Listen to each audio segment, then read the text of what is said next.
Welcome, welcome, welcome, motorized bicycle enthusiasts, to another fantastic episode of Motorized Bicycle Enthusiast. Episode 133. Oh, hell yeah, we still here. Once again, getting ready for a trip next year, but it's going to take a little while. We got all kinds of upcoming things going on, so we still have all summer to live through.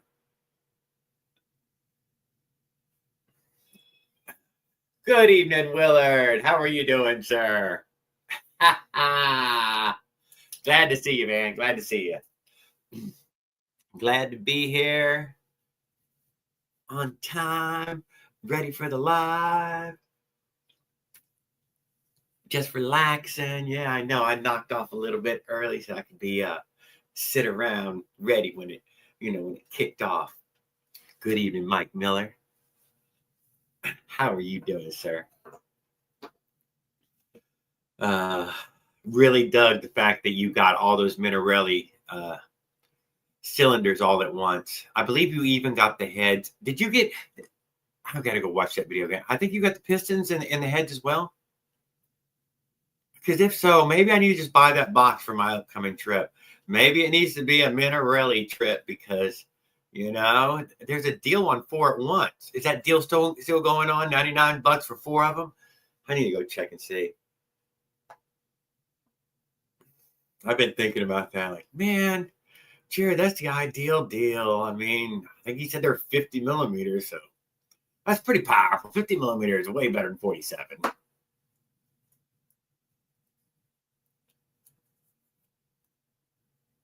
So we're talking, it probably has the piston, the rings, maybe even a few other little jangles, but maybe nothing else.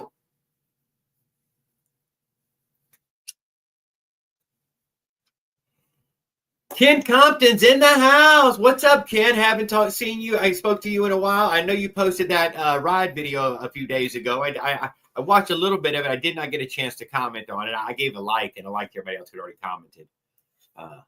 Glad to see you posting. Forgot where you were riding. I think it was the Athena. Caveman Mechanic, how are you doing? Henry's in the house. What's up, brother? We got Willard with Hey Will. We got Will. I didn't see Will. Gave it flash by 4 at once. Good evening, Will. How are y'all doing? I appreciate you. I used one of your photos there and threw it out there. The seat post photo. Good photo. Thanks.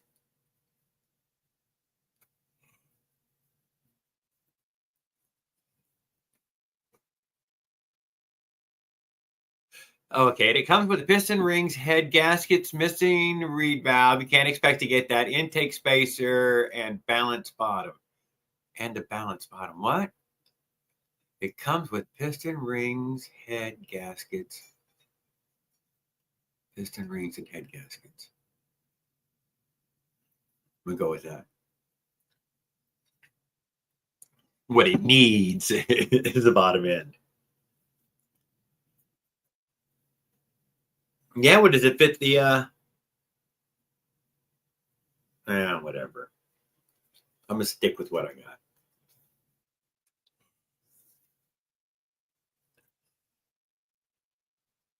Glad to see everybody coming in this evening. What do we got going on in the old motorized bike community? Willard shared a horrible accident with us from Facebook, so it might not even be real because it's Facebook. But it probably was. What else was there? Let's wish him well and get well. And Bry the Bike Guy posted a video, guys. Oh my goodness. I don't know. I mean, did he say that the electric bike burnt the damn house down? Maybe, guys. I don't know. But once again, this might be another killer instinct, of the electric bicycle burning down a home. It probably wasn't his. I'm not going to blame Bry for having one, but it could have been near his stuff because it melted his shit, dude. His shit got melted. We'll watch that video, I guess, here in a little while if y'all would like to. And my Athena is a monster. Just keeps on blowing pipes right off. What do you mean? What do you mean, Ken? Kevin blew that freaking pipe right off of his what do you have? He had the Dominator there. Blew the pipe right off. Both fucking bolts. Right out the fucking holes. Now, when you looked in the hole, you could still see threads, but they could not come undone. He had them wired. They were never going to back out. I had no idea how. They blew out. And, but we never did ask him. I forgot to even ask him. Next time he comes through, though, we'll ask him, how the heck did those threads turn out in the Avenger head?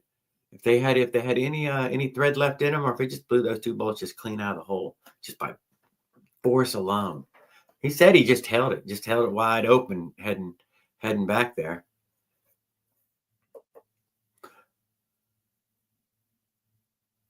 don't know what you can do about that. Maybe just the fact that it would need a deeper cut thread design, or coming from a bigger bolt, right?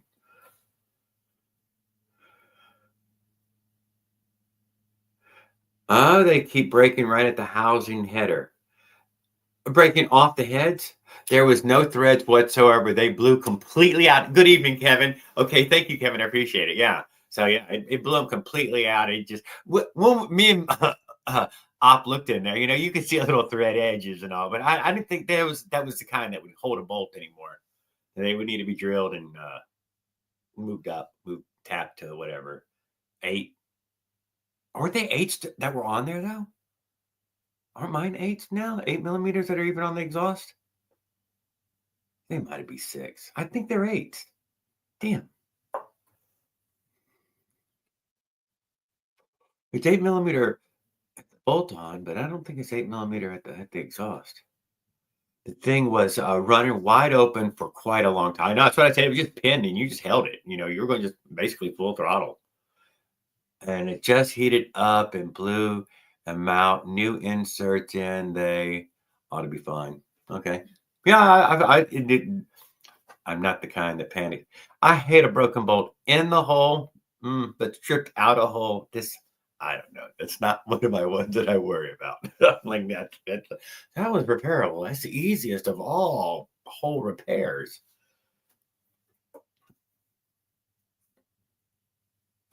It was great. Yeah, but both of them, dude, they were wired on, dude. There was, seriously, they were fucking wired. They could not come out.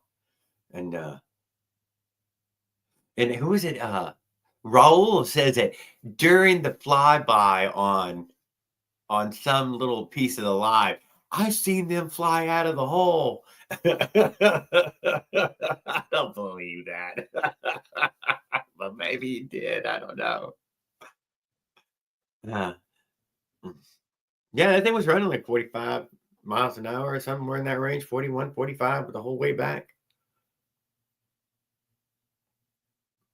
We tried to get around him and give him peace, but hell, some other people fell behind him and they were going to give him no peace. But they were real polite. They stayed far away and let him set the speed limit. It was real nice. They were real friendly like that.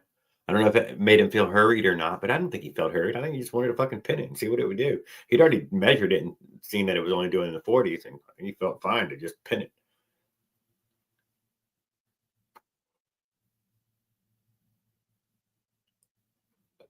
Go Max cheap ass welding. Well, come on. You're probably right. Totally right. Kevin, can you braze any of this? Could any of this exhaust pipe stuff be braze stuff? Or this all has to be welded? You can't braze. Not in that kind of high heat. No, because it'll blow the damn holes out if it goes over 700, huh? So we're around 700 degrees and shit's blowing the damn fucking pipe out.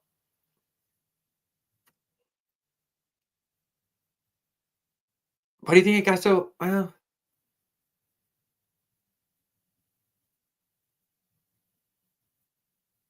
I don't know. It's great airflow, man. You gotta admit. Fuck shit. Kevin, dude, that's as good an airflow as you could ever ask for. It's sticking prominently out in the front there, getting blown on. somewhere around 20 miles an hour. You know, it's full breeze. You can't stop the breeze from 20 on. You know, it's a 20-mile-an-hour wind now.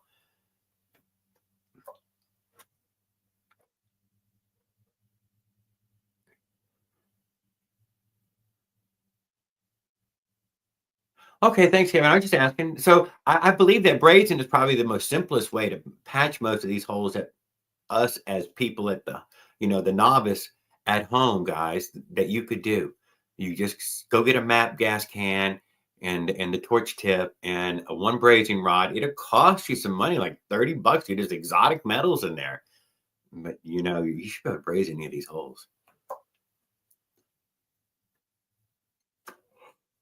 I doubt that the salesman at the store there will be able to help you with the brazing rod. So you need to look at what you need first, and I guess that's really important.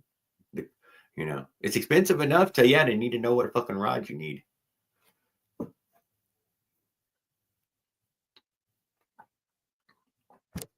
Ask me. I don't fucking know.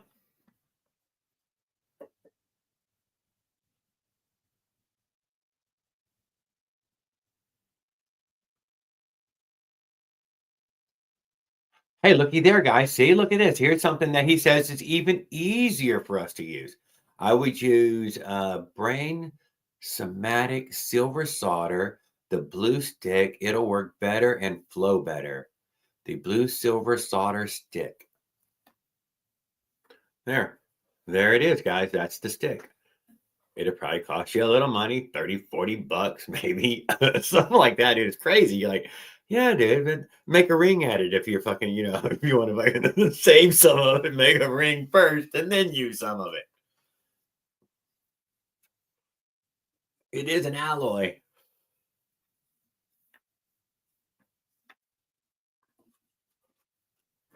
Thank you, Kevin. Man, that's great information. I'm not gonna lie. I was curious. I was really, really fucking curious. I ain't gonna lie. Uh, I'm glad you had an answer like that. I mean, I'm, you know, whatever. That's a great answer.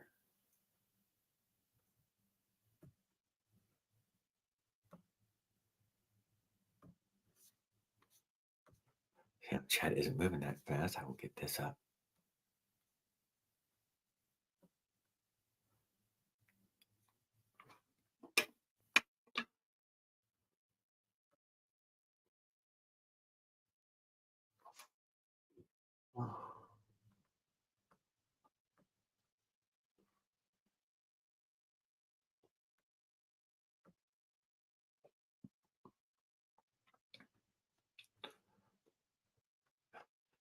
Don't know what the crowns are, guys. I did look into that. It's called community something or another. Community leaderboard. I'm a beta. They're a beta testing on me. It's not on every, but it is on mine, and I cannot turn it off. I have no control over it being on and off. They turned it on. YouTube did that. I cannot. I have no controls over it. I'm really upset about it. I don't know if it antagonizes y'all or not. I don't know. I haven't actually had to deal with it yet. I've been looking around for other lives that had it, but nobody has had it yet. Okay, then we have Benzomatic sells them. I use that to braze the intake on the horizontal.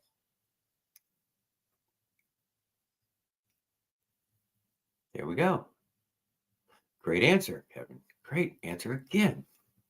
Benzomatic. I couldn't even think of the damn the brand right off. I cannot deny it. But, that's really answer. I know that. I know it. I mean, I know that one. I'm getting the jog pipe. I think it will work out better for the Athena, anyways. The jog pipe being, I know which one it is. I'm gonna go with which one I know that one is. But hey, Ken Compton, I will tell you this: Tan Boy Industries on here. He's looking to sell a jog pipe. I'm not sure exactly what he was wanting, maybe 130 or something like that. Don't quote me on that, but I thought I heard him say that. I don't know if he includes shipping though.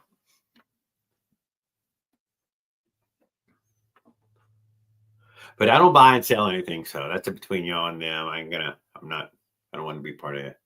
Not that I want to be, but I don't want. Is it good? Was it worth it? Was it broken? I don't know. I don't know. I don't know. It's not messing with me. I'm getting the jog pipe. I think it's work out better. Yeah. Okay. That's what Bike Wizard uses. Yes, that is particularly what Bike Wizard, Little Evil.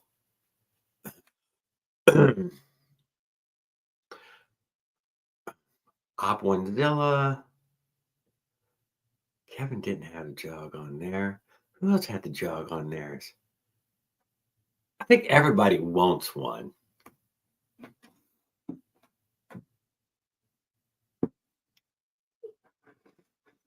Oh, well, whatever. Hell, I don't know, Ken. You said you was thinking about it. No, you said I'm getting. You did say I'm getting. Yeah, I'm wrong. You did say I'm getting.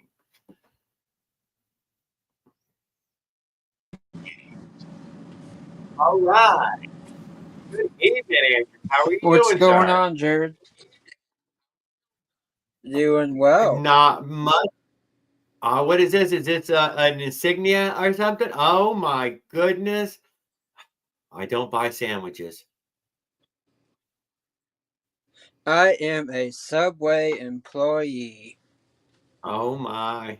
Well, My it's internet's work. still bad, Never Jared. look down on a job, dude. It's better to be employed than unemployed every day of the week. My internet's still bad. Once I get some Yeah, money, I'm gonna fix that. that's fine. I know But I you've been. Hey, just took this thing out for a ride. hey Andrew, can I get a Yeah, foot-long meatball sub on white with mozzarella cheese and 6-inch mayo or and 12 sandwich? inch. 6-inch or 12-inch. Oh, it's all my first day, so be patient with me. I appreciate I need a it. 12-inch. I just. Oh, you're a big boy. Okay. Yeah, I'm a big boy. Jared wants That's the all turkey right. top. Jerry If wants I got the, turkey. no, I don't. I don't buy sandwiches. You have to No, try it one no time. Jersey No, No? Mike's, nothing. I'll make a sandwich at home. I'm not. I don't No purchase Jimmy all John's, the no nice Jersey hot meal. Mike's, no When Kevin Firehouse bought us dinner subs. that night, did I tell y'all Kevin bought us dinner? Dude, it was amazing. It was Jared might amazing. like their chicken ranch, I bet. Hey, Well, Paul let's Gale, go what's see your what it's doing outside, because it's mad looking. Did I tell y'all that? Well, I don't fucking eat sandwiches. Hey, Paul Gale. I eat sandwiches at home. I make sandwiches myself. I think it's about to storm. Tornado weather. It's gonna rain Yeah. here tonight. Oh, it gets darker going this way. The sky turned greenish blue. You better hide. Yep. Oh, hang on a second. I don't know. Maybe y'all can see it. I don't know. My window's busted out. What'd you do that for? I didn't do it. The hail did it. Well, I didn't do it, but I was kind of the cause of it. I'll be honest with you. You don't Oh, have well, insurance? it started hailing real bad at work, my other job, Pizza Hut. And the reason why I have that Pizza Hut? I had Domino's stuffed crust pizza tonight. pizza Uh-oh. We're losing him. We'll give him a few moments. He'll come up and off. He apologized for the bad internet earlier already. Kevin Shop, $2. Whoa! Kevin Chop is keeping this show on the fucking road, guys. If it wasn't for him, it's fucking leaving this shit right down. Let's go give him some likes or something if we can. He does got it where we can give him a like. Can y'all Everybody hear give me? him a like. Yeah, we can hear you now. Can y'all hear me better now? Okay. My So did you coworker get threw a hailstone at my car. your transmission set up, hooked back up on your bike? He took it for a ride earlier. Yeah, He said. it's riding. Yeah, it's running good. But the reason why I already went through one pizza. I've got two more in here, and a whole 2.5 dozen eggs, is because my coworker threw a ice hailstone at my car. Andrew, And the reason you got better signal outside. better signal outside. Okay. You do. That's what Mike Miller just said. Man, you were much better when it was outside. Well, there's also the crickets. But they threw a hailstone at my car, and the reason being was because I threw a hailstone at them. It was hailing, and we all went outside during the hail, and he picked up a hailstone, threw it at me, and I threw it back at him, and he put a big old nice curveball on it, and it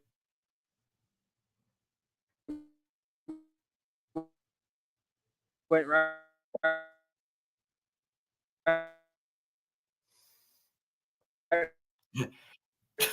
I went to HR for calling. Yeah, for calling somebody C-section. I'm thinking he might have said those words. That might have been the actual words he used. It rips up heels and keeps my speeds down. Paul, that's why I'm going to stick with the 44. 40. That's probably a better sprocket, though. That is the one the first Manic Mechanic sent me, was the 40. I miss that company. The better for the full-grown man size. Still got a little top end. I wish Manic Mechanic was still in business. Still climb a heel. And heels are part of life. You know, for a lot of people, they're real. Heels are fucking real. They're not a fucking fantasy. He was afraid of labor. I see where Raul lives. He don't need no 36 on nothing. He needs bigger. He needs a 44 and 56, man. Some of them heels around here. Maybe even a 60. Yeah, that's why he had that big pizza plate one. You know that's why he had that giant. I seen that big one he had. Yeah, he took it off. Like Leonard. 62. He took that sucker off, went back to a smaller sprocket. He wanted more speed, but where he lives, it doesn't do any benefit for him. Where man, I live pretty flat. Kevin lived in a nice flattish area. You know, you go on for miles and, you know, cruising around, go up some, you know, just rolling it. You know, every great now you get a little bit of swoop in, you know, woohoo, or a little climb you up.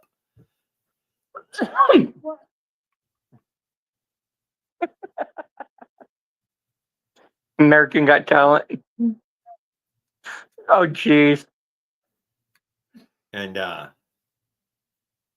but a lot of people are climbing. That's all they see. And any downhill just means there's an uphill. And that's all that means. Makes you afraid of downhills. You're like, oh, I dread them.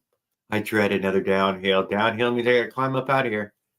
That's all it means. I mean, I'm going to have to climb up out of here. Tomorrow is my 2-week post-op. 2 weeks post-op, and you had already beat it up before you left. So I mean, I have to be there at 7:30 in the morning. The diagnosis off to 3 weeks because we needed one more week to get back to 0 again. we started. Okay. I tried breaking my leg earlier. I got it caught in between my recliner and this electric, and I wasn't paying attention. And my leg was underneath the back piece of it where it closes the flap, and it was shutting my ankle and everything in it. Yes, Bride the Bike Guy's house caught fire. Was it because of an e-bike? Kevin, that's what I read. It doesn't say. He said he was going to put an e-bike motor on the front of his bike, but he didn't actually say it was from an e-bike. He just said he had a fire. Well, once the e-bike battery went off, what about that? I don't know. Once it caught, then it does the same deal when they catch fire. We'll find out later because I'm sure he'll be on here later. You know what? Do they catch fire the same way? Maybe Kevin can answer that one. If I burn my lithium battery, that does not mean it'll short out. It does not necessarily mean it's going to short out. I think you have to have it short out to be a runaway battery. can overcharge a battery and be a runaway battery. Yeah, but it forced a short. If I'm wrong, and I could be It totally wrong. it may have puffed up and got hot and bursted. Those things are nasty. We'll be on here for a little while, so come back on by. Glad to see you on break there, brother. Kevin says no, not necessarily if you over G-charge. Oh, you beat on it real good, Paul, and it spins a lot easier now. I think I cranked on it with an extra wrench and I smacked it with the ratchet, with the hammer, with the rubber handle, crescent wrench between, and oh my goodness, I love you take it. An axe to a LiPo battery and it'll explode.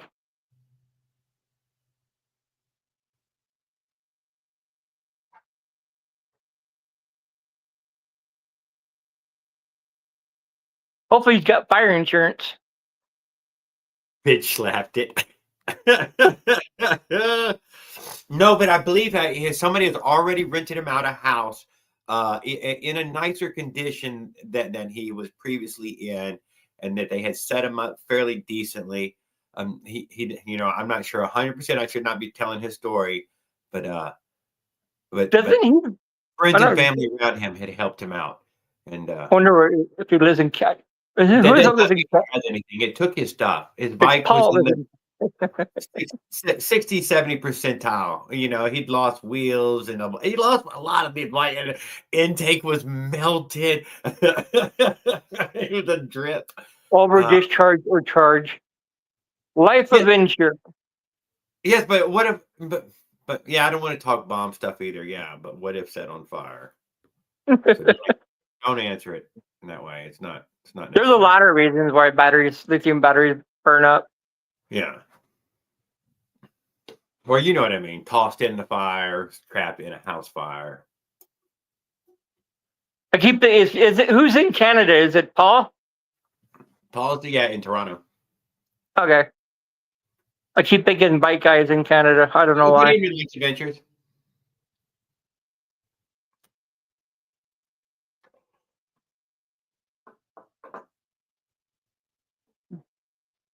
Yeah, I seen you sent me the photo, or we watched. Yeah, no, you sent me a photo that day of the relaced. Yep, good job. I think I just tightened them down to what feels right, dude. Should be more than enough to get that wheel rolling down the road. Ow, that ankle hurts.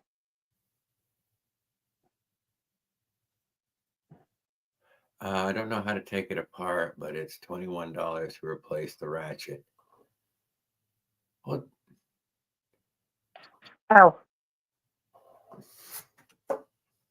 I guess I better dispose of those batteries before we have an issue. Oh, I remember your video. I remember you showing me on the video. I'm sorry, Paul. Now I'm with you. I got you. The pause. Although fixing it, I mean, whatever. You can take that apart. I've done it. You can rebuild the free will. Hey, Jared, how you doing? I'm doing super, but it's always the pause. You've either, it's always the pause. And what is it normally? Gum. There's literally gummed up. It's gum. It's got gumminess, and that was it. It ruined it. What was that? But it's ruined until it's repaired. It can go away on its own. One of those vibrating tool cleaners maybe would clean it, internally without touching it. The sonic cleaners. Hey, I got everything relaced, man. The whole wheel is relaced. Yep, I seen the picture that morning. I knew you could do it. What? Yeah. I missed it. I tried to true it, but I'm gonna have a friend do it because is it out of true? Huh? Yeah. Yeah. It went out of true. So it's like The secret to true nose is a third of a turn each spoke until I you would can go align it. around it yourself, loosen all I'm of just gonna have my friend who owns a bike shop do it. If He you said over, if you, and snug all the way around over and over and over and over and over until it's actually tight, and that will do it yourself. and if That you will- over tighten it, it'll throw it out too. That's probably what I did, but well, It's simple. If it's tilted in one direction, you just twist the other side and it'll pull it back over. It's like okay. every other spoke will change that wheel how it goes. Okay. Man. Well, I'll give it to him. I'll have him show me how to do it. So But you got it. Well, you got the spoke shifted over. Hey, when I live stream, I'm gonna send a request to you, Jared. Okay. I'm gonna try to make some time this weekend. I want to get the rim back in line first, and Waldo. Yep. Waldo Huard. Again, REI was $35. What, to get that free will? Yeah, free will. What, rebuilt? He was, making some bulletproof improvement to the pedal side of the full suspension build. Go bike shop again. REI was 35. Well, I don't know what it means, Waldo, but I'm listening, damn it. I probably was part of my own conversation. Fucking stoners. You can't trust fucking stoners, fucking idiots.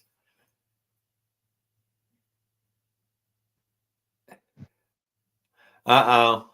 This is going to be awesome. what's that? I've never been to an REI, though. This is awesome. You drive the motor like an REI, though, now. Spider. Did you get all your stuff together, Roll? You get it all hooked up and running? More powerful than car headlights. What? I don't think so. I think there's some. Unless Raul's got a candlelight power system going. 2 gigawatts?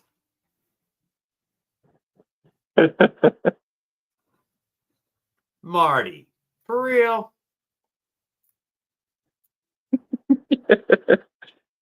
So that means you'll be bright as the sun, right? Whoa, what the hell? It melted the glass lens.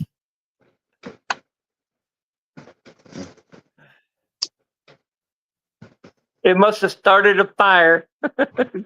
It was so bright. Yeah, that's I look at the bike, my bicycle, and I look at all the whole kit. There's gonna be a lot of work there. Gonna be a lot of work. Yeah, it's a fair kit. It takes a little while to put together. yeah. It's getting that bracket on it. From what I hear, is that's the challenge. Yeah, I gotta take that, and I gotta take and change out the crankshaft. Why? Yeah, I know, because it came with a different crankshaft, so, and it came with a different sprocket. Crankshaft. Yeah, with the pedals. Oh, the pedals gotta be wider. Cranks, yes, sir. The pedal cranks. I'm sorry. Yeah. God damn, you gotta take the motor apart already? Fucking shit. No. It's the pedal crank. Pedals are, but one side is backwards. Just know that. That's the best thing you need to know. Whichever the pedal is that's hard to take off, it's that side. That side's done in reverse. Which is the which is the right side. The right side is always loosening. So you have to those first. If you can remember that, man. On the right side, you go backwards to go forward. Yeah, I gotta take the clutch cable off, the throttle off, because it comes with a throttle already connected to it. That's good. Comes with a throttle already connected to it. The spark plug wire is already connected to it. The spark plug is in there too. So, oh, they sent me, and they did me good, man. They sent me everything I need. I was brighter than L.A. Hoover. Man, you're nowhere near L.A. Hoover, man. He puts you to shame in every way, shape, and form. Heck I no, watch man. LA. Raw Duke. Team Duke. I watch L.A. Hoover, man. He's top notch, man. He's right up there with Jared. He's not as good as Jared, but he's up there, man. I know. I haven't built jack or jet. But I will tell you this. The wood's at my house. Huh? I went to Home Depot today.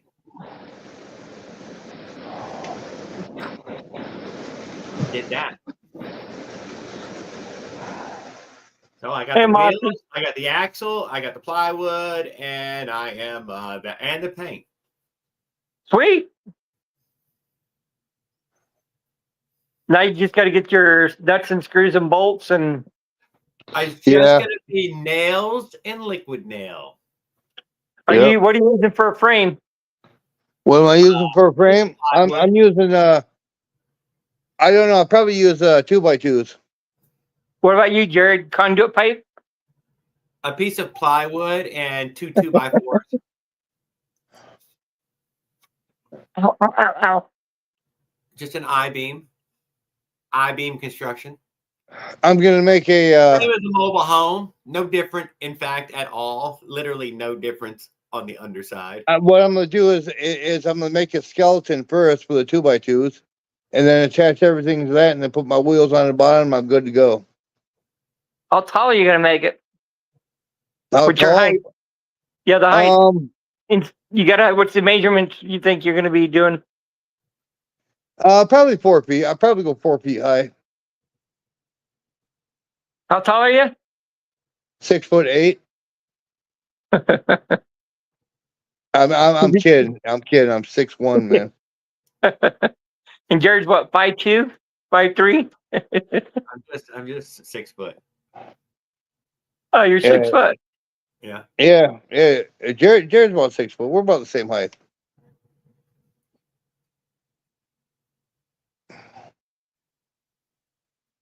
That Eric Tennant was a goddamn Amazon though. He was like fucking 6'2", 6'3". Yeah. I will set it up like a motorcycle wiring. Raul, yeah, I think I have a hard time. Hold on, Jared. I have a hard time, Raul, with your motorcycle wiring. I think motorcycle wiring is a little bit better job. I'm not trying to be mean. Just saying. Your Biden bike is a little wire mess. Good evening, Aponzella. Hope you won. Hope you won, yeah. Hey. Hope you won in the house.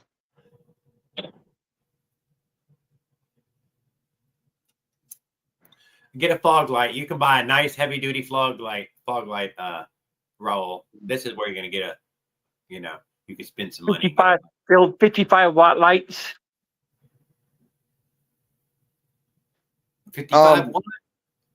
I'm also thinking about getting one of those solar powered battery systems where you hook the solar power into that little battery box or whatever, that little solar generator they got. I have been looking at thinking about some ideas about do I really want a solar panel, man? I don't know. Hell, put it on top of the trailer, man. That way you always If you're going to do a solar panel, well, at least put plexiglass over the top of it, so if you ever have a hailstorm, to protect it. Hailstorm. Yeah, you don't want to be like Andrew there. I lose a window. Casey, that's what I try to think of, Mossy. Casey, get real nice fog lights. This is where you can spend some money. Yeah. I'm not going to give too many secrets away. Raul, you tell everybody everything. That's your problem. You play show and tell, and then before you know it, China's got all your ideas. Amazon's got one of those box is one of those 600-watt box generators, and it comes with a solar panel for like it's on sale now for $179. I mean, it's originally $200, so it's only like $20 difference, but you know, it's 600 watt. yeah, What does that mean? Is it a 600-watt panel? You said 600-watt, yeah. no. No, the panel. 600-watt is the battery capacity, I think. How many That's, amps? that's still not. Yeah, that's not a thing either. Yeah.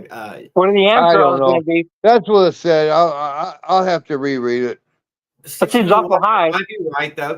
Maybe that is right. I don't know. I'll have to look What at are that they- myself, dude. I don't know. So how big's the box you think? How big is it? It's pretty good size. Dude, the one I'm looking at, or I've seen some videos. It's about yay big red. It's about yay big red. Security set. This is what I'm thinking about. Yeah. I do want that kind of power. Yeah.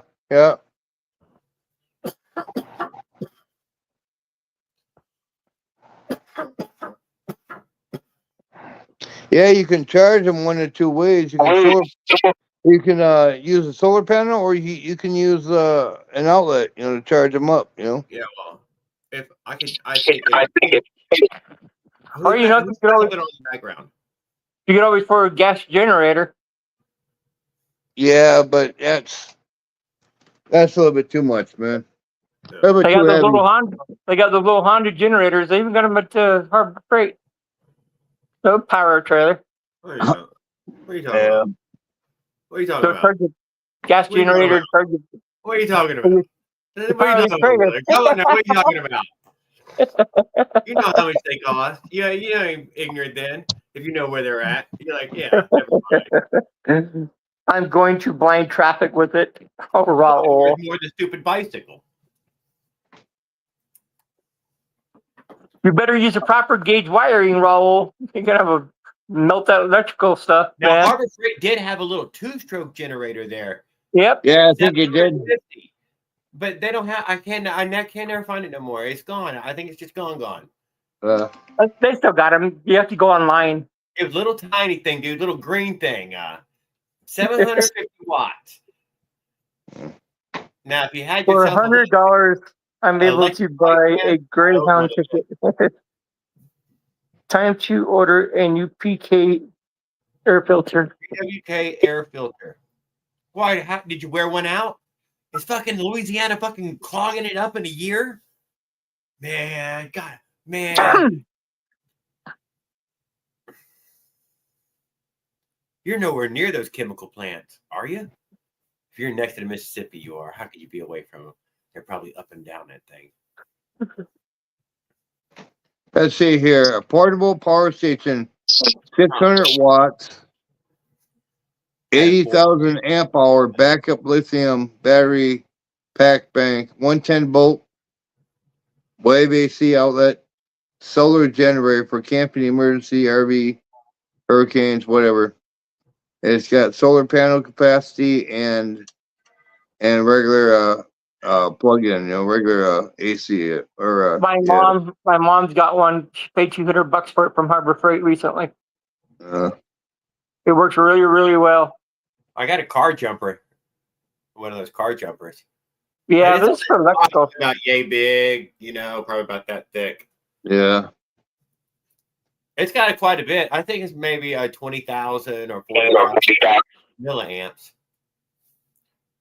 It's enough to fucking start a car easy.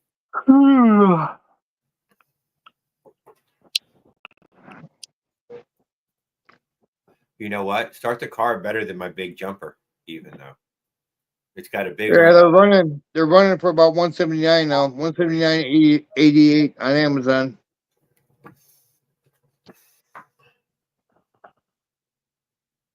Yeah, well.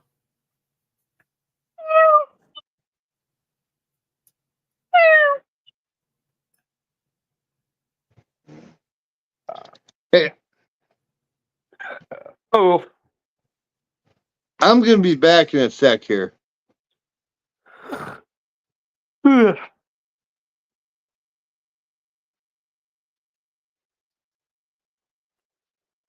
Ring Snag didn't get one, so he probably good. I don't think Mossy even knows what happened to Ring Snag.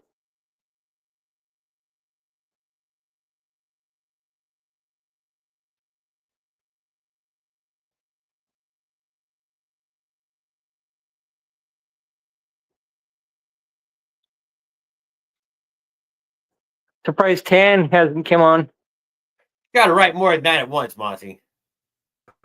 You son of a bitch, make me fucking read your shit. Yeah, I switched over to my tablet. I switched my phone. The volume is going out. So. Oh, but there's the interaction thing that's going on in there. Fuck, I forgot all about that. Never mind. What's Do what that? you want to do. I'll still react with it as much as I can. I'm sorry I missed the stream of comments, though. That made me. I wish, whatever. Yes, I see the Little Evil got the SP timing plate. Yes, we did. We also seen that my bike. So forget my bike showed that he had his smaller performance timing plate dialed in. Particularly, it had to rejet to 100 to get what he thought was a right. I think I got that right. Just saying. Yep, Paul, you said it. And who do I think's faster? My bikes or Little Evil? Probably my bikes, man. Come on, look at all those builds. That guy's fucking crazy fast.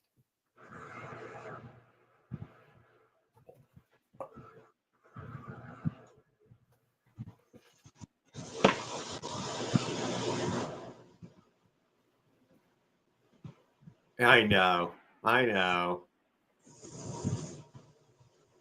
I like Little Evil.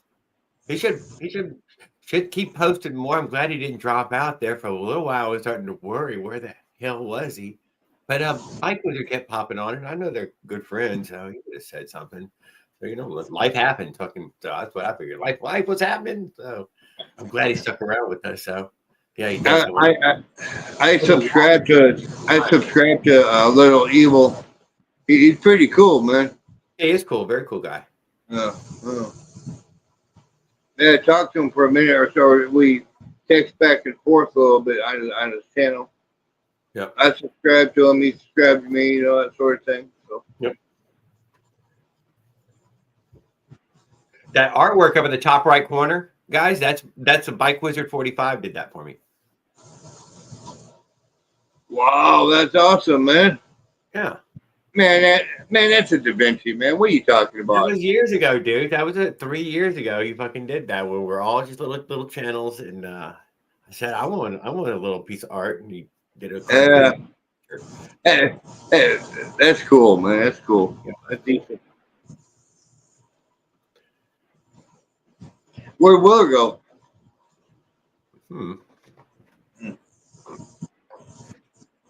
Eat dinner, pet the dog. Who knows? Eat dinner, play with the dog, and you never know. Yeah.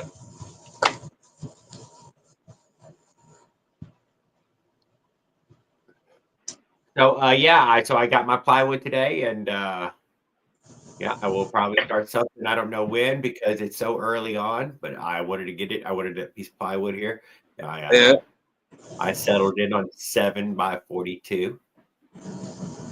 7 foot by 42. Did you miss me? 3'6". 7 foot. 7 foot. That's pretty long, man.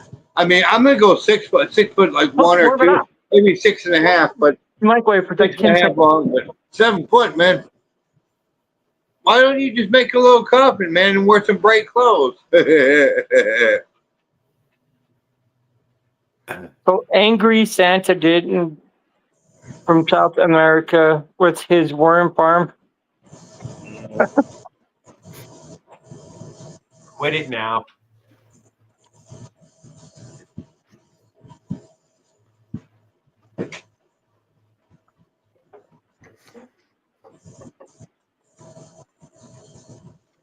What else was there?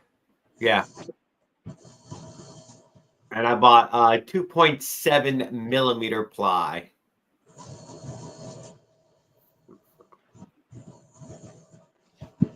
I saved a little money.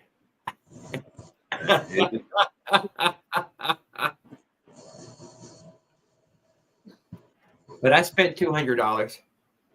Yeah. Yep, $200. Well, I spent $200.08 is what it was exactly. was it? Yeah, I spent $367 on my new kit. So Yep. Nice. that's including the rim. It's not bad. That's a good deal. Yeah. Well, I figure for what I can buy a 212cc for, I can get all that. I get a whole kit and a rim for the same price because the 212cc Predator Ghost was like $326, and then with tax it'd be like about $350 or so.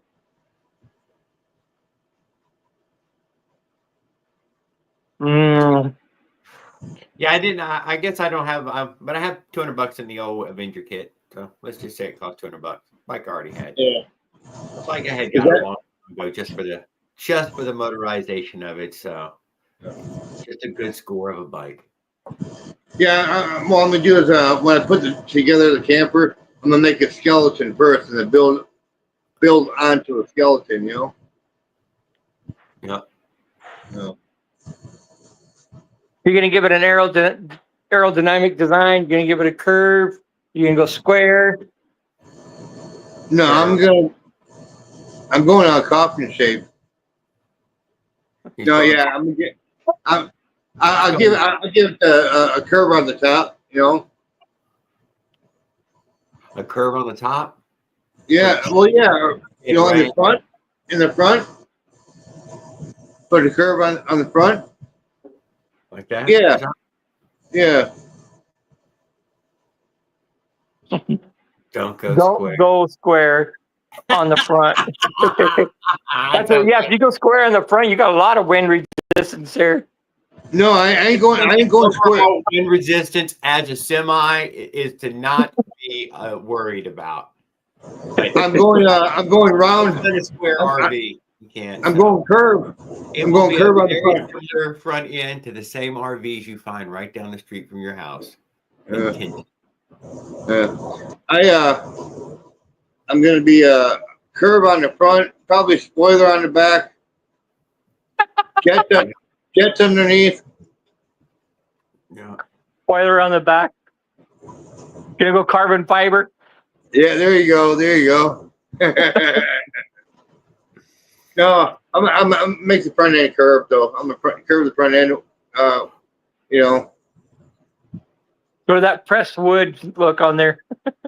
Yeah. That cheap pressed wood, that really inexpensive stuff. What? No, What is that? You've never seen that? It's I don't know what they call it. I forgot what they call it. I haven't bought plywood. You got regular plywood, and then you got that cheap garbage plywood. That's not cheap. That's an engineered panel, dude. What are you talking about? There's some cheap plywood, trust me. It's an engineered panel. Sawdust plywood. NASA taught us how to do this.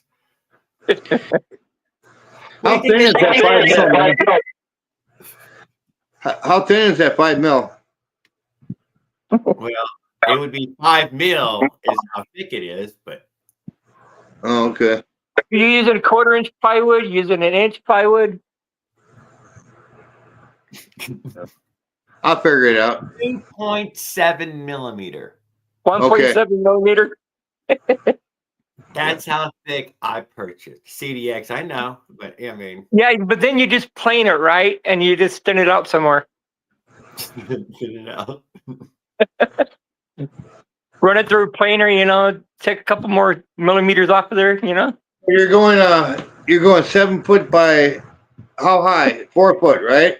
I'm not sure yet. I'll see how the build goes out there once I start leaning plywood. Yeah. You take off a couple more centimeters, and it'll be a little bit lighter. You got to make your tornado proof, though. No. Yeah, especially if we come back through Kansas. No. Jared needs a hurricane. Jared has to be hurricane proof. Yeah, yeah. But you know what? Building it, yeah. You're right. You're like, oh, and if it had to wait, yeah, they might have to make do. You got to fight with the humidity there. I mean, I need the trailer built just so I can start fiddling with it. Even if I had to build it again. Put some that Thompson water seal on there so the wood will last. Paint. There's a storm coming. Doesn't look like it. Looks like we got either that's a moon or a street light. It's a street It light. might be. It looks like a UFO. Look at them freaking clouds, man. Oh, it doesn't translate. It's pretty good though. You got the light right there, but yeah, it looks pretty from here. Oh, look how beautiful it is. I'd have been like, smoke. It looks like a fire somewhere. Oh, yo, there was just a big lightning bolt out that way. Well, that looks like a solid light to me. Smoke. All right, fine. It does kind of look like smoke. I'm gonna make me a pot of coffee, man. Alrighty, well, you enjoy your coffee. No, I'm just gonna make it right here, man. Shit. Okay. Go get some water. Oh wow, there's a toad. Uh-oh. Freaking frog. Oh, we got Andrew chasing dinner. What are you talking Man, about? is it that bad out there? Come on, you know you want some frog legs. About to rain freaking balls out. Andrew, you can't tell me you don't eat frog legs. You live in Texas. I've never. I don't even know what you're talking about. You've never had frog legs. No. Ah. No. You need to go. You need to find some. That's a deep East thing. You have to be. You need to find a redneck out there in Texas and tell them to get you some frog legs. Well, they all They're moved certainly to at restaurants California. and stores, though. They all moved to freaking California, man. Although I don't think Subway sells frog legs, so. No, they don't. They don't. Unfortunately. That's why I'm asking. Why would you even ask? It tastes like chicken. They taste a lot like chicken. It depends how they get fried up, dude. You know what? That's okay. Jared's probably chasing iguanas for food. I've gotten frogs. I've never lizard. We're not in I've heard Jared's had iguana. No. You don't eat iguana? You don't know where the state's at then. You're in Florida.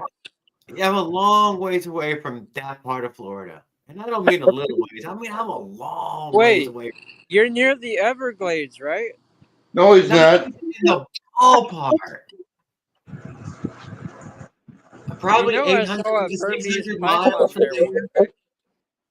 I saw a 20-foot Burmese python. Like 400 or 500 miles south. That's a long way south. That's not like a little bit south. It's a long way south.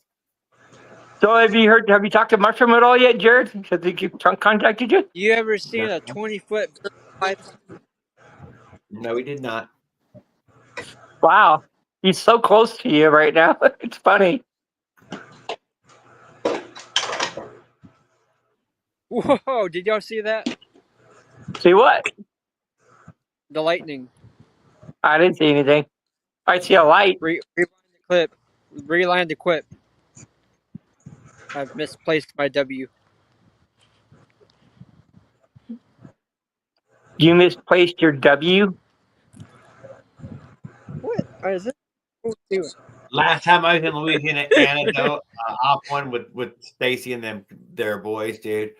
I had brought a gig and a dip net with me, and man, they got a bunch of big, giant Louisiana fucking bullfrogs, which are fucking huge. These things are massive.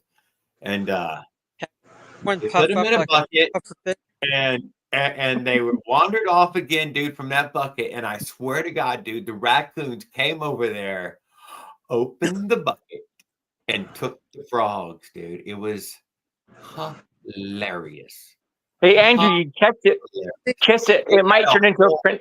A lot of domesticated raccoons in that park. Go down to the creek or whatever behind their house, and they will catch these crawfish that stay in the creek, and now eat them. Catch you a frog and kiss it and see if it turned into a princess. Wait, me or the frog? You kiss the frog and see if it turned into a princess. Did you see that lightning? Because that was just lightning. I didn't see any lightning. You're blind, okay? You're just blind. You Have you ever licked a frog? No. And I've not licked your mother either, so don't ask me about that. Whoa, dude! What was the mother thing? Come on, I just asked if you ever licked a frog. I didn't ask you if you make out with a frog. You won't have to talk to me if a lightning bolt comes down and strikes me. I mean, I am right next to this thing, so the odds of that happening are pretty high. I'm next to this thing and this thing. I love crawfish. It's the one thing. I never even talked about it with you. Florida's got the smallest fucking crawfish you've ever seen in your life. You'd be like, what happened? Where's the rest of the crawfish at? Brent? They're little, they're tan, they're freshwater. Half of them are fucking endangered. The other half are protected. Hey, Jared, we got shrimp brine here. I wouldn't eat them. Brine shrimp? Yeah, I know which ones those are. They're in the Great Salt Lake. Yep. I would never eat them. Don't you feed them to fish? Wait, Willard, you're in Salt Lake City. What? You're in Salt Lake City. No, I can see the Salt Lake from my place. You're in Provo. No, I'm in North Ogden. I'm way further from Salt. I'm like wait, you're in 40. Wyoming? I'm almost 40 miles from Salt Lake City. You're in Wyoming. I'm close to Idaho.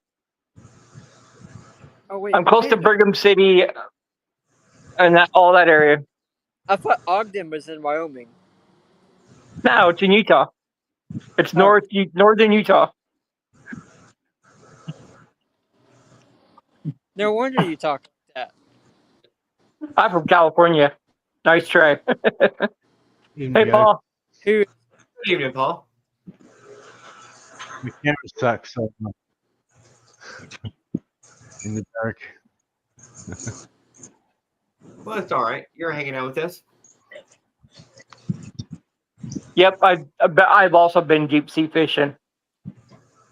Black tip sharks are good to eat.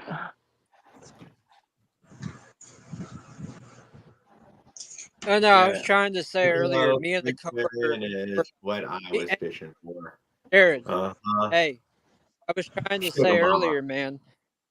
Land a whale. Jared. Yeah, I'm listening, dude. What's up?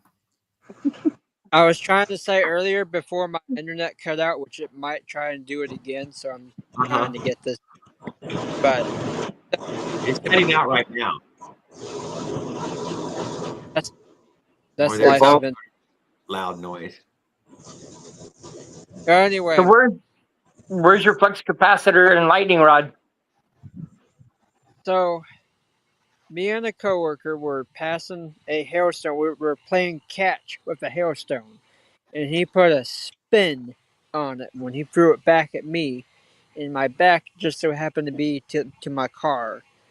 So this hailstone that had some momentum behind it ended up going through my window, which I was not happy about. But he made sure to repay me. He repaid me with like 4 pizzas. He gave me 4 freaking pizzas. Wow. Gorilla tape and piece of plexiglass cover it right up. What are these frogs? Yeah, well, you gotta have to fix it. There's a whole bunch of them. There's a whole bunch of them back. Make some frog soup.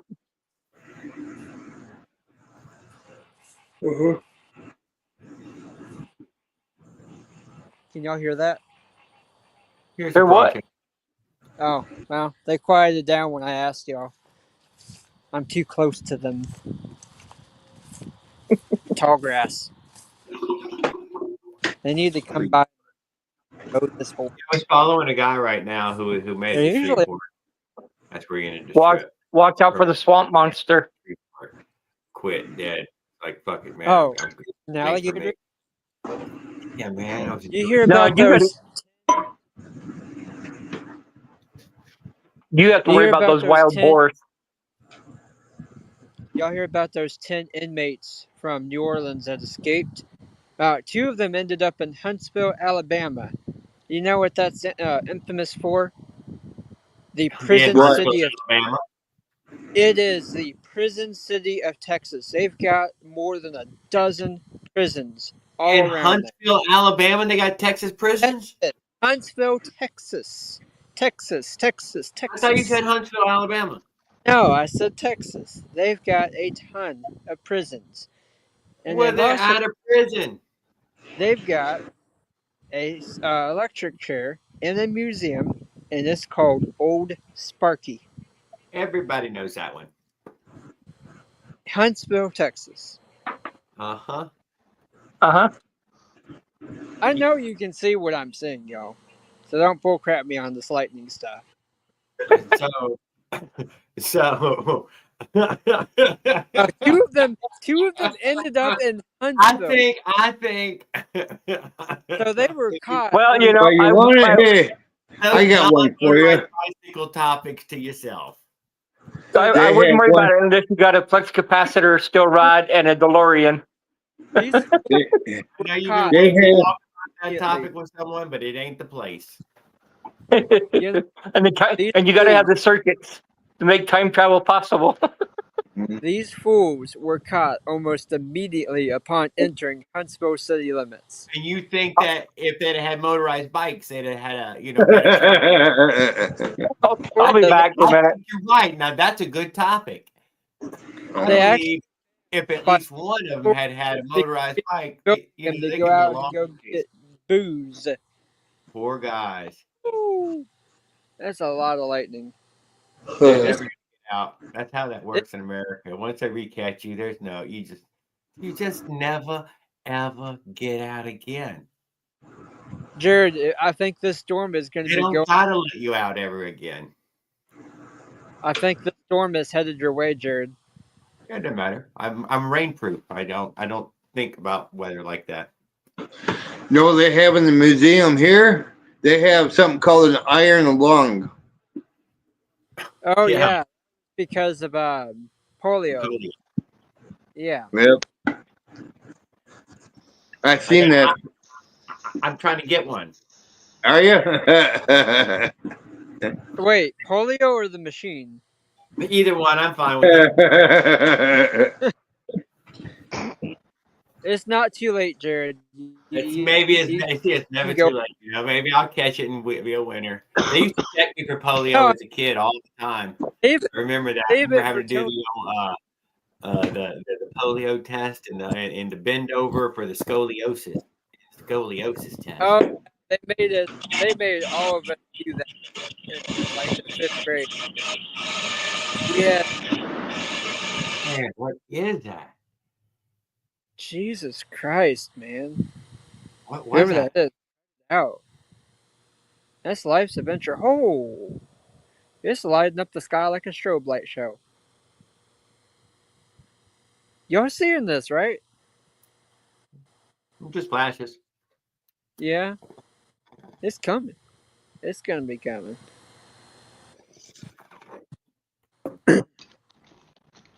Yeah, so I'm looking at getting a new window for my car. Probably a new one's 180, so it ain't bad if I had to go out of pocket for it. But why go out of pocket? I'm gonna pay $75 for a used one, and make him pay for half of it. I'd probably give him back the pizzas, because those were a good $15-$20 worth of pizzas there. Well, you know, they say if you're going to get hit by lightning, it's better to get hit by lightning on your butt than anywhere else. It's the safest surface to get hit by lightning. What are you saying? That is not how the world works. Is this it was on a movie, okay? Willard, is this the same reason they give you a steroid shot in the ass? Yeah. I don't know. Did they give you one? Long time ago, and I still feel it. I bet. Yeah. They gave me a great big tetanus shot last time around. My freaking dignity was stripped of me that day. I'll be back. I got Tan texting me right now. Oh man. Did I show you guys this? I'm gonna jump on the chat. Tan boys texted me. Fine, go tell your mother I said hi. Bye. What? What? Dude, really? Go pick up your date on the ground and give it a big kiss. It might turn into a princess. The only princess in my life is you right now. I don't think so. You keep dreaming about that one. Hey, good evening, Renee, Nim. Where are you riding at? That sounds UK. That sounds, I don't know why that sounds UK, but that sounds UK. We've got a lot of Renees here. Registered and inspected. I mean, that's not even kind of a Florida thing. You're near Tallahassee, right? No, Pensacola, Florida.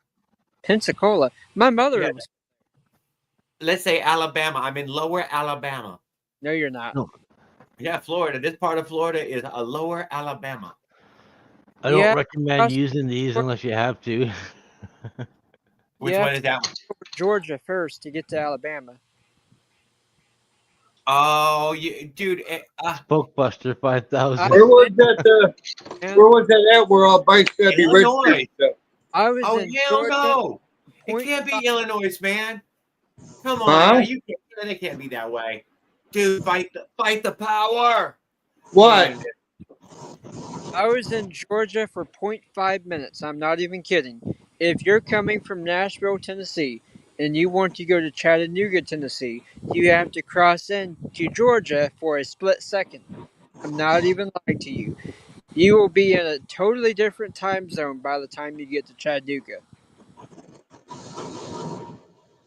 What state was it where you got registered your bicycle at? Illinois. That's what they're saying. It hasn't happened. I've never heard of it. I'm in Rockford, Illinois. I've never heard of it. They won't let you register your bike in Canada because it's not a motorcycle, so they won't. They won't let you register it in Florida. That's the Florida thing.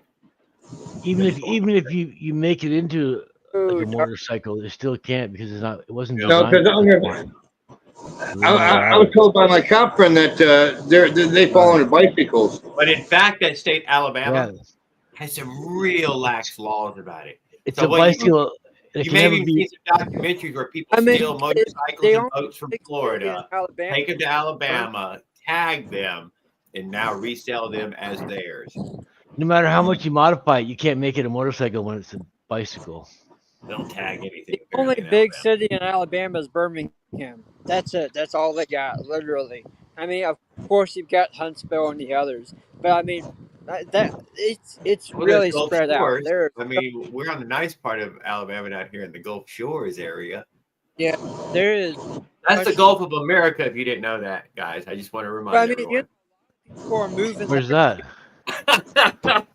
Where is that? I like that. Where's that? A lot of people Where's are moving to. That was a good one, dude. Good comeback. Huntsville is becoming a new Dallas. Y'all know that? They've got a lot of jobs up there right now. Can resist. A lot of stuff going on in Huntsville. It's pretty good. A lot of people are moving there too. They either move to the outskirts of Birmingham and go like 2 hours up to Huntsville, or they just find a job in Birmingham.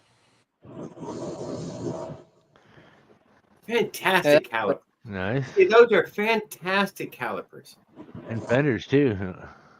What, the C brakes? Yes, made very nice. Fucking fantastic. Yep. Rim brakes work good. You can't. Yeah, I can't argue with them. They're fucking they just are good. They're fine. Yeah. They were not a downfall to the fucking bicycle. It was a downfall of the car. My biggest. This is the culmination of a whole year's worth of work on this bike. Yeah, no, it's nice. It's beautiful. I like it. Yeah, I like that frame. It's a great shape frame. It took me a whole fucking year to get it to here. I even like the blue rubber Looks grips. good. Fuck. Oh, I got one more thing. I'm going to put on it. Let's see, where is it? All right, y'all. I'm gonna tip. I gotta Okay. Oh, charge my there it phone, is. so Blue I'll see y'all. quilted seat. Yep, I'm going to order that and stick it on there. Oh, cool. Does it Bye, have Jared. a logo or something on the backside? Y'all don't care I about don't me. think it has any type of logo on it. Let's see.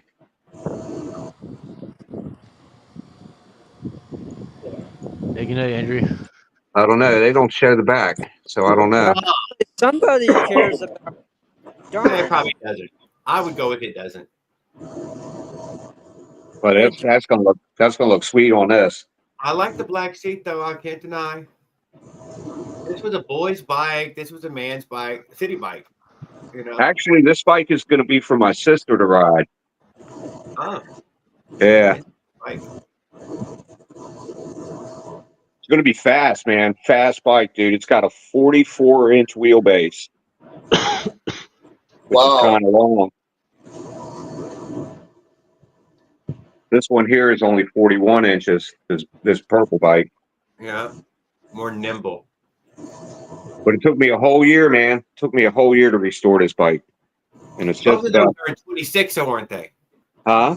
That's in 26? Yeah, they're both 26-inch bikes. Get the fuck out of here. You got me. Never mind. They are both 26. Oh. They're small. No, they're big. They're big bikes. They're big bikes. Here, look at there. That's my motorized bike in the background. And that's a 24. Yeah, that's a 24. Yeah, I thought those were 27s. That these two bikes were 27s. You weren't far off. It was only an inch off. No, that's a lot off. 27, man, is a much bigger around at 700 Cs. Yeah, 27 is actually pretty big. I think 700 is smaller than 26, isn't it? Yeah, 20 smaller. No, it's 700 is bigger than 26 It's by a little lot. bigger, yeah. Is it? Yeah. It's a little bigger. Yeah. So there it is. I finally finished it after a whole fucking year. Got all the rust off, fucking re-lubed all the fucking bearings. Fenders, dude, those are shiny. I like the brakes. Yeah, man. They were rusty when I got it, too. They were rusty as shit. Style of a brake lever, that metal chromy brake lever like you find on a Honda. Oh, those are nice. Look at those. Those are sweet. Yeah. Uh-huh. Yeah, all metal. Oh, yeah. Fuck yeah. Fuck yeah.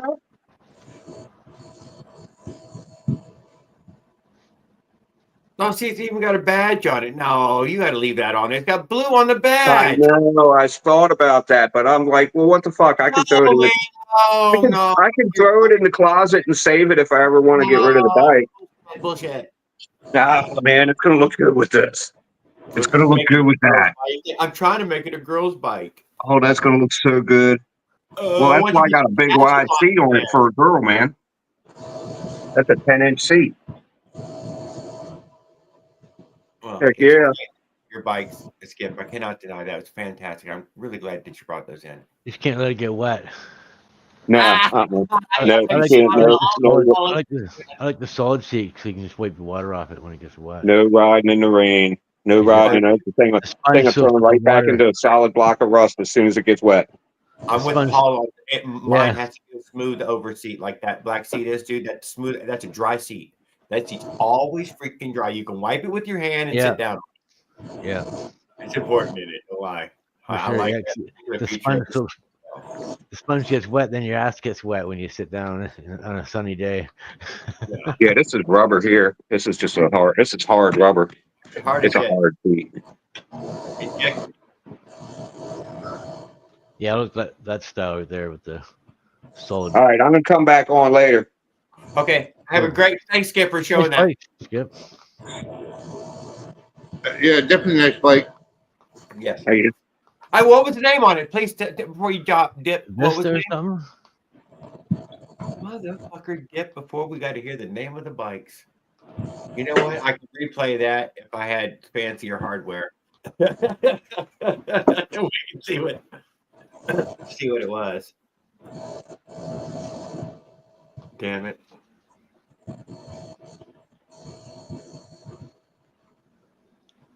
It was multi-speed. I did. Where was the 3-speed? Weren't we supposed to be looking at a 3-speed?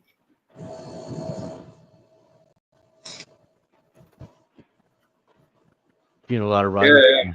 yeah. I think maybe it was one 3-speed, and in this it was a Nexus 3-speed, and it was stuck in that middle gear, neutral.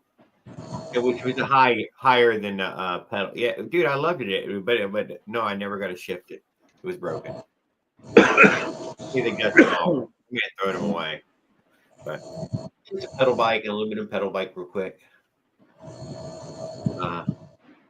Yeah, I meant to replace it, but I never have. Hey, Tan, how are you doing? Is he Tan? Just 10 speed. Willard. Oh, Tan, or was he writing to Tan? Well, there you go.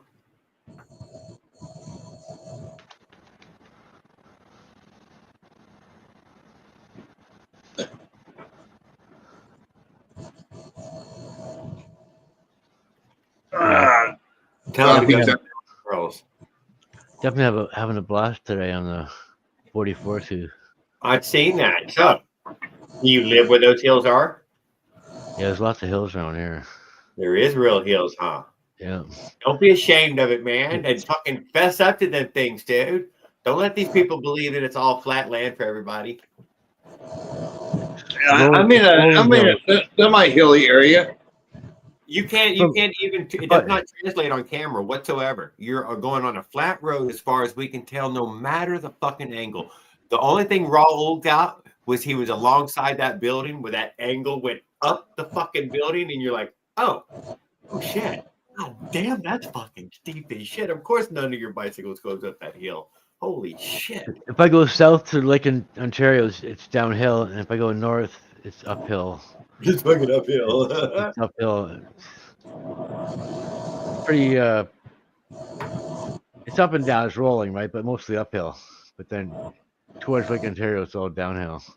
And 2 miles south of me is the nuclear generating station. You should run by there, dude. What do they have? The hot water, dude. They got anything fancy in the hot water? Big shrimp farm. You can't really go there, but you can go around it with on a bike path. It follows the lake. It's basically right on the lake. You jump in? What's that? Is it heated? I mean, is it steaming in the winter? Oh, I don't know. What do you mean you don't know? I rarely go down there. It's just hot water. It's all frozen over in the wintertime, the lake. It can't. How could it possibly froze over? So that power plant. Maybe not by the power plant, but mostly around it. It's got to be a lake by the power plant that's literally warming up to grow shrimp in. Somebody's farming it usually. I'm sure they're pumping warm water out there for sure. Yeah, that's the key to that. That's how we make power. When I went to school, we used to do safety drills and stuff where you'd have to, if there was a nuclear accident. Oh yeah, what was the safety drill? I don't know. You just everybody had to leave the school and had to evacuate. We had to assemble inside and get ready to leave. Right, get ready to leave the area. But you never go anywhere. You just go inside and assemble. What's up, Jose, man? Goddamn, it's evening time now, you son of a bitch. Good evening, brother. Hope you're safe. It's pretty safe though. I used to worry about it, but now it's like they've never had an accident. Yeah. Even if they do, they've got 12 feet of concrete encasing it. It wouldn't matter if they had that kind of accident. You are not the kind of person that they would tell. It'd just be too late for you. They've got like 3 times over safety features just in case somebody would come by there telling you that it was just swamp gas. Don't worry, nothing to see here. You guys are safe to the south too. They're pretty. They don't screw around with that. Every time there's been an accident, there's been a cover up. So that's just how that goes with that. There's no Chernobyl. here anyway. There's three generating stations around here. There's one to the south, one to the east, and one to the north. I think ours was coal for a good long time, and you could see the coal being moved through the intercoastal They've got waterway. like 15 or 16 or something. But now with it, I believe we're natural gas. Natural gas is so cheap. Yeah. Nuclear's clean, but they've got ways to get rid of the waste too. They're using that up. America definitely makes amazing the power technology. literally the most in that way. It's better than coal. Coal's a lot dirtier for the environment. I think coal is probably the best. Coal is probably the. You should only use coal. The cheapest. It's definitely the cheapest for sure. The more smoke in the air, the less you can breathe, and when you can't even breathe, you know what? They stop making stuff. That's why they have all. It's self-canceling. So as soon as you interject these ways that doesn't make smoke, man, you really fuck everything. The natural cycle is that it should make a ton of fucking smoke until you literally can't fucking breathe. And there you go. That's how you know you're making too much. You know, just get this shit out. Everybody's buying electric cars to protect the environment, but then they're burning coal generating power. We need every drop of energy we can get from everything, always, only more. There's lots of clean stuff like hydro, like the Hoover Dam. That's a wonder. Well, a wonder of empty fucking water. I went over there, dude. It's fucking empty. When you see it, you'd be like, man, what the fuck? Where'd the water go? Where's that at? Lake Mead. Yeah. Oh, Lake Mead? I was there back when it was an actual lake. Not, now it's all dried up. I haven't seen it in a while. I was expecting to see dude, the docks end in the dirt. You're like, what? All this shit was waterside. All this development right here was fucking waterside. Where's fucking water at? Oh, it's long ways down there. And I mean, a long ways down. Where the fuck? There used to be a beach resort there. Of course, it's all a ghost town now. But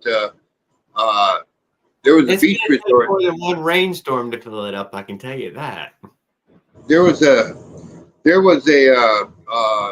beach resort there that I went to when I was a kid, with my parents.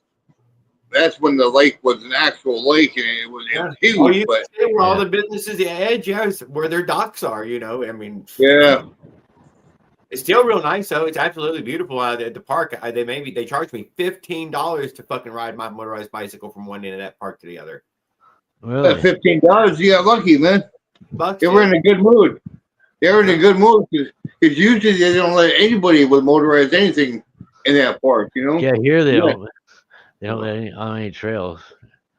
E-bikes are okay, but not gas bikes. No gas bike, man. No. That's discrimination, man. Discrimination. They're illegal in Canada. Discrimination. It's private property only. But I see cops all the time. They don't bother me. They don't give a shit. Yeah, I know. They laugh and see you riding by with you're pedaling. A lot of cops, when they see me on mine, they sometimes wave me down and want to check it out. No, I haven't had anyone to check it out one time. But he wanted to check me out. He was curious about me. I see them usually every day. He was catching me pissing on the side of the interstate, though. I will admit that, though. With my. So there you go. Hey, good evening, Brian. I'm glad to see you made it. I hope everything's well.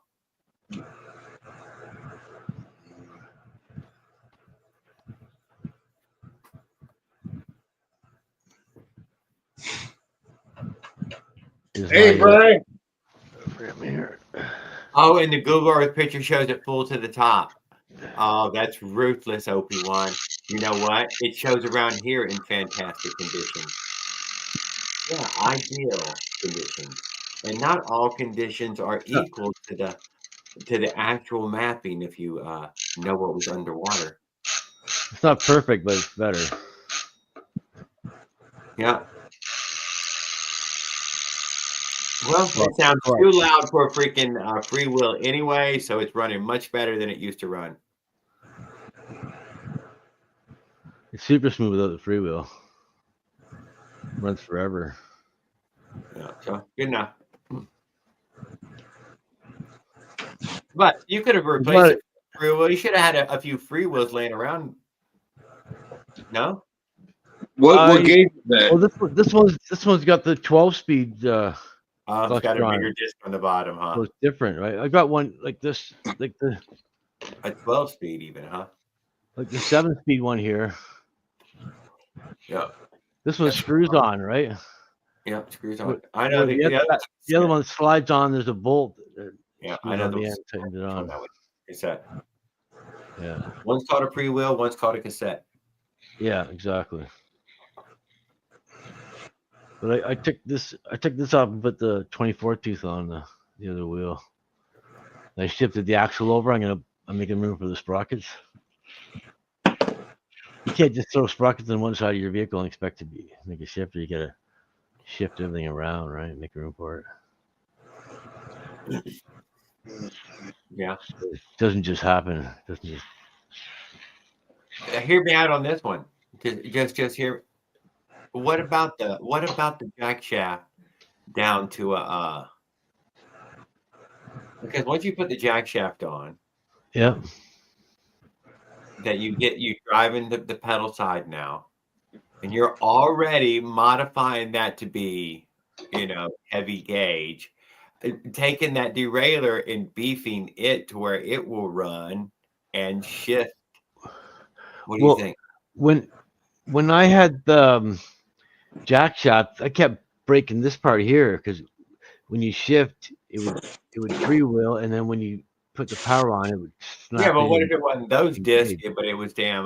That's what I was saying. If you then you'd only need like 3 speeds, two, even use a hub, use a hub mount. You could use a hub mount and use fixed sprockets because you don't need to have a freewheel at the back and have a freewheel at the pedals. A freewheel at the pedals is all you need. So all the sprockets at the back should be fixed.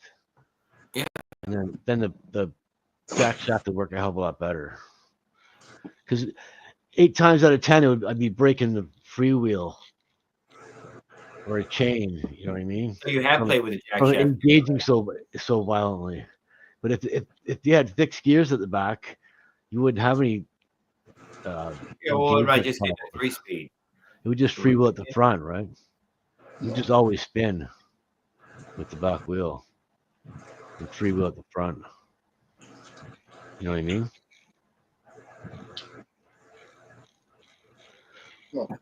So instead of having this freewheel at the back and having it freewheel the opposite way at the pedals, you just have one freewheel at the pedals, and the back always spins the chain. And you have a hub mount, and you have all your sprockets mounted, just like I do on mine on the engine side. Do that on the pedal side. Yeah, that's what I'm saying. It's a hub mount and the sprocket. Well, you have to use thinner sprockets in a e-bike chain because you need a thin chain to shift if you want to shift efficiently. But you could use an internal. And to get through the derailleurs, the pins get in the way. The pins catch on the chain, so you need a chain that doesn't have any pins on it, like an e-bike chain. You can get 410 chains for the engine too. Mossy showed me a link that has them. Yeah.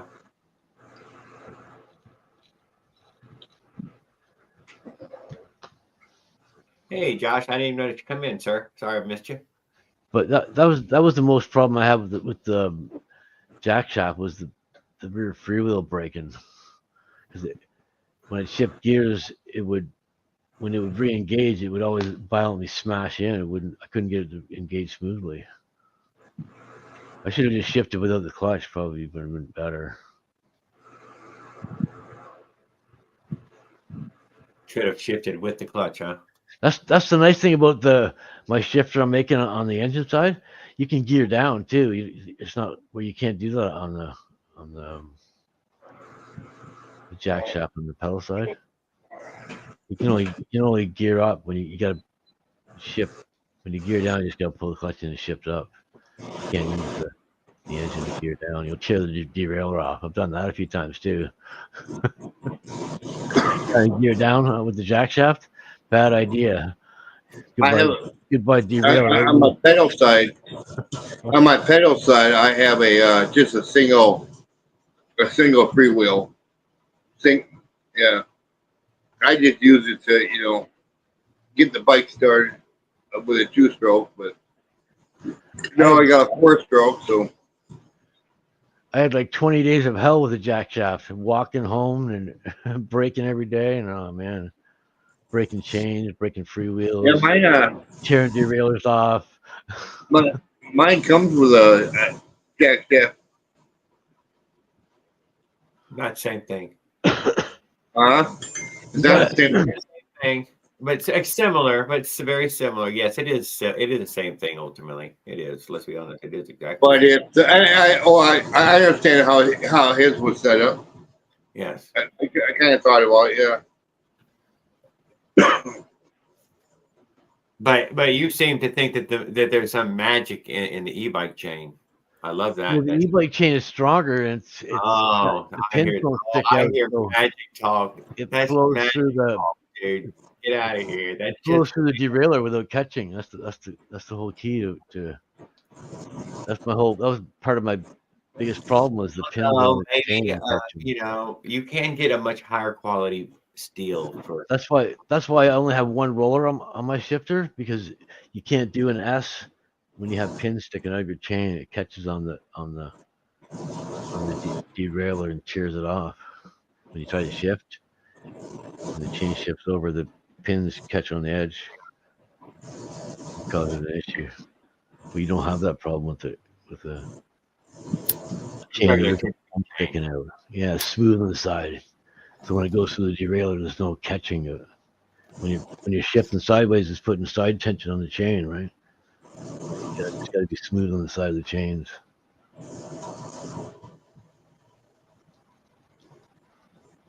Yeah, there's a bunch of problems with shifting. Oh yeah, I know. Yeah, that's why I ended up with a roller. But internal hub, I have never had an internal hub to play around with to shift the internal hub. The shifting is pretty easy because all the power is on the top of the chain. On the bottom part, that's just this. Asking for 7 and 8 is always bad, and missed chain alignment is terrible. But an internal shifting hub would solves a lot of those problems. Yeah, when you're feeding the chain back in the bottom, it's on the slack side of the chain, so it feeds pretty easily. All the tension the next thing to go is the derailleur, and that's what gets snatched off next. Unless you decelerate, and then it reverses down to the bottom side. That's why you can't decelerate with a jack shaft. Yeah, because it puts all the tension on the bottom of the chain. And I know, Josh. In fact.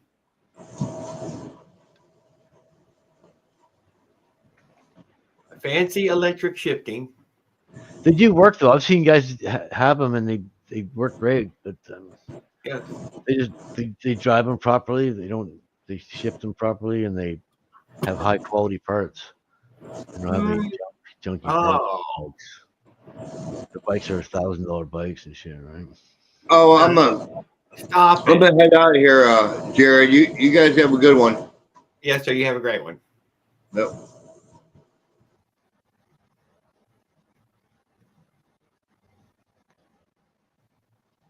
Well, that was that noise. I want to try the jack shaft again too, and try those use a hub mount and use fixed mounted sprockets to the wheel, so it eliminates a failure point. What I found was cruise control. Usually the set and forget it thing I'm real happy with, and you stop thinking about all all those different gears and all. So I'm gonna hopefully use just a sprocket to solve most of that. I don't know what right now I'm using that 44, which is it goes I don't know. I don't know. You're using it. It's kind of high revved. I can't deny it. It gives it a lot more power for sure. The 36 tames the 50cc. It doesn't. The power band isn't as. It's still got a power band, but it's not as violent, right? It's just smoother. It doesn't come on. Yeah, but I keep intending to do a project with this stupid thing, and I'm like, well, I'm just gonna leave the 44 on there. It keeps my speed down too with the bigger sprocket or the smaller sprocket. I go too fast. Oh yeah, well, okay, yeah, well, there you go. Well, yeah, I was hoping that it was just going to tame it, but now that I have this It does project, tame it, but you can go a lot faster too at the same time. I might even try the 56. I will probably throw the 56 on another wheel just to slap it on to see. I don't know. When I get that trailer built, I want to see. What feels good. I'm topping out at 36 miles an hour at 8,600 RPMs, and my top speed is 41 miles an hour at 9,600 with the 44 tooth. That's just screaming downhill in the power band. But yeah, I was hoping somewhere in like the 4,000 range. It's what 3,500, 4,000, nice cruising speed. Yeah, but the 50 cc is all top end power, so I need the revs. I'm definitely not getting to the revs. I definitely hear how yours has got you've got a real ACC, so that's a huge difference. It's like almost double the size. I don't even know how many. 5,000. That's what he said. It was 5,000. That we were running at 5,000 RPMs, and we were doing about 20.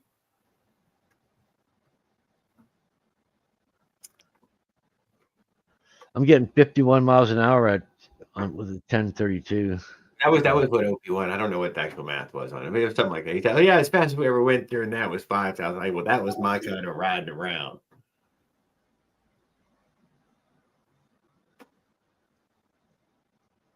I don't think it'll do much more than that. That's pretty well chopped out. But I got a 56, so. And I know the 56, even on the little China Doll 49, dude, if you put the 56 on it, it will do man-sized work. It's a fact. It's a fact, dude. It will. It tops out around 18, 20 miles an hour. But you can go from a dead stop. You can tug something around, carry you and your little grocery load or something, I'm sure, if you were a whole lot less human than me. But just in that way, it did make the little thing actually do work. And I still put a 44 on it though, because it just sucked. It was just too much. Put a 28 on there, you'd be like, this thing's lost half its power. Yeah, you had nothing. Couldn't get it in between anything and up high enough to start moving it, and then you run out of power long before it ever got anywhere. It'll build power, but it won't climb on a hill. There's no doubt about it. Make it, hardly usable. Yeah. The 40 is the ideal one. You could probably push it with the Avenger if you want to pedal a little bit to start. In the 200-pound range, I have 140, one aluminum 40, and with the 28. With the 28, you don't have the rev so high to get the speed, right? After 9,000 RPM, it starts to get harder on the equipment. I'm not topping it out. You goddamn right. I'm not that interested. I don't care where it goes. Can you give the gas later on though when you're starting to climb the hill? Didn't find that that day. I was not happy about that. I thought about pedaling. It was just about to happen. That fucking levee was steep, but whatever. I know that 4-stroke would have made the hill. God damn it. I know that hill right there. I would have made that hill. I spent $9 on a gallon of 94 octane Sunoco Ultra Premium. Yeah. Last month, I'm still running on it. Oh no! Oh, let me tell you, Paul. Just because you're up here, I feel like I can let go. Sure. Motherfucking pedal of shame today. Did you? Oh shit. Motherfucker! I'm on the live with Lucky and y'all, and I said, "Hold on, guys. It's Avenger time." I was gonna go make some money. Well, I did. I jumped on the Avenger. I fucking rode out the fucking house, went down the street, left, right, bam. I'm going, dude, before I can take that next left. Blah, blah, blah, blah, blah, blah. What the fuck? Get the fuck out of here. So I finished over to the store. I shopped the thing and pedaled home. and stopped at a neighbor's house and chatted with him out in the yard for a little while and then pedaled the rest of the way. God damn it, Ran out of gas. It's too new to break down. Isn't it? It got me. I couldn't believe it. I knew I was low, though, but I thought I had one more trip. Come on, one more trip. That's why I bought the reserve and on off gas. Oh yeah, I know what you're saying. Yeah. Yeah, so I can. When I run out, I can just switch the. No, I do have. Yeah, that's a good one. It didn't come with one when I bought the tank, and I know it did. Yeah. I bought the 1 gallon tank. It's got a lot bigger nozzle too. It threads on the outside instead of the inside. Uh-huh. The peanut tank, the petcock threads on the inside of the hole, so it cuts off the flow a lot more. Oh, I do know the one you're talking about. The 1 gallon threads on the outside. It's wide open, and I'm using 1/4-inch fuel line from a car. Are you having a problem sucking in enough gas? No, lots of gas. He's like, lots of, oh my God, lots dude. of flow. I don't think I need a. He's like, no, Jared, fully ported, man, fully ported. What I do is I use the 1/4-inch hose. I really did even do because even flow rate. Yeah, I use the 1/4-inch hose, but it's 3/16 line, so I take the 3/16 hose and I use a 1-inch piece on the end inside the hose so the clamps better. Hey Jay, I didn't even see you pop in there, dude. Sorry. What up with you bike guys too? We're just sitting here hanging out, me and Paul talking it up. Others have been in and out, but they'll probably come back or just lurking in the background anyways.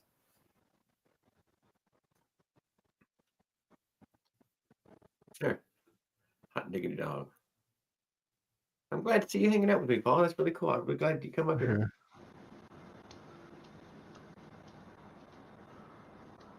My camera, that's great. Or are you talking about having flats because where you live has been all swept up or something?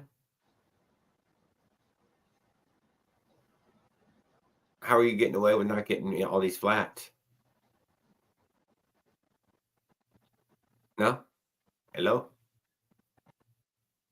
Me? Yeah, you. Oh, sorry. What was that? There ain't nobody else to talk to. He's like, what? Did you turn me off? Maybe I got turned off. I don't know. Yeah, I haven't got any flats in forever. Yeah, how? I don't know. You got clean streets here. What do you mean clean streets? What the fuck? They sweep off the little bits of metal. Nobody even gets a flat tire there. People don't throw garbage down the road here. No, nobody's got garbage that fucking gives you a flat tire. Yeah, old tires give you flat tires. I buy stuff like this. And thorns, but extra thick tubes. Extra thick tubes with feel it.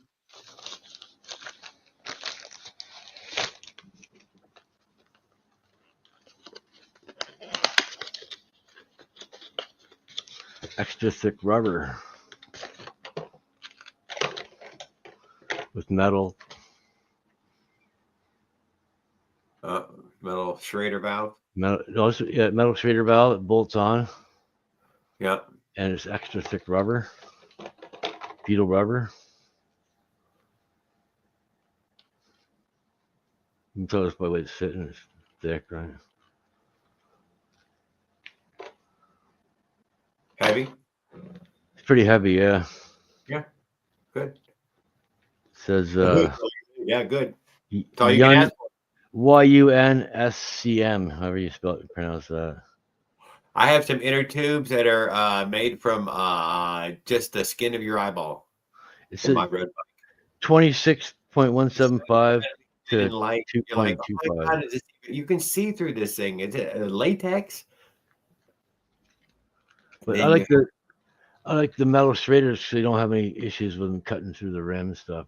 I do like, but that is definitely not the Walmart tube. So yeah, definitely. It costs a few extra bucks, but it's worth it. And it says heavy duty beetle rubber. That's about it. Chinese.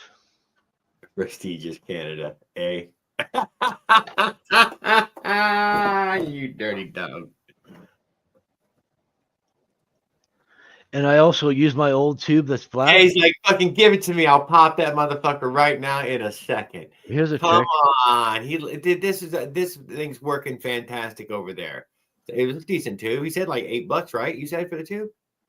It's like $20 for me for this. Well, I take my old tubes and I cut a slot in the middle. we count shipping now, man? I think we know what's the advertised price. Yeah, like $20, probably like $10 for you guys. Oh. But I wrap my old tubes around the new tubes so it has an extra layer of rubber. Oh, I've tried this. I've got like 3 or 4 layers in there now of tubes in my one tire. The one with the studs in it, because the studs are pushing. When you're driving on the asphalt, the studs push back in the tire, pushes on the rim. So you need a liner in there to stop the stud from rubbing to the tube. That was my first issue I had with the studs. So I had to put a liner in there so the studs weren't causing flats. First, I put this stud of tires on, drove 2 miles and had a flat. It's like, what the fuck? Studs poking through the tube. Oh, I fixed that problem. It has to do that, otherwise it wouldn't grip, right? They stick into the ice, but they push out of the way when you're on the dry roads. I thought about going tubeless on my tires, just for something to talk about. But, Tubeless, you got to run seal in the tires too, and you have to run rim tape. And have you ever seen guys that run by the rim that is sealant in the tires for a while? They pull the tire off, and it's like the tires stuck together. And oh yeah, it's all dried up. Right, it's all dried up in there. Yeah, but it does work. If you get a flat, you just stick a tube in it like a car tire, and fucking. Oh, dude, right? A bacon strip in, dude. Later at home. Yes, you know what I'm saying. This is a pretty handy thing in that way. Slam a plug in, pump it up, boom, you're gone, right? Quick and dirty. Although if it breaks the seal of the edge, which is easy on a bicycle, Yeah. Here you are. Hard to get the seal again. Yeah, exactly. You need a blast of air, or you need a. You know what I mean? Yeah, be lucky. Yeah, it's not going to happen, away from the house easily. Yeah.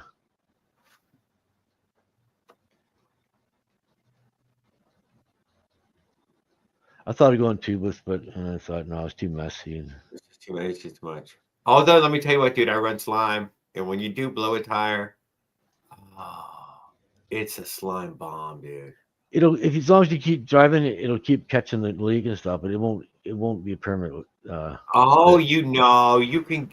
As long as it'll be a permanent fix as long as you keep moving. You're right. If you let it sit, you'll eventually leak on you. So it's slowly but surely filling that little crack with some fibers, some sort of emulsion that's in there. You can tell that it's as long as you're mobile, it's great. That stuff works amazing. And if you have a great pump, dude, to give it, fucking give it air quickly, and you have enough in there. What up, fella? It will lock up and run for days and days, and I will call it a permanent fix. Yeah. Well, right now, though, my 4-stroke dude is sitting on the rim. Now. You can't get a flat, put that stuff in there, and then let your bike sit in the shed for a week and expect it to be. No, it is still flat. All right, you're right. But you can pump it up and drive it with slime, and it'll still work. It'll still work. Thank you. And it might catch again and hold for a good while. Yeah.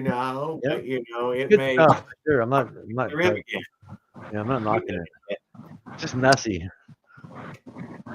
Oh, for every time you repumped it, it's fucking messier. Fucking fix the flat.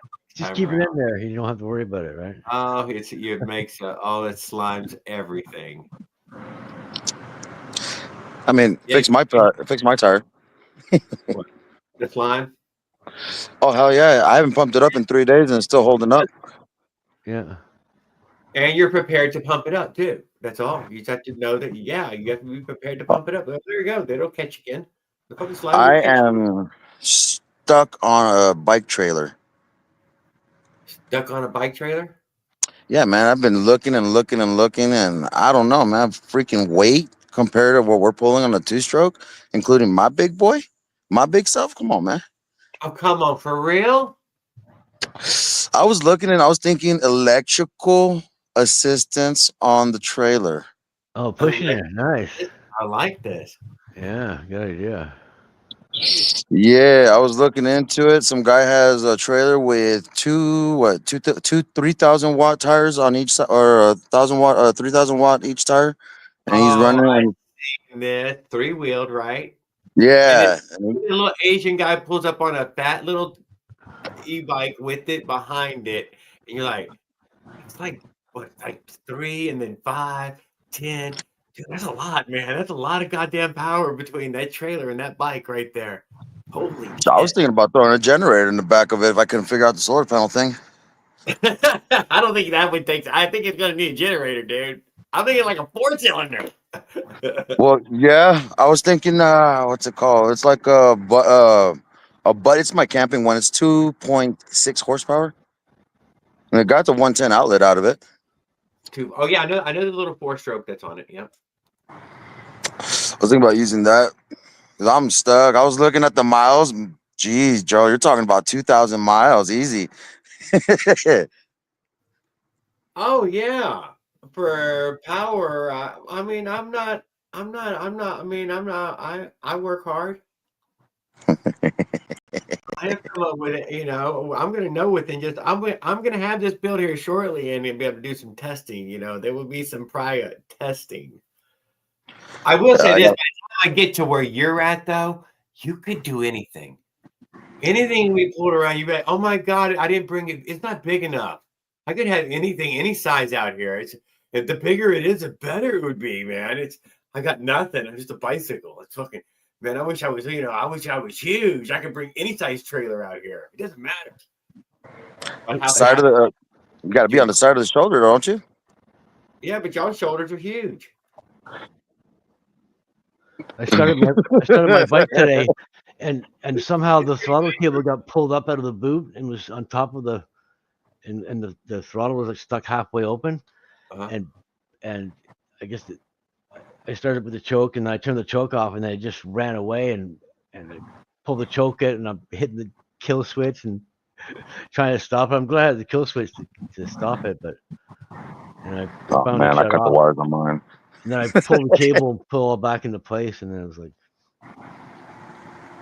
I didn't want to let the clutch out because the clutch is so grippy. I didn't want to break something, you know what I mean? It's winding out and dump the clutch. Probably wouldn't fucking let go. Wouldn't slip. Oh shit! What up, Paul? Yeah. My bad. I forgot. My screen's all small, so I'm on the phone out here. Yeah. Little tiny letters on there. Yeah. So we got the builder, we got the enthusiast, and the breaker. Hey.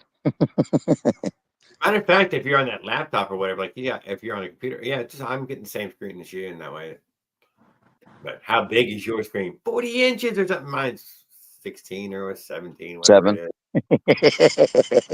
Oh, dude, yeah, it's 6, 7. It's small. I got 3 bikes. One's finished and tuning it, and 2 are in progress. I think I need a bigger main jet on the PZ20 because I need to turn my air screw out a bit more. It's all the way in. And what size of jet you running? It's a 98 now. It was 89, and I switched it to 98. But then I forgot I had my air screw turned all the way in. It runs perfect with a 98. But if I try to open up the air screw, it seems like it doesn't run right. So I need a little more. You're the green bike, right? The red and white 50cc Minerale. How's that going? My 3-year daily. It's got like 100 holes drilled in the frame. All the wires hit in the frame. Damn man. Yeah, a few different. I just broke the rear axle on it. I never have any frame cracks. I check it a lot for. Hey, the axle on the chopper, it's not bad, is it? I heard they're not really that durable. Most of these are fairly undurable to be motorized. I hit a pothole at 40 miles an hour, and then my seat post bottomed They're durable for the motor. They're less durable for once the bike is at speed, hitting any obstructions. And my seat bent up in the air, like straight up in the air, and then I was sitting on my rack at the back. Luckily, I have a rack on the back. I'd be on the back tire bender. Yeah, but that was fun. Try wood wheels next. Freaked me out. The front it went over. I didn't even feel it. But when I looked, I could see my air shocks were up higher than they ever been compressed in the front. You see the dirt mark where the suspension bottomed out in the front. Yeah. Yeah. Didn't feel it in the front. I rode that suspension bike at last, and I don't know. It's a little different geometry than what you had yours. You know, whatever. Still a bike. That's why I'm building the suspension bike. It's not for off road or anything. It's just for I really noticed it, man. potholes and smooth ride. I expected to feel more bounce and play. I never felt that some bitch. They're pretty comfortable. Things, but I never noticed it. Maybe it needed a 20 wheel underneath it or something. It's the extreme issues like that when you hit a pothole at 30 miles an hour, 40 miles an hour. It doesn't break shit like frames or forks or wheels. Yeah, no, sure. That's what I'm saying. Yeah, but it did break. It did break shit though. Well, because there's no suspension in the back, so I think my seat spring might have contributed too, and your seat was also strong as well. My seat spring compressed and bottomed out, and then my seat bent up in the air. It hit so hard.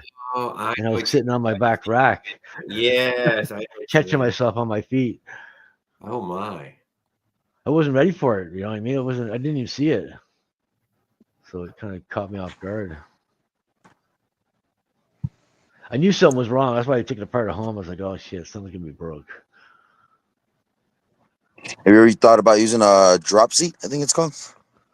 What do you mean drop seat? It's like a pneumatic. It's like a pneumatic seat. It is a pneumatic. Goes up and down. It is. It's spring-loaded seat. Oh shit! Damn. Yeah, that bottomed out. Like the spring bottomed out, and then after the spring bottomed out, it bent the seat up. Gee, man, thanks for that. That's my only suspension. Fireproof car. The spring-loaded seat post. It moves about 2.5 inches, maybe. Oh, okay.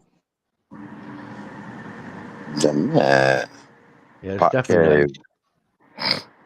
Everybody's got to have a spring-loaded seat post. No. No. I still got the arsenal thing. You're missing out. Yeah. Definitely get the spring-loaded seat post. It's totally fucking worth your time. Takes time. that jar out of your spine when you hit a. Oh Jesus Christ, man! With and without it, man, it is so fucking. Yeah. A little bit of suspension, but dude, it's right where it's fucking needed. Yeah. Yeah. Okay. I thought a bigger seat would have just done it. 15, 20 bucks. No, add it in with everything else. What you do double. You do the bigger seat on the suspended seat post. The spring seat. It's taking some of that shit out, dude. It does. The worst of it goes away. All right. Helps out for a longer ride. Yeah, thank you. I mean, the worst of it goes away. Yeah. All right. I'll think about it.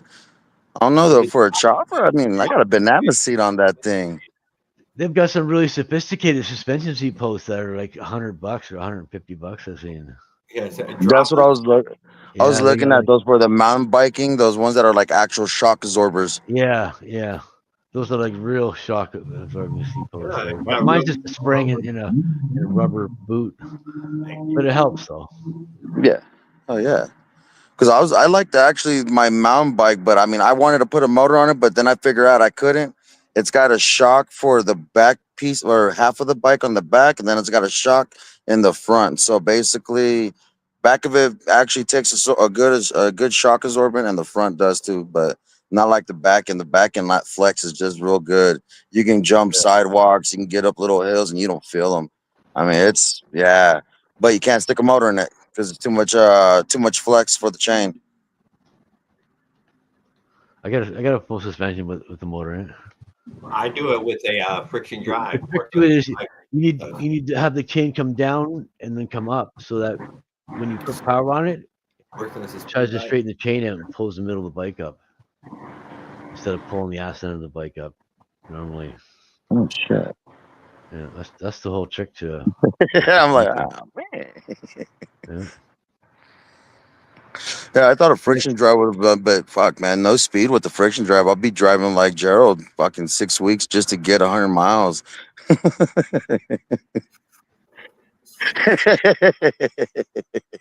Yeah. Yeah, maybe so. I can't. Yeah. Well, I mean, Joe, you cruise what? Hey, 15, 22, 23 miles an hour? 23, I would say it is usually. Yeah, exactly. With an average speed because of cruise control, like 18, 19 miles an hour.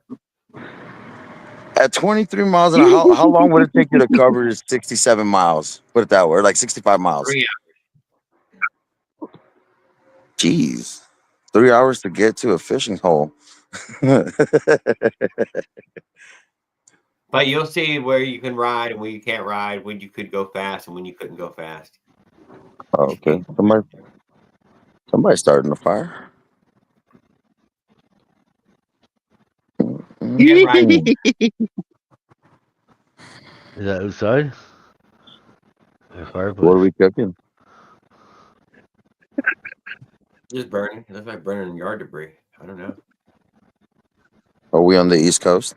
Maybe it's Maryland. Holy shit! It looks like we might have got a little accelerant in the mix to help it burn a You little. get it to burn it first. Yeah, I seen the burn little it too much. flame over there. Oh yeah. Was it modeling glue or something that we helped burn a few paper airplanes? Somebody get mad at their trailer?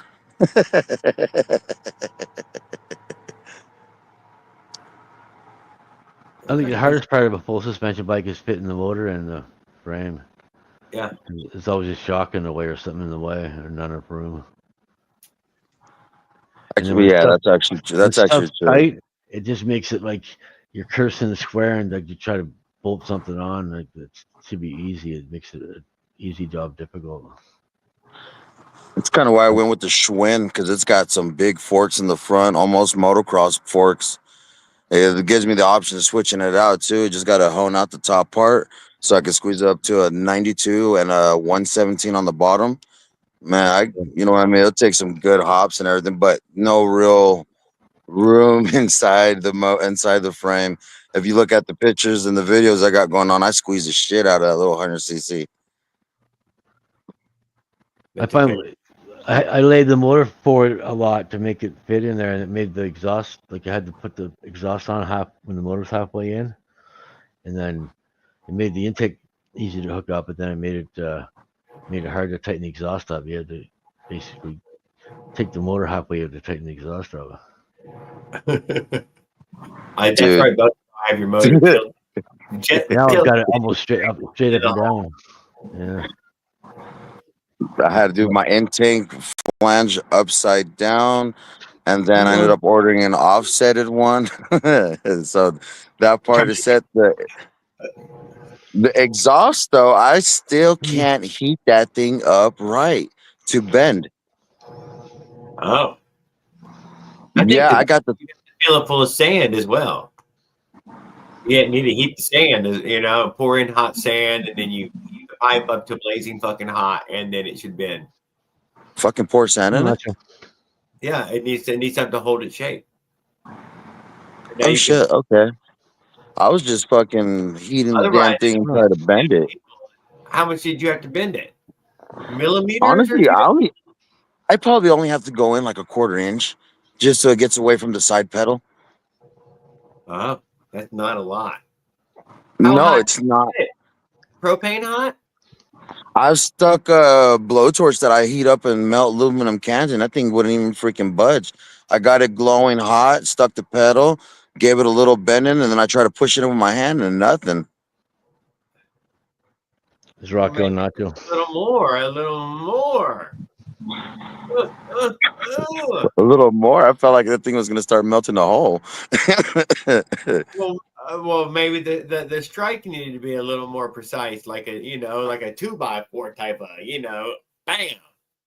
Oh, I got to strike it. I was trying to just press it with my hand. I don't know. You said it's a big steel pipe. It's chrome nice. It was a nice chrome pipe, but yeah. Did it blew it with a torch? I hit it with a torch, lit that thing up orange for like maybe 4 inches wide out of that little spot, and fuck no, it still wouldn't bend. It bent enough where I can get the pedal moving, but now that since it cooled up, shit, it's really fucking tough to get it moving.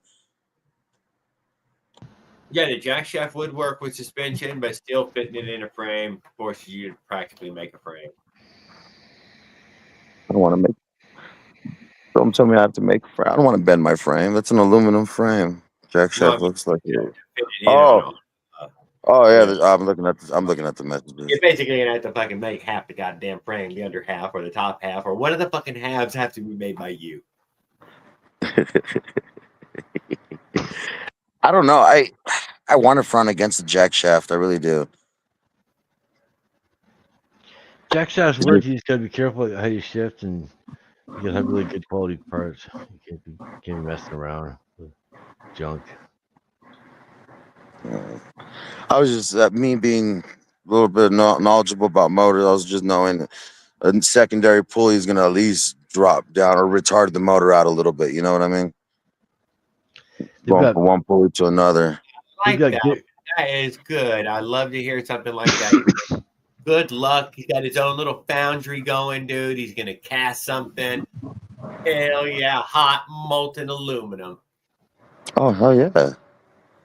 Somebody molds their own fucking flanges, huh? That's what he's saying. He's gonna try. Or maybe good luck, buddy. That sounds a lot better than fucking doing what I did. I fucking welded. And I haven't welded in a long time, and I forgot that you can't weld. You can't let aluminum get hot before you tap it back again with the TIG. Or you get a big old nice crater. Yeah. I've cast a little part on the channel, and that, man, I keep telling myself, yeah, I want to cast this. I'm going to cast it. Man, I have yet to. Whatever. I don't even got my big fucking furnace anymore. Yeah. Yeah, aluminum's definitely that little rocket stove to melt aluminum. I got a torch. It was a pretty good torch. He threw a few chunks of wood in there. That thing with the fan, that thing was a rocket. Oh yeah. It melts steel. Oh man. Oh. It was a little bit hunky. But when you forced air in there, that changed the world. On my full suspension bike, it goes from 50 millimeters round, and as it goes down toward the bottom bracket, it goes to 40 millimeters by 60 millimeters. It ovals out and then welds to the bottom bracket. Yeah. And it's like clever. It's good. I mean, I'm glad you got it fitting in there. There's tapered pipes all over the bike. Yeah. Top tube's tapered, and the bottom one is, well, it's round, but it ovals out and stuff. They do that for strength, I guess, right? To bigger welding area for the bottom bracket. For sure. I had because it's so wide, I had to heat it up and pinch it together to fit the motor mount. Oh shit! Because I didn't have enough room to put the bracket, the metal bracket. So I just heated it up and pinched it together. I just stuck extra bolts longer. I had a fat little frame on the bottom of it. None of the freaking bolts would 60 mils wide. The frame is 60 mils wide where the motor mount goes, so I had no choice but to pinch the frame together. And the frame is already oval shaped. As long as you do it properly. If you heat it up properly, not too much, you can move the aluminum without. You just drill a hole through it. Ding, ding. What I was thinking for the spark plug. There's no holes in that frame. I don't have any. It's aluminum frame too. I don't have any holes drilled in that frame at all. It's not. I don't know if it's 60-61 aluminum or not. My frame with 100 holes drilled in it, that's 60-61 aluminum. That's my new. I got holes drilled in the top. I got holes drilled in the side. I ran the run leader temperature sensor, the big thing that fits in the spark plug. I fit that to the frame too. So shows how many holes I get drilled. I did drill two beside each other to fit that in there to the frame. I bought Yeah. one axle, hollow tube. Hit all the wires, all the cables, everything. And then I took another 5/8 steel hollow tube and slipped it inside of it. Holes are okay as long as you put them in the right area. You can't put them in spots that weaken it. And you gotta have you can't have Chinese aluminum. I wouldn't recommend drilling any holes in any Chinese aluminum frames. I've seen BMX bikes wreck because of that. I'm good. No holes. I've been beating my bike for 3 years, and you see the roads here. They're ridiculous, especially after the winter. All the frost heaves the roads around. Well, So I have yet there's a to lot see of bumps. break the frame in any catastrophic way. The roads look smooth, but they're full Not of a bumps. single bicycle yet has been broken in any of those ways. Even the ones that broke, it still was not catastrophic. We do have one guy who used to join us who broke the front bottom tube. But even that, it was terrible. It was that terrible. Oh, you got that red? Top tube was still, oversized top tube. You drill holes in your crank. Does that mean that your crank's gonna break now because you got holes drilled in it? Now, could he have been going high speed and it happened to him, and then total, maybe, but it didn't. That's all I'm saying, but it didn't. Y'all remember him? He was one of our first people on the lives. I can't remember his name though right now for the life of me. Isn't that terrible? Oh, what's his face? My old school bike comes with big slots and the metal's all bent in around where the cables go inside the frame and stuff and yeah, I did my first motorized factory. It's all the cable. That's where I got the idea from bikes that have big 3-inch slots cut in it and all the metal's bent up and curved inside where the brake cables go through. That's my old school chopper. That one's got all the wires hidden too. Yeah. And everybody used to hide them for the longest time. Yeah. Yeah. I try. It's a little messy as it is, so I try to keep it as neat as I can. You know what I mean? Because you can get wireless throttles. Yeah. That way. The CDI, there's not much you can do with that. You got to put that. Handlebars. Yeah, and you got the wiring for that's gonna. CLs, Honda CLs had that fucking gorgeous handlebars. So the wire loom works good for hiding the wires. Put all the wires in a black wire loom. Yep, that's what I do. It makes it look a lot neater, a lot cleaner, and they don't have any issues. They don't have any wires getting caught and ripped out and shit. And the first thing I do is cut those little plug-in connectors off, and I solder everything together. If I have to take it apart and desolder it, fuck that noise. I fucking walked home because of that bullshit. What, the connector fell off? Yeah, the connector's all fucked up. Yeah. For real? Lighter, bro.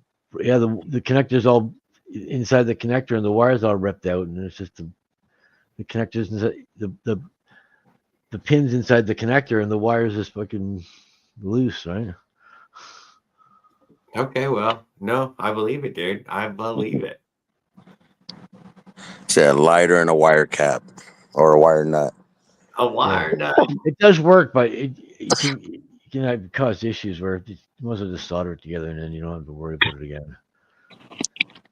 And you drive for 2 years, and it works. Bike check, bro. Bike check. Like me, I drive my bike. I don't work on it. Oh, why didn't we see the RPMs on your gauge again? I haven't got my run leader hooked up yet. Still right here. Is it because you're afraid to use it? Is it defective? No, I've got to pull all the wires out of the frame and put all the wires in the frame. Because because now it's all buried in the frame. Yeah, it's gonna be a pain in the ass now, right? So Oh, I that's might sad. just hook it up on the other side. Fuck it. Mother screwing. Well, put a piece of string when you pull it out, and you can make the other one go back in Fish easier. it in and fish it out. Yeah, because the Yeah. new one's sitting right here in the box. It's sitting right here, ready to go. Better than first time fishing. First time fishing is when it really sucks. Mm-hmm. Throw The some first KY one, jelly in it and pull it.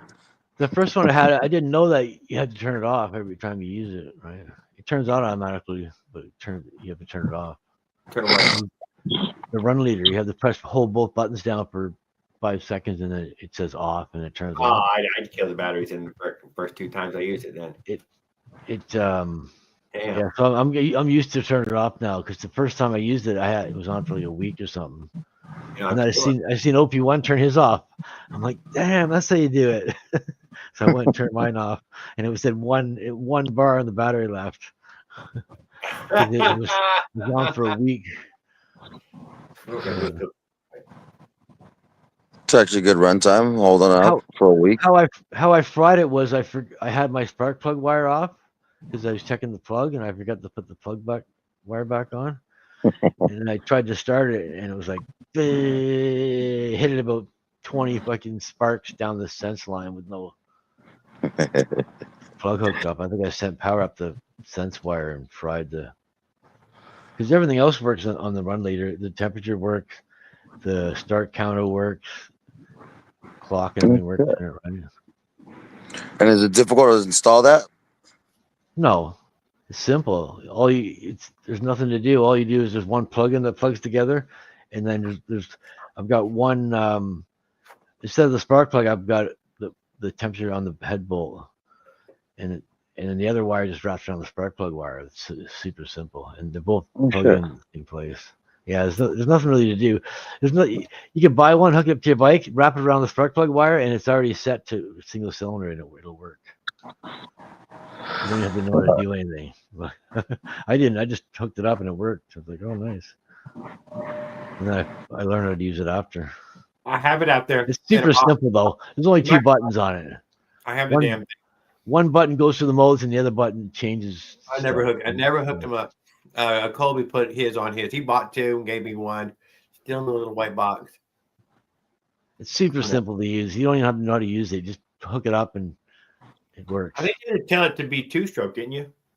No, it was already on. It was already on single cylinder 2-stroke, 1R, 1P, 1R, or something like that. It's already set up for single cylinder for a lawnmower or for a ATV single cylinder. You have to change it if it's a 2-cylinder or a 4-cylinder gotcha. or 4-stroke. But it's set up for a single cylinder 2-stroke right out of the box. Nice. Yeah. I was happy about that too because it just worked. I couldn't tell you that. So, what temperature can you pull out of your jug until you start warping? I'm running like 300 when it's hot out and I'm pushing it hard, but normally it runs like 200. If I do like a 10-mile run and I'm winding out full tilt, it'll be like 220 Fahrenheit. That's the Minarelli? Yeah.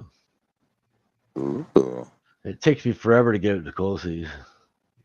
It took me a full week of like 10-mile runs each way, uphill and downhill, and I finally got it to cold seas with the 44 tooth at 9600 going downhill. After I drove like 10 miles uphill, and then I turned around, drove halfway back, and it cold seas. But it's been running fine since the cold seas. It didn't do any damage. It locked the back tire up. I pulled the clutch in right away, and then it started right up, and I drove it home. I took it easy for a bit. Took it easy to let it cool down. That's kind of why I want to do electrical front wheel. To give the motor actually time to cool down so you can get longer travel out of it. It's when it's hotter is the issue because the cast iron doesn't heat up as fast as the piston heats up. Taking an electric front wheel quicker. Nice. And then it seizes in the bore. But it's not really. I was hoping to make power with it. If you keep doing it, if you keep cold season, you're definitely going to damage it, but it's not going to damage it if you do it like once or twice or something. And it takes the extreme amount for it to happen on my bike. Pretty hot in Texas. For us to reach 200, he'll catch quick. I drove at 10 miles full throttle all the way uphill, and then turned around, came back full throttle all the way down. Damn it, full throttle, huh? Where's the videos on that? I've only seen people just gap a little full throttle here and there. I got videos of the cold season. In cold season? Yeah. Only? I got videos of it the whole week of me driving it in different gears, going different speeds.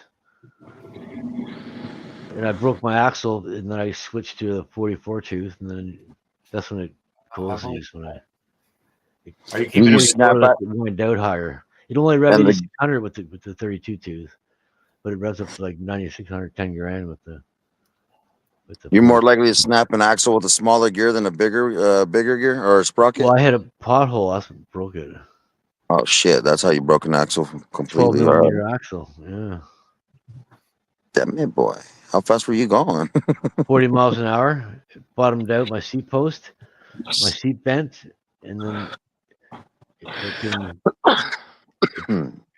broke the axle. I drove home. It was fine, everything. But when I took it apart to check it, it broke apart in pieces. It was broken inside. You're gonna get hurt, dude. I don't understand y'all. Whatever. It's right here.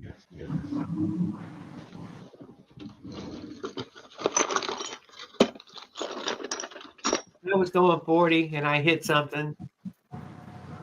It goes from 10 millimeter, which is my bike dropouts, and then it's 12 millimeter for the bearings here. It kicks back to 10 millimeter again. It goes back to 12 millimeter and then back to 10 millimeter in the end. And then on the frame, the 10 millimeter fits the dropout, and the 12 millimeter part goes in about 1/8 of an inch and locks into the frame. So you have to spread the frame apart to get the wheel to come off. Oh shit! So once it's on there, you can't pull the wheel off unless you can pull the quick release out, and the axle is actually locked into the frame until you spread the frame apart, and then it'll drop out. Nice. Second piece of it, yeah. Any of the quick releases are like that. Yeah. Normally drop design for quick release. See, here's the second piece that broke. Fuck. See, there's two O-rings. It broke on the O-ring where the O-ring sits. But on the new one I got, it only has one O-ring out in a different spot than where this broke. So, and this is an AliExpress. Don't buy anything from AliExpress, anybody, because they're a ripoff. They sell fake shit and they sell fucking junk and they rip you off. I was gonna say that. You guys, anybody have a parts? I had to put a PayPal dispute against them and get my money out of them because I contacted them and then they give me back $4 of my $14 refund. So I don't have received. So I contacted PayPal and PayPal got my money back for me. But never again in AliExpress. And then I see all kinds. They sell fake hard drives, like Samsung SSD hard drives. They sell fake phones. What drove you over there? Why'd you start wanting to get some AliExpress? Cheap prices because I'm so cheap, right? Because I can't afford it. So I bought this 4-bearing hub from AliExpress, and then you just told us not to buy from there. I know. Well, I didn't know until I bought this there, and I bought the axle there, and then they ripped me off near the end. It was okay at the beginning, and then they ripped me off at the end. I had to just put a dispute against them. Any other good websites you can actually order off of that don't take 2 months to order send parts? I usually order from scootertuner.ca in Quebec. Scooter Tuner, all right. Yeah, there's an American YouTuber that they sponsor that I found the site from. They got pretty good prices. They got Athena, they got MXS, they got Polini, they got everything you want for. Polini, I keep hearing that brand. Polini, is it that good? Yeah, Molosi, they got all the Italian brands and stuff. They're good, yeah. Polini's good. Is Bowfang outside? It's a Bowfang. Yeah, Bowfang works. I'm gonna have to find out what it means in Italian. They got a 6 horsepower Bowfang Minerale, don't they?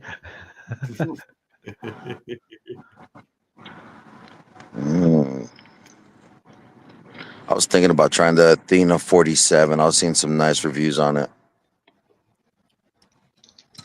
The Athena's a nice cylinder for sure. When you start getting to like MXS and stuff like that, you need like a bottom end that's got it's built. Yeah, for, like the stroke Maxis, at that bottom Maxi brand. with third transfer ports and everything without a spacer. Stuff like that. If you're getting into like the big cylinders, but you can put an Athena on a China doll, no problem. Or a Athena is just a Minerali Athena. It's just a company that makes race cylinders that have huge. Yeah, they make a nice 170 cc 2-stroke. Yeah, water cooled. they make some nice stuff. It's expensive though. For me, it's $400 for the Athena cylinder, $60 for the Minerali cast iron. Yeah, I know. I was kind of looking at that. I was thinking Athena or just go buy a Symbolic stroker. It's $500 for the Athena jog pipe for me, and yeah, it's like $900 for the cylinder and the pipe I want. But that's not gonna happen. Damn. Yeah, it's crazy expensive for me up here. Double the price. I've seen it. I freaking Symbolic selling like freaking $1,800 or $1,500 cases. It's been like that for the last 5-6 years. It's been like crazy prices for me. It's the exchange rate. It's $1.40 for me to buy an American dollar, so right away it's 40% more. And then with international shipping and then as soon as you buy something from the States, the Canadian government gets pissed off and they want you to pay them some money. So there's custom taxes you got to pay. The new tariffs. Buying out of the country. Canada used to buy everything from the U.S. We didn't care about Canada, and now it's like no one wants to do anything to do with the States. It's insane how much it's changed. Like, U.S. used to be like, you know what I mean? I'd buy everything from the U.S. Everybody would. And we're screwed There's up. not Canada. a lot of U.S. made parts anymore. For some reason, I don't know why, but no one wants to buy. US. Yeah, no one wants to buy American anymore. I don't know about that. I don't know about that. I don't know. For years, I'd buy 99% of my stuff from the U.S. They buy a lot of. I still do. I got no choice. That's where it comes from, California. Or we make a lot of bullets, and they're definitely buying those. Stealth or Steel. The Steel brand. Still Chinese. Still Chinese.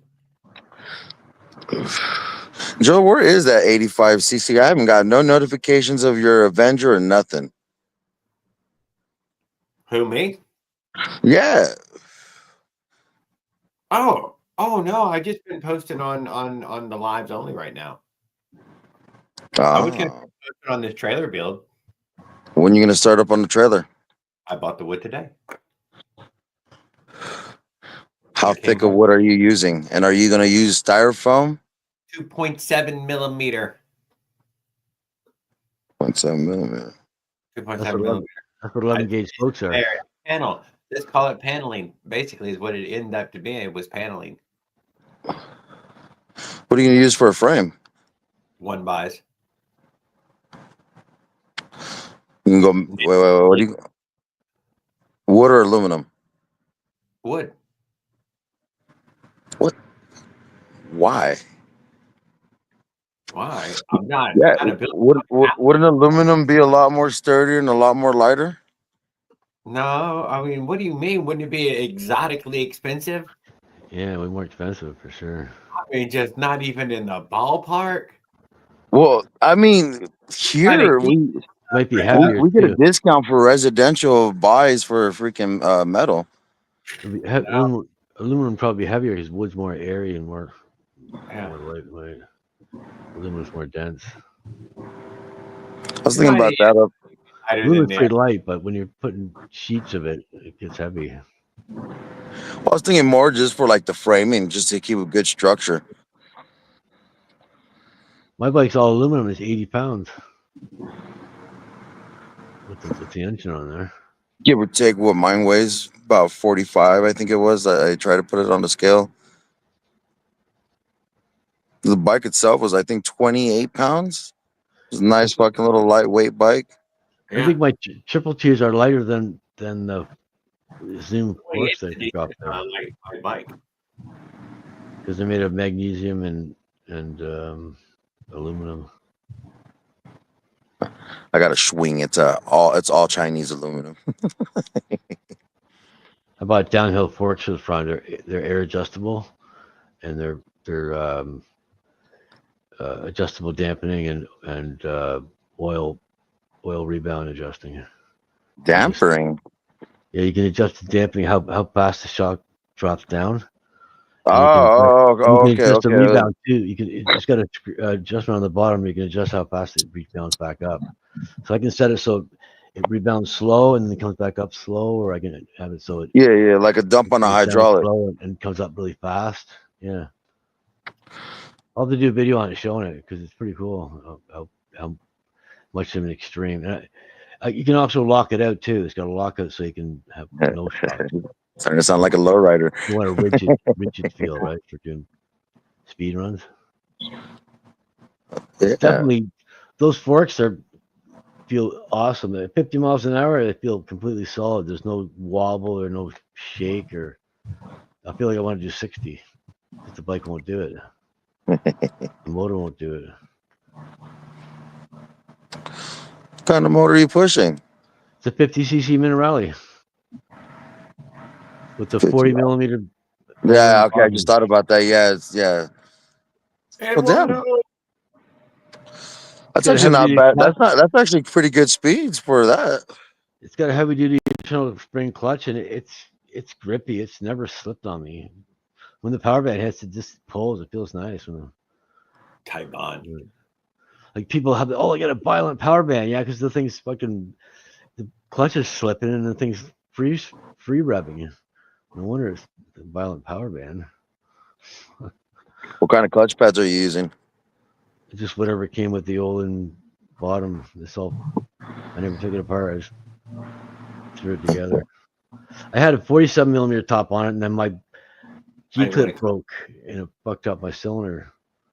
So then I found that site and I bought a 50cc cylinder, a real Minerali cylinder for $60. And then I bought that's what I paid for mine. I got 100cc supposedly. It's the 50 millimeter by 40 stroke. Yeah, mine's 47 by 40, but the bottom cost me $240. God damn. From Gomax, and the pipe, the chrome MT65 pipe cost me $220. And it's like half that price for you guys, like $100 for the pipe or whatever it lasts, like $60. Yeah, I paid $80 for the whole kit. Yeah. Through Amazon, and then the Minerali I paid $60. I bought a $50 spacer and gaskets. I should have just bought the complete Minerali kit with the carburetor and the head and everything. I didn't get a head or a carburetor. Yeah, I didn't get a head either. I ended up putting the LD100 head on it. Bolt pattern fits perfect. Everything's perfect sized up on it. So now I'm building this V80 cylinder. She looks like my little mutt that's sitting right there in the restroom. It's got the KTM 65 pipe, and I got a block off plate because it's case read. Yeah. I've got the what size of carb are you gonna put on it? Open up the transfers, the lower transfers. It doesn't show up. You'd have to have real specific lighting. Very specific lighting. You have no light on it. You can see the ports where I open it up towards the cylinder area. You cannot. You can't see it, no? No, nothing. I see holes. Yeah. Just saying, you need specific lighting to see inside your cylinder. I just decking the top right now. I got it all sanded. Smooth. Man. Okay, here's my pipe here.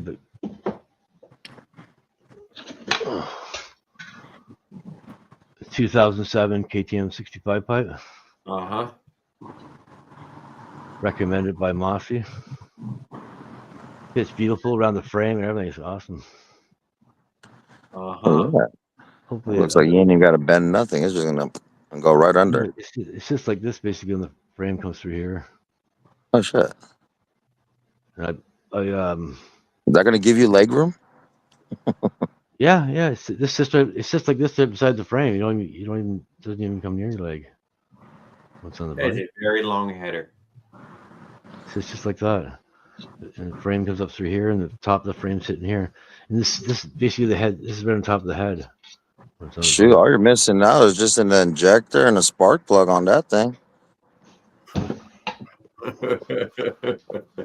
Run propane through it. From there, I got to go into the factory pipe coming out underneath in front of the back tire. With a gutted factory muffler. You like hearing all that sound, huh? I'm just too cheap to buy another silencer, so I used to. Can't just weld a little piece of pipe on it, or a clamp with a like copper pipe. What do you mean? Just put like a 90 on it and just run a little flex pipe on it. Well, yeah, I've had a silencer on it, but I don't want to buy another silencer, so I want to use as much as I can from the kit. Right? You don't need a huge exhaust on a two-stroke. If you look at like an RM125, the size of the stinger at the back is the size of your baby finger. There's no huge exhaust on it. Oh, Expansion chamber takes care of most of the exhaust. You don't need a hell of a lot of exhaust.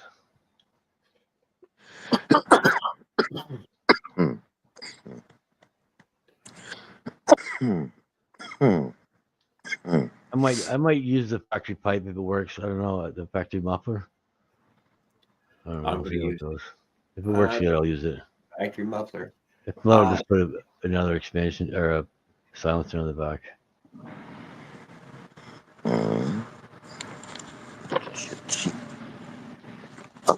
Have a great one. Up one, a good night, sir. It's Monday. That's Tuesday. Shit. I'm a day behind. Tuesday. Yeah. I can't wait to try that KTM pipe. Wonder where the power band is going to be. I've got the PZ19 carb with that. Yeah, I'm going to need the power band to kick in early. Long before we hit fucking 8,000 RPMs. Jesus Christ. That was the MZ65 pipe kicked in like 5,500 on the Minerale up to like 9,000 tops out. Although I seen that Kevin, 47 was pulling him up the hill that 85 was struggling with. I think 9250 was my last recorded high RPM on the run leader before I cooked it. I'm gonna hook it up tomorrow, get it going. So depressing to see this bike. I keep doing videos where I stop the bike and kick up the kickstand and rev it up, show the chain, but I keep missing the chain with the camera. And my camera footage is like all over the place. I can't get a good angle going no matter what I do. Yeah, keep trying. I need like a helmet mount or something.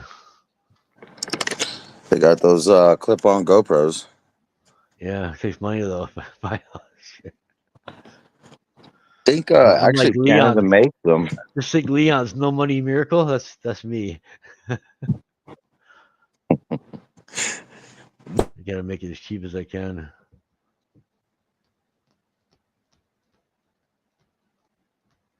Well, it cost me. I bought a $59 D80 Minerale cylinder, CDH power, and it cost me $200 by the time I got it to Canada. So, and then now I look on Amazon. There's $69. I could have bought it right from Amazon, free shipping. But back then they didn't sell it. I couldn't find it. More like it. Amazon's my only savior for motorized bikes. I got a 38 sprocket coming. Cost me $19. I noticed that a lot of y'all do a lot of purchasing. Just a goddamn lot of purchasing. And I'm like, man, I seem to keep I buy going, everything from Amazon. Very little purchasing. I cannot deny. I buy a shit ton, and it's all from Amazon, and it's all from the U.S. Whatever. I'm just saying it, man. It is definitely some purchasing going on. It's just how it is with motorized bikes, right? Everything comes from the U.S. or China. I'm not purchasing all that much, dude. I am riding. It's $300 for $320 for a YE100 beer engine for me. It's like $400 for the kit. That's why I keep buying. It's $99 for a 66cc. So it's kind of hard to buy a 100 when it's $99 for an engine. You know what I mean? I'll take that $99 engine. I'll make that powerful. Port it and whatever. Do what I got to do to it. Balance it. When I first started 3 years ago, the last thing on my mind was taking the engine apart. I bought my first engine, I threw it on the bike and drove it for 2 years. I didn't even take the spark plug out. Well, that's good. That's what I like. It never fouled the plug. It ran perfect. I'm totally down with 2 years. I love that part. It drove every day. Fuck, no problem. 40 miles an hour I got up to. Good little motor. I didn't realize how good it was until I blew it up with I ate the bolt. Ate the bolt, huh? Ate the bolt, yeah. Well, that was my fault completely, though. Because the bike was revving, and I should have realized it. I should have looked. I was concentrating on videoing and not worried about the bike revving high. You know what I mean? Focus is in the wrong area.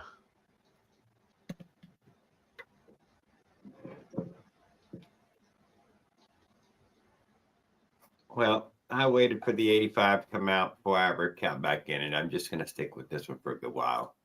A good while. I might get an 85 one day. Who knows? Maybe I might get a tax return. Anyway, that's all I needed. I was like, I filed for bankruptcy this year, so it cost me $75 a month for the lawyer for a year.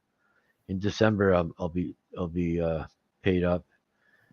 There you go. It cleared $10,000 worth of debt for me, so it's made a huge difference. Good. Start over. Good. I was going to do a consumer proposal where over 3 years you pay $100 a month. You pay, I guess you pay them back the loan, right? What they do is they freeze your debt, and then they work it out to be a monthly payment over 3 years, and then you pay that much, and then the debt's completely gone from there. There's no more interest charging from you from there. There's no, because credit card, you can be paying credit cards for the rest of your life. Yeah. Paying just the minimum payments and stuff. You know what I mean? Owing $10,000 and paying $300 a month in interest. It's insane. Yeah. Trying to keep the credit. You said yes to all that. I'm not going to argue with it, but yeah, we said yes to all that. So I didn't do a proposal. I did a bankruptcy, which is only $75 a month for 1 year. So it lets me start over again. Screwing up my credit. It's a government program thing. Only licensed. I just use a battery powered one for the poaching, and you can get that at Walmart. Costs you about $25, $30. Get a good spotlight, battery powered, run 7 to 12 hours continuous. You can murder shit now. This is where LEDs had become powerful. If you ever turn the lights on the water, this is where you thought, oh my God, I'm allowed to turn. Oh, and they can stay on and stay bright. And don't weigh a fucking megaton. Water sealed. That's why all the fish are gone. They got all the fish with them now. I don't know if y'all know that or not, but yeah. They were.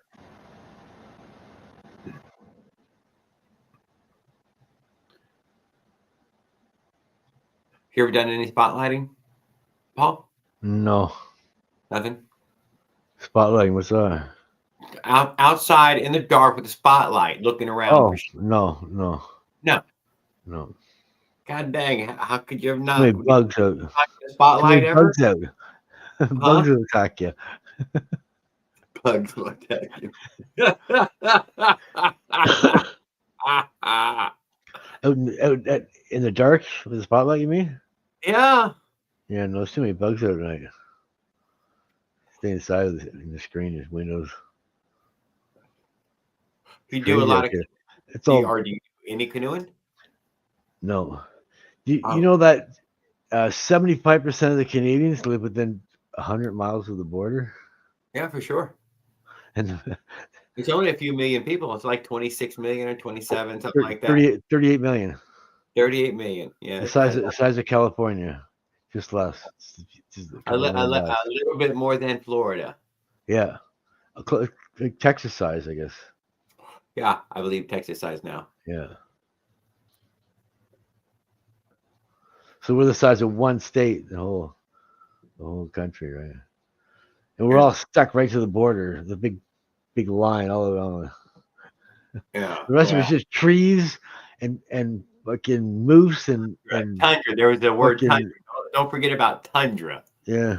Frozen. Lots of wildlife that will eat you. Polar bears and fucking moose. Permafrost. And permanently motherfucking frozen. Cougars. Yeah. Very cold. Oh. Siberia's got similar, in where that I way. am, Nobody's rushing over there. It's just cold. Where I am I'm just a little bit north of California, the northern tip of California, in the same parallel, because it dips down Ontario, right? Dips down to the States. Yep. When I was in Leamington, I'd be like in the southern, the northern California, but I'd be like right in the California area. It's a few degrees warmer there.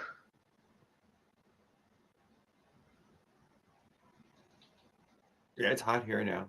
Next to Detroit border. My little buddy Mushroom there, it went from, I know, just in that way, that 2 pleasant days, and now the heat will be coming back on in a way that is, it's something you grow to get used to. That's all. You just have to grow to get used to. I was 10 miles from the Detroit border, never ever drove over that way. Surprisingly, no. Long live the king. What are we talking about? That dog is too adorable. It's called frog and alligators hunting. Not everyone has those swamps. I went down Peely Point, which is the furthest south you can go in Ontario. There's Peely Island too. It's out in the lake. I made it to Rome, New York. Was close to Canada, but that's as close as I've ever been. In '99, I went and seen the Woodstock in Rome, New York in 1999.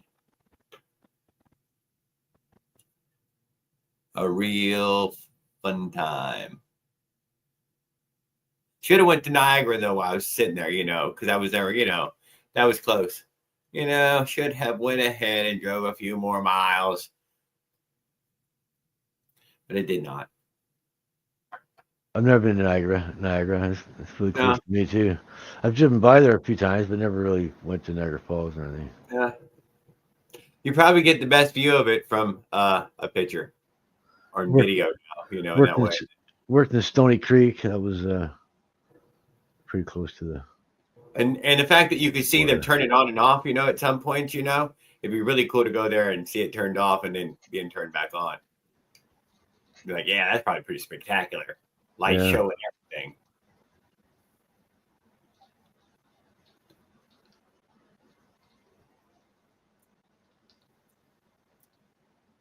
Not Niagara.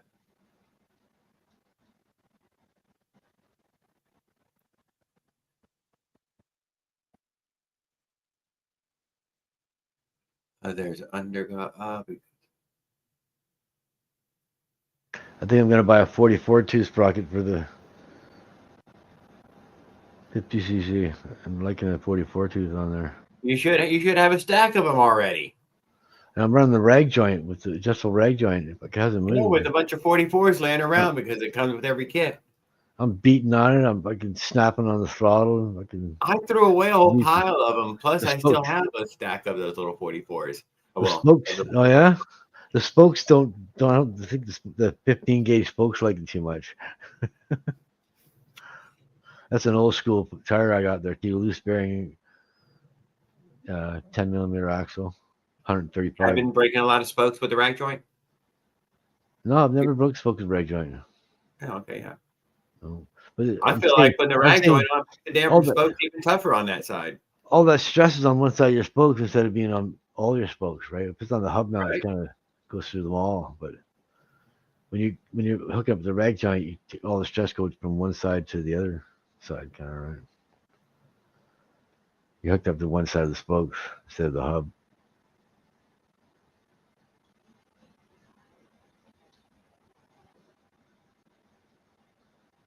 There's nothing wrong with the rag joint. It's not you install it properly. I've proved that. I'm 41 miles an hour. I got the bike tilted on an angle, and I'm revving the thing up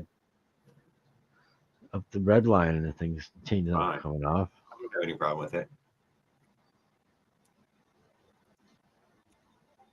You can find some hub that it doesn't like going on.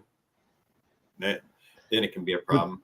When I'm shifting the axle over and making room for the sprockets there, that makes a huge difference in being able to shift. Without doing that, you have chain alignment issues just to put one sprocket on a bike.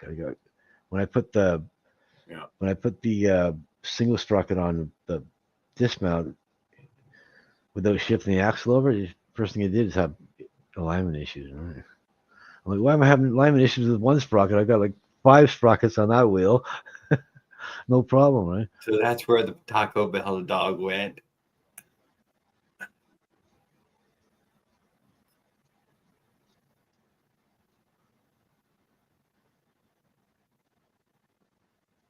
Yeah, that's cool. I like the idea of the light on the bikes. Yeah, I would like it. Raul, if you settled down for a second. This is Rocco the Taco. Charge your phone. Figure out with your sciencey science, Mr. NASA, figure out how to make it charge your phone. And man, that'd be so cool, dude. Make it charge the phone.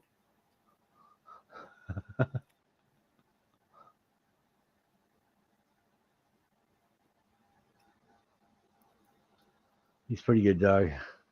He's the boss of the house. Yeah, all right. I like the dogs. That's hardly a dog, though. He's like a half size of a cat. Yeah, more like a My cat was twice his size, easily. Yeah, all my cats right now are bigger than that. Even the kittens. Look at this. My finger's the size of his.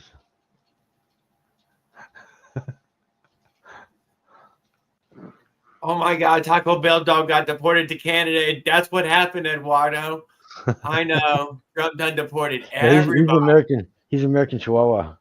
No, probably not. El Taco Bell. Eat a chiquito. It was Nacho was the dog that Nacho. That's his name. I knew it. Yeah. Don't try to cover this shit up. Nacho he's the main dog, and then Rocco, he was the runt of the litters. And when Lorraine went to pick up the dogs, they asked her if she'd take this one too. She's like, "Yeah, sure." She was so happy, right? because they're both stuck to each other. They both hang around each other. They're like shadows to each other. They're brothers, right? So I guess they got to stay together. This guy's the boss, though. There's a Great Dane and two American Chihuahuas. I thought they were all Mexican Chihuahuas. Is it Mexican? I don't know. No, it's American. American Chihuahua. Yeah, Chihuahua, Mexico. Yeah, they are, but this one's American Chihuahua. I don't think that's not like a real thing, dude. I'm pretty sure. I'm not positive, but no, I think you just made that shit up yourself, man. I don't think so. I could be wrong, but I think it is. I don't know. Why can't it just be a regular Chihuahua? Why can't, man? Why the? Oh, poor little guys. American Chihuahuas. I don't know. That's this guy. He bites first and asks questions later. They got those AKC registry stuff. I have no idea what all the words and stuff designations dogs are. I maybe 10 or 15 dogs, maybe 20 dogs tops. I bet. Maybe it's more than that, but I bet it is not a lot.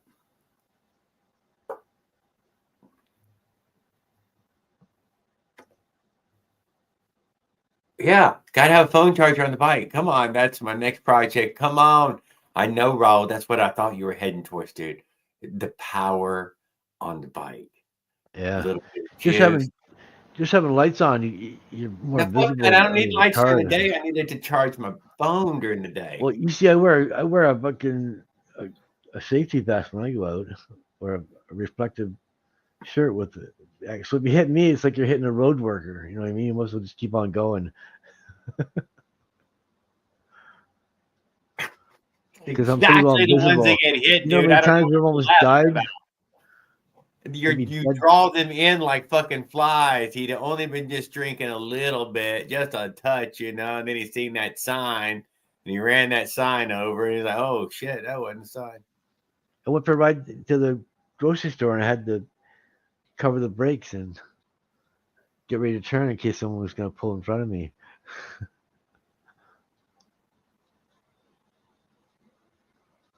Because you're invisible on a bike.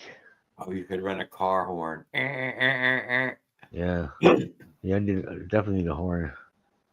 Yeah, but when I want to use a horn, I want a goddamn train horn. Yeah, that's what I was thinking, train horn. I mean, I'm on something huge. Yeah. Yeah, you know what I'm saying. Get your attention, yeah. Otherwise, I really don't need a fucking horn. But yeah, but I want something that would damage your eardrums with their windows rolled up. Even with their windows rolled up, though, because their windows are up. You know, they can barely make out the words you're saying.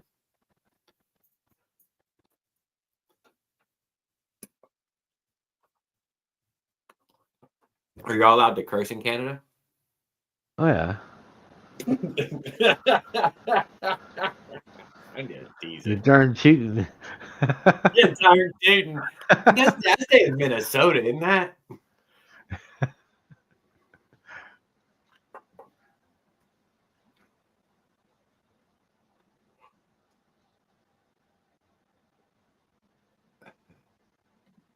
I know. Yeah, Skippy does have the car horn on there already. I don't think. Would you like him to come on here and hit the horn for you a few hundred times?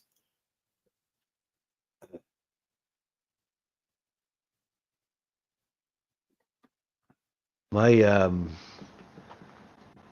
light died on me. Actually, it's right here. Which one are you using? Oh, that's kind of a sexy one there. Clips on the seat. Clip on.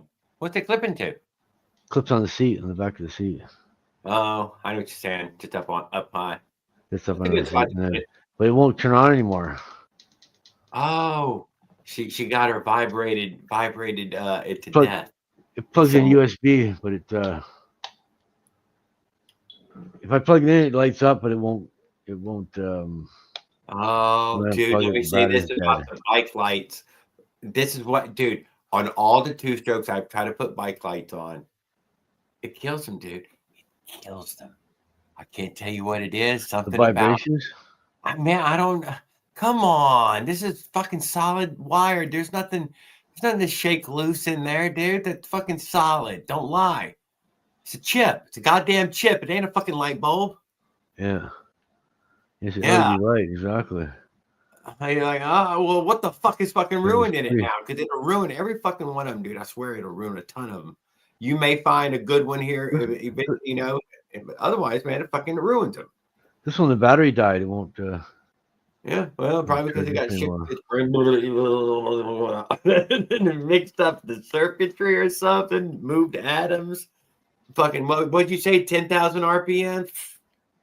Man, motherfucker changed its sex, dude. It doesn't even know who it is anymore. It's 3-year-old CDI. It's my original CDI for my bike from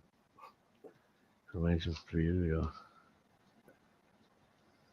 That engine would only rev up to 7,000 RPMs. It wouldn't rev any higher. Didn't matter if you're going downhill, steep hill, it wouldn't rev over 7K. And then now it's doing 9,600, same magneto. So it wasn't the magneto, it was the engine porting was bad. Okay, and strap-on light will wander around your handlebars. It don't go like this if you let it. The motherfucker will completely circle around. You're like, oh, that's cute. It used to blow gas back out the carburetor because they didn't have enough blowdown in the timing. The port timings were bad on the China doll. Port timings are pathetic on the factory China doll. Yeah, you really do need It's got too much. It's got too much intake and not enough exhaust, and it ends up blowing back out the carburetor. Blows gas out the carburetor because it can't fucking breathe. When you have more exhaust, you create more case pressure and more suction of the exhaust. If you don't have enough blow down, you don't have enough. You get reversion. You get reversion in your transfers, and you blow exhaust back down your transfers, and then when the gas comes back up, you don't get a fresh charge. You get exhaust gases in your cylinder. You don't get a full charge. That happens with too big of ports too. You get port reversion. It's called. It's where your exhaust pressure is higher than your port, and it blows your gas back down your transfer ports. Yeah. Well, I believe until you put a reed on it, it always breathes back and forth out the carburetor. The reed eliminates your port timing. You have all the port timing now. It doesn't matter what your port your intake timing is anymore. It's all the timing. Every two-strokes have a reed, in my opinion. Yeah, but they don't. It's just a one-way valve. That's a blow one way. It doesn't let anything blow back out the carburetor, right? Yeah, but it doesn't matter. The simplicity of it. You added complexity. You added even an additional moving part. That was the idea. Definitely, they wear out. You got to make sure your reeds work. The higher RPMs, it can cause tuning issues for sure if your reeds are leaking. I don't believe they were ever sold for high RPMs. That was not their intention. No, but that's where you have issues with them when you get like in the over 10,000 to 14,000. Your reeds start to fail, and you. What's going on, buddy? You hearing squeaking? But yeah, you're right. Yeah, reeds aren't designed for that. No, I mean the idea behind the China bike wasn't designed for that. That's what I'm trying to get at. Ultimately. Yeah, it's designed after a chainsaw, basically. The China bike, right? It wasn't designed for that. I would have to say at this point, no, it was designed for the China bike. Whoever China designed that they stole they wanted the world to have. They stole the design off a chainsaw and made it fit on a bike. That's why you can throw the chainsaw cylinder right on there. Yeah. Fairly easily, right? Well, no. On a chainsaw, the ports are on the cylinder walls. Well, on a chainsaw, the ports are on the cylinder walls, so you don't need a case that has port channels in it. Because the port channels are right in the cylinder wall. But they finally got their shit together. They made an Avenger and a Phantom here.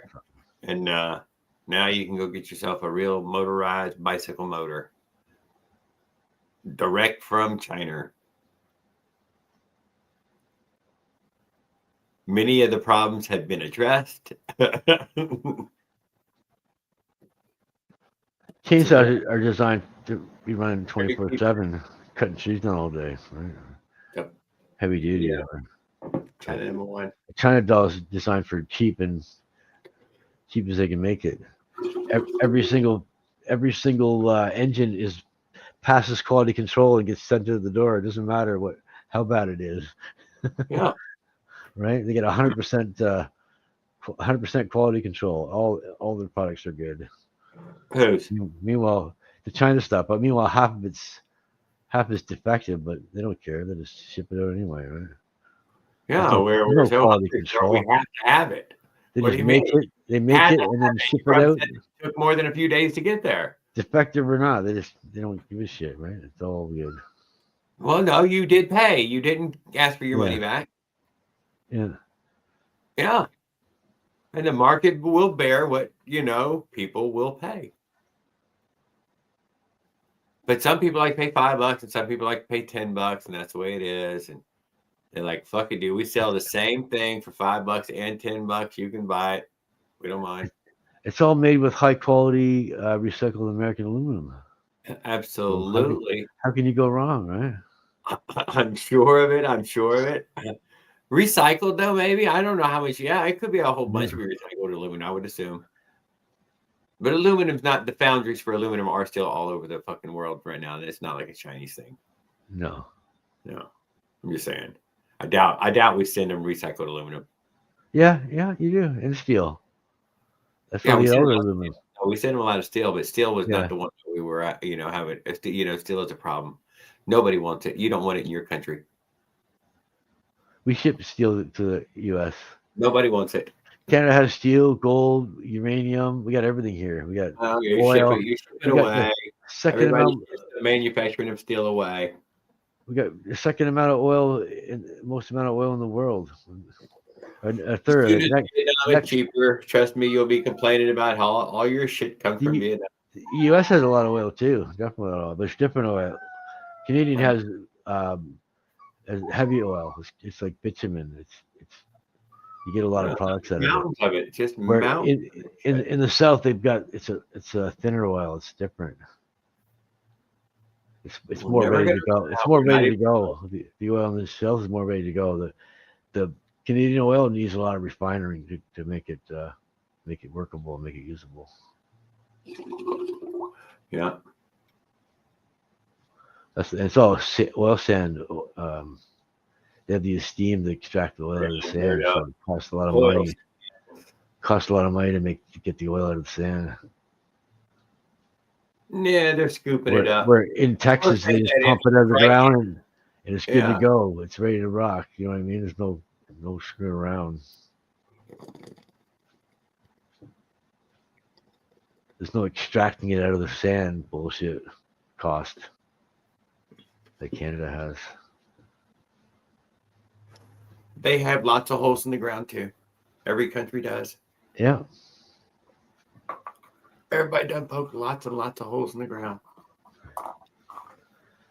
And if you didn't do it, some other country came in there and did it for you. Or is doing it for you. That's how that goes too. So either you explore and get it, or somebody else will come in there and explore and get it. The world needs it. Every drop. Just think of all the growth we have coming. Infinite growth. Infinite. Beautiful, clean oil. Beautiful, clean oil. Absolutely. Honey crude can be drank. Beautiful, clean gasoline and 2 strokes. Smoky days ahead. I'm just running straight gas now on my bike. I stopped buying oil because it's too expensive. Yeah, probably should. I'm on my second tank of straight gas now. Just run it straight. I put some grease on everything. I put the grease on there instead.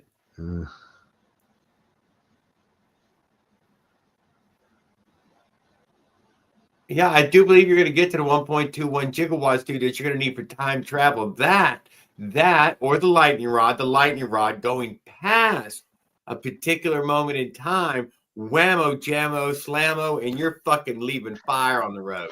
The 88 miles an hour is the only part he's got. Is the only Oh yeah, issue. 80, you'll hit 88. No fucking problem, dude. you may have a problem, not going under it. So exactly how are you going to stop once you got up to 88 miles an hour and it went into the old time loop there?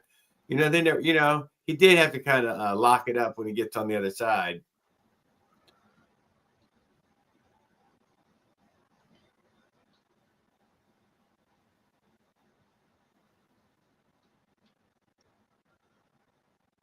Canada has enough salt water in it. You don't need you need fucking oil in it.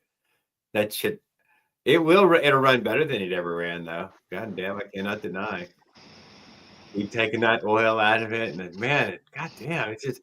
And then by the time you forget to put oil in it, hot damn, this thing runs like a scalded dog. I fucking love this bike. Oh shit. My buddy had a Yamaha Enticer 340 snowmobile with oil injection, and it would do like 60 miles an hour on the lake, and we're booting along, and all of a sudden it kicks into like 70 miles an hour, and then the oil line fell off, and he's like, it was running so good. He goes, did an extra 10 miles an hour, right? Yeah, I mean, for real, dude. A mile. It's just let's go, and it's like finally freed up. This this thing's ready now, motherfucker. I don't know. It's warmed up, I guess. They had that thing ported to the nines. It was crazy. Yeah, it's an easy thing to overlook sometimes. Yeah. That's why I like to mix the gas and oil, and you don't have to worry about oil line falling off or something. Oil injection. It's nice to just put straight gas in and your oil's injected. Yeah, no, oil injection is nothing. I've never had it on a boat either. All my boats were pre-mix. That little Honda Spree we had was that was oil injection on the little Honda Spree. Fancy shit. If you run oil injection, I recommend running like a 50-to-1 mixture in your gas just in case. So if you do have any issues, you got some protection. And it's gonna give you extra lubrication that it's gonna help the motor anyway, right?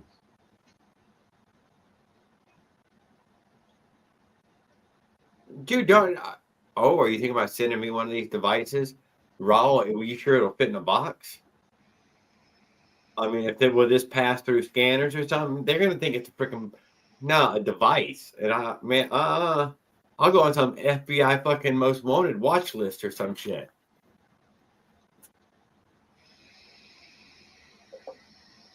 What if they X-ray it?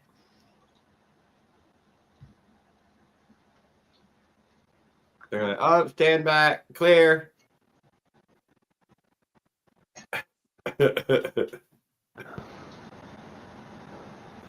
Flux core detected.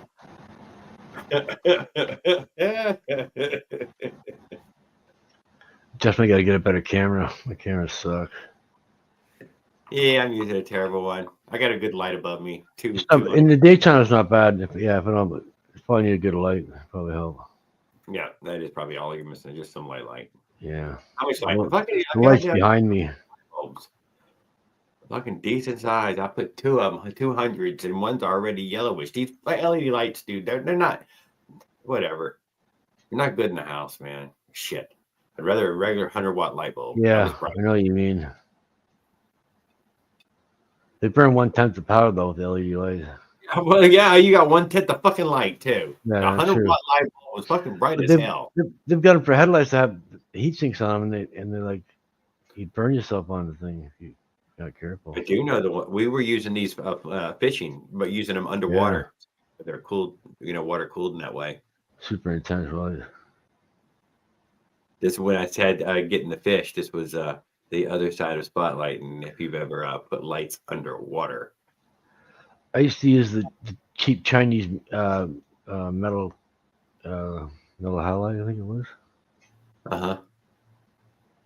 Metal halide ballast. They're like the expensive ones, but they're cheap Chinese kit ones. They work for a while and then they die. Doing what, over a dock or something? They go on your head for your headlights. Oh, metal halide for your headlights, Yeah. A car bulb style. Yeah. No, haven't used any of that yet.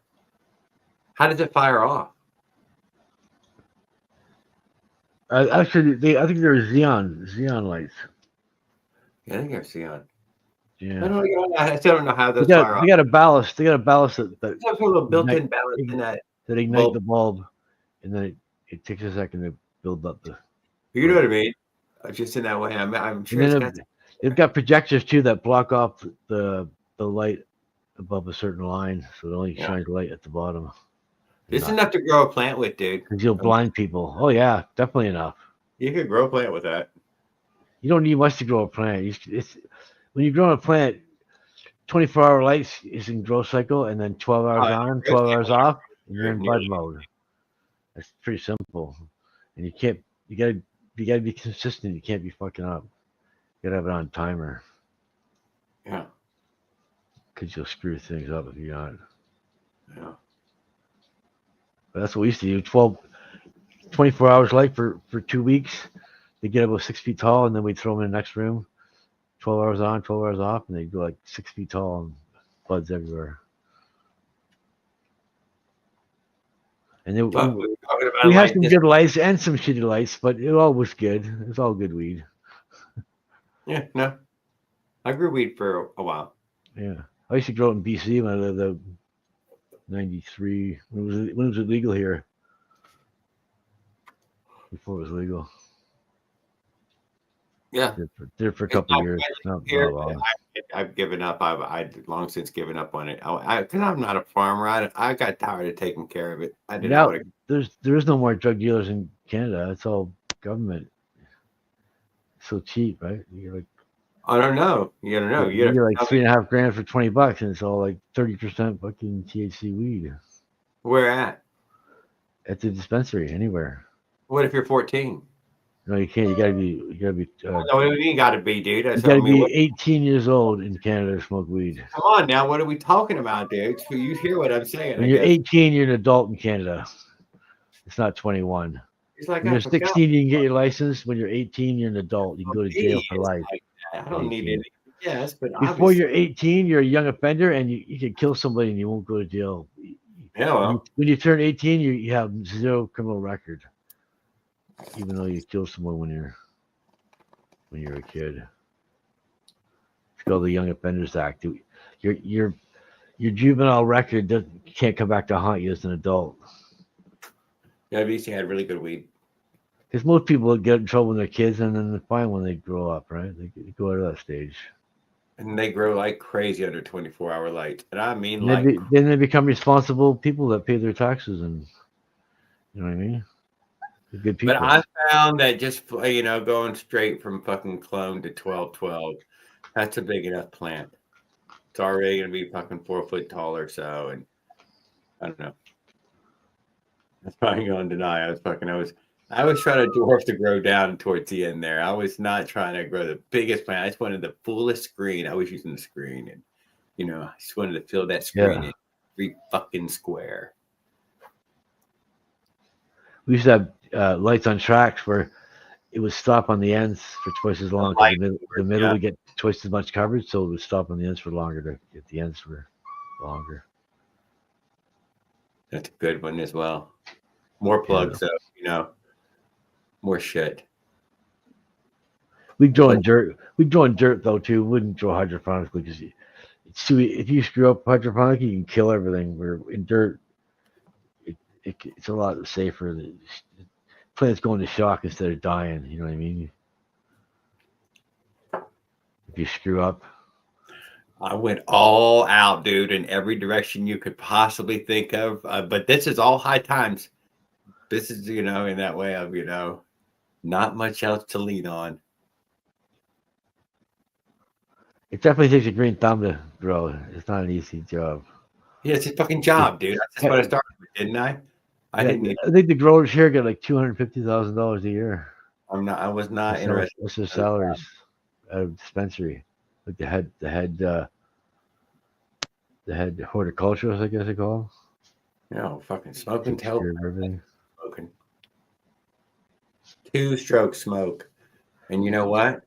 I always put it, I don't know, 32 to 1. You know, it's a little smoky. You ain't going to deny. Yeah. Always good. I ran 32 to 1 for 2 years, never had a foul plug. No, just smoky. You're blowing smoke. Don't lie. You can see your smoke down there. You're like, oh. Rev it out, clean it out. What you can do? That's it. It's smoky. Yeah. Most times you bump start it anyway, so you can just. And who knows what you're doing, you know. You can force it to start through the when you bump start it. Oh, you kick start it all the time. It doesn't matter if you have a foul plug.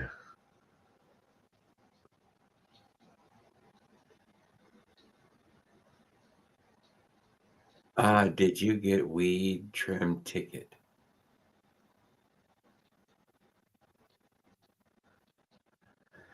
My brother had a 250cc 6-cylinder that the number one spark plug had broken a top ring, and it would always foul the plug, and he'd always switch the plug from 1 and 2.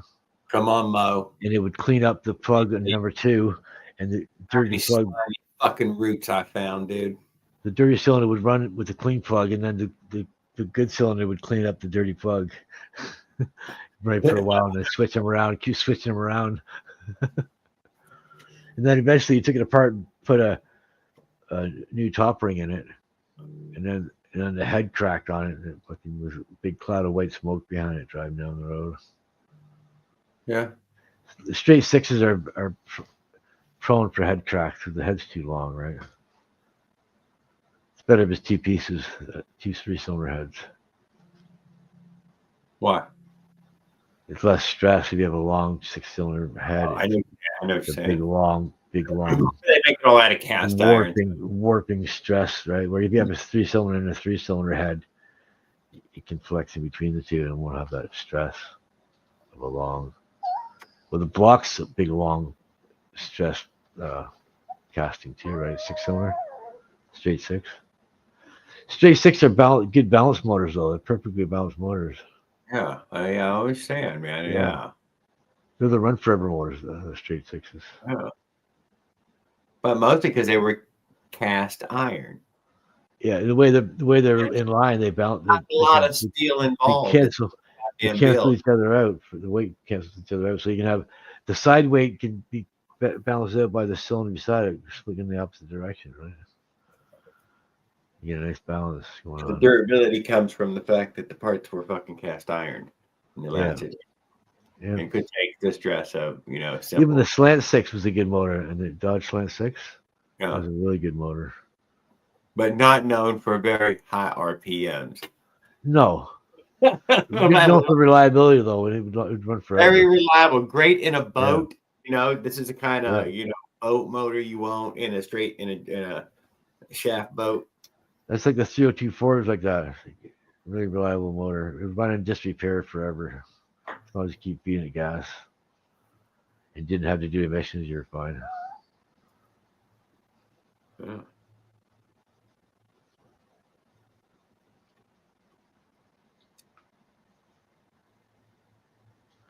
Now it's all computer sophisticated. Yep. Cannot deny. Couldn't tell you. Plug in the computer to find out what's wrong with your car, or to get you on the right track of the guessing game. Start throwing parts at it. Threaten to report you for not getting service done. That's another thing too. Crooked mechanics ripping people off. There you go. Well, it's coming from somewhere like yours. It's gonna be a governmental inspection. First, and then it'll be a regular thing everywhere else, and then the more strict places here work it in. Up here, you have to have a safety inspection if you want to put your car on the road.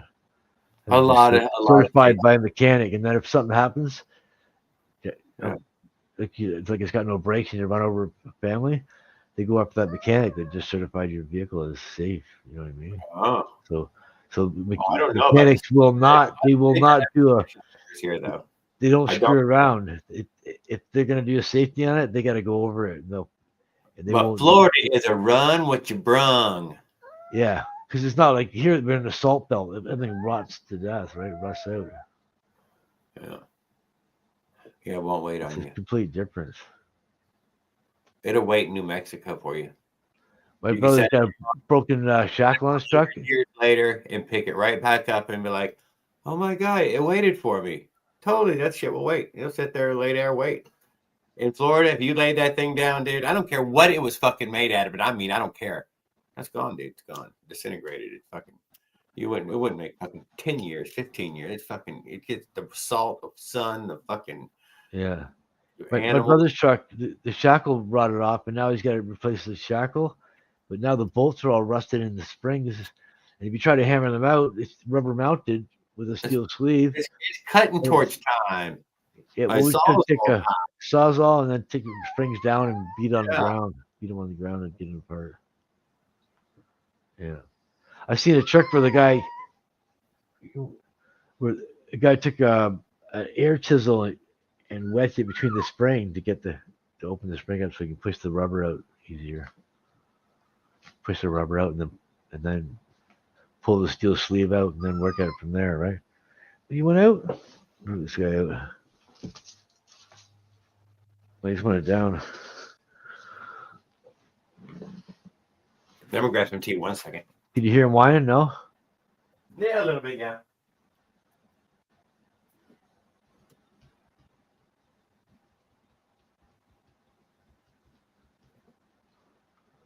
Coffee.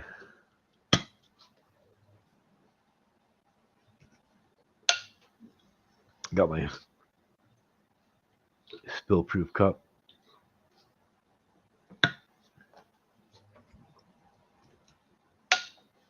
Damn, I was Keeps the heat too. Thermal. Fucking. Yeah, big fat thermal. I'm on number Yeah. 2 now. Well, this one's spill-proof too, so it doesn't. Oh no! See, I do not like a contraption lid. This one's a tumbler lid. Yeah, it is getting funky. It's very hard to clean. There's a lot of crevices. Yeah, definitely. It's dishwasher. Oh, dishwasher a lot. this is why I went with this lid right here. It's cleanable. I just gotta take the rubber seal off, cleaning that gap. I've got one for cold drinks too. The blue one. Yeah, not growing anything. I only drink the sweet tea, and sweet tea grows funk fast. I like the tumbler mug because if I knock it over on my desk, I don't have coffee everywhere. You know what I mean? Yeah, I don't. Yeah. So I got a lid on my shit. Yeah. But that tumbler right there, dude, that does keep a cold drink cold. I mean, you put it in there, and sure as shit, all day long, if you're not drinking it, came back to it. It's pretty much the same temp out of the fridge, sitting in the air-conditioned house as it was when you left it. I don't even use ice. Makes you soft. Yeah. Yeah.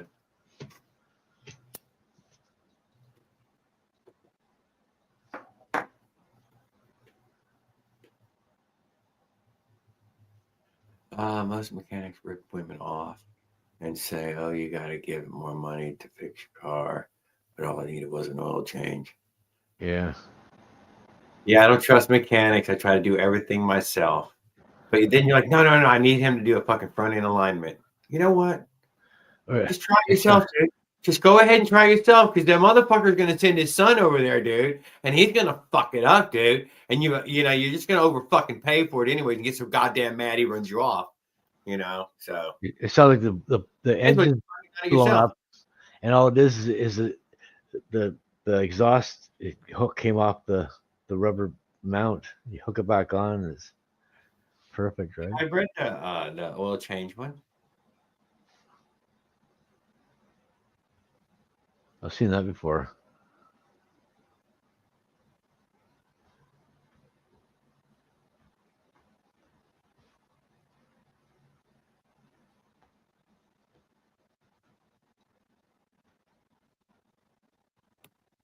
Grocery dishes in Yard over garden. Who? You do not, Eduardo. Come on now. You're not a savage. He's like, yeah, no, I'm feeding the plants at the same time, dude. Double duty, dude. I'm smart. Not a savage. I'm extra smart. What kind of garden?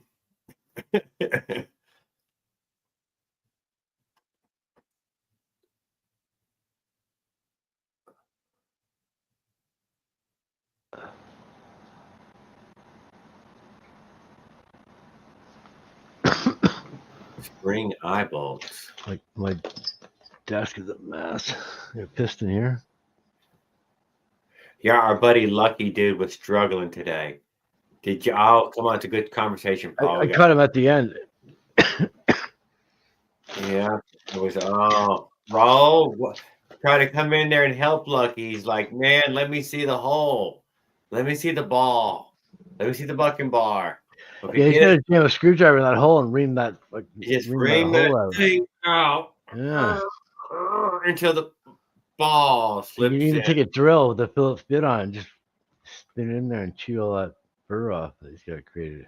Oh man! He's mushroomed the end closed. Wait, asking too much. Raul was giving a good practical one. Remember, that's why understand where he's standing. That's why if you get the right tool, like this. What, a little ream? It's a punch. It's like the one Kevin Shop was giving out, but I had one. I didn't even realize what it was, and then until I seen Kevin Shop, and then it fits right in the clutch. Yeah. And when you beat on it, you don't destroy it because it's the hole's plugged, right? Yes. You can pound away. You can see the ends mushroom. It's been beat on quite a bit. And he's like, if fucking Raul would have just told me what he meant by a piece of wood. That's how your crank would look. He said, get a piece of wood. That's what he did to his crank right there. He did that to it. He basically mushroomed it. And now he can't thread it back on because it's mushroomed out. He didn't have it super mushroom. That's pretty bad mushroom right there. No, dude. That's been beaten on for a while, mushroom. But that's an exaggeration of what he's got done. Right? But he had enough though. And he hit the Phillips side, dude. I mean the side. And that I'm like, side. I never even touched mine on the flower nut side. Like, here's my clutch. Oh, I was like, here's my clutch. I took it out like that. It came out. This bearing here came off. Yeah. That came out of the case. This part came out, and then this part stayed in the case, and I popped out of the case. Yep. All right. Yeah, no. I just beat that right through with this. Which can be done with just a whack-a-whack of a nice inside the hole, perfect hammer. If you got the right tools, it's simple, right? But if you don't have the right tools, you end up destroying shit real quick. I know, Raul. You try to tell him, dude. You had him on the path, man. He understood that. Right. What's the flower nuts got a lot? It was too late after he had fucked it all up. He realized. Oh, piece of wood. The flower nut's a big barrel, so all you have to do is file away the first thread on the shaft, and it'll just catch down further on the where it doesn't have a mushroomed out bigger, right?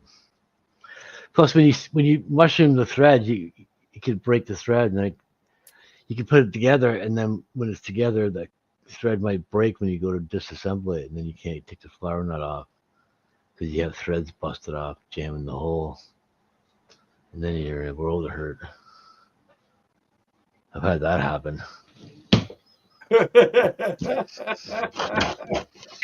Put stuff together, and then you can't even get it together, and you can't even get it apart. Yeah, it's right in the middle of the road, inside. It is what you would call foolard. It's halfway together and not coming apart. Completely fucked. Yeah.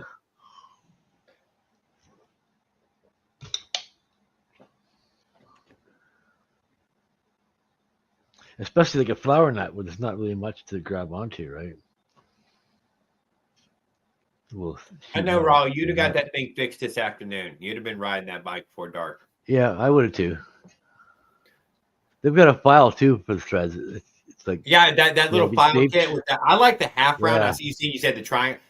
I like the Yeah. half round because the half round gives you a triangle around. Yeah, exactly. It gives you a sharp edge you can cut in there. And Exactly. it gives you that nice sharp edge. You can turn it both ways to get both sides of the file. Exactly. That's why I always recommend carrying a little. Most bolts, a little half round. most bolts have a tapered edge anyway where the threads are, so there's no thread there. Plus, in all the Cut away, movies, right? they pulled out their little half round, and you got the handcuffs off, and he picked the lock on the door to get the secret file to save the day. He's got spare parts, so he can use other parts if he's got them. He might as well. You need These parts that aren't beat on, right? Because you did some beating on stuff that shouldn't have been beating on, where it was still like you still had the nut on the sprocket, and he's beating on it.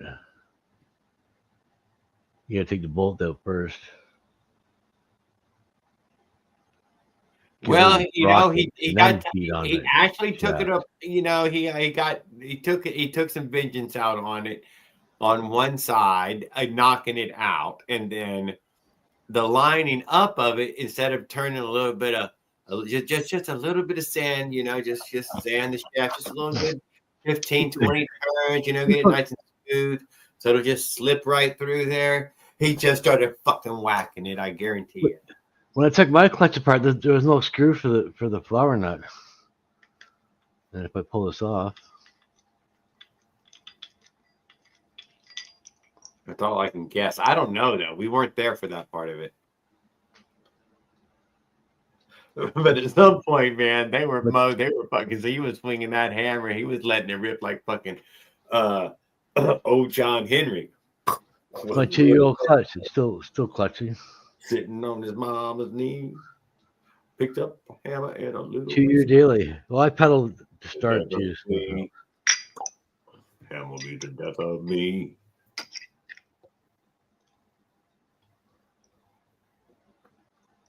But I've whacked some shit, so I know all about mushrooming. There's not a lot of threads here for the flower nut, but there's some. Well, the flower nut was an actual tool of the bike, so. These are 2-year bearings. Still doesn't have the smooth glass.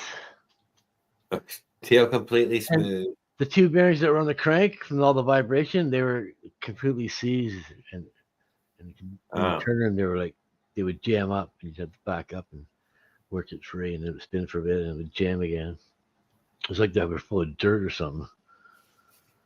But they were just damaged. They were damaged from the vibrations from the crank being out of balance. But these are good. Oh shit, Mo is like, the clutches give me the most problems, more than any other part of the build. I've never had a problem with the clutch ever on any bike. I've never had one slip on me. I've never, even the one now, the older one, it is like, when I let the clutch out, it just slows the engine down. Don't slip. No, but I've wore the pads down over time, but not like, I've never even wore the pads down. Well, these ones here, they're probably worn down. I need new pads on it, but I've never had one let me down where I wore a clutch out. I pedaled at 10 miles an hour and then I let the clutch out. That's probably why. I don't do burnouts and stuff like that. No, I've seen you pull away from a stop, as a matter of fact. I just watched your video before we went live earlier. And no, you were pulling away from doing a left-hand turn.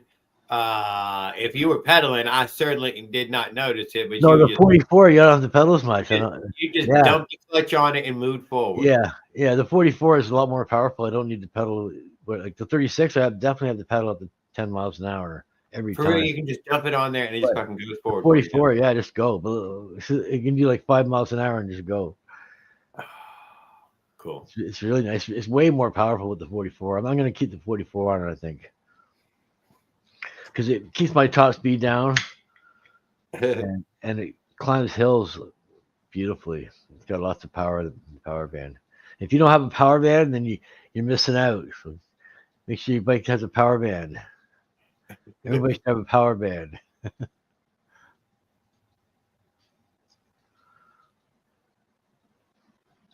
It doesn't take much. A little porting, a little bit, and a nice tuned pipe. Well, I hope he got that fixed today. I really do. He had a whole another clutch shaft there, but he had struggled to remove the bearing off of the other shaft. And you're like, yes, that's a struggle. I can't deny. Standing there on the side of the road as you are in those ways, it could be that's gonna be a chore. You're right. I don't know what to say. You really should have ordered a bearings with a clutch. In that way, you'd had a chance to. But no, not now. What can you do now? Set it up and whack it even fucking harder. And I mean a lot damn harder. One good giant swap at it. And just drive it right through and get it out of there and throw that fucking thing away because you just ruined both ends of it completely. This has even got the butter pin in there and the cheap kit spring. I just grabbed my gear puller and pulled the goddamn thing right off. Like, but I know you can get a sealed bearing clutch over here, but I don't know what to get. I didn't even know there was a bearing in there. I don't think there is a bearing in this one, is there? Oh yeah, there's a whole bunch of little needle bearings, loose bearings in there. That's right. Ran it for bearings. You can get a seal bearing clutch, I think. I see them at AliExpress, but I'm not going to order from them anymore. Done with Ali.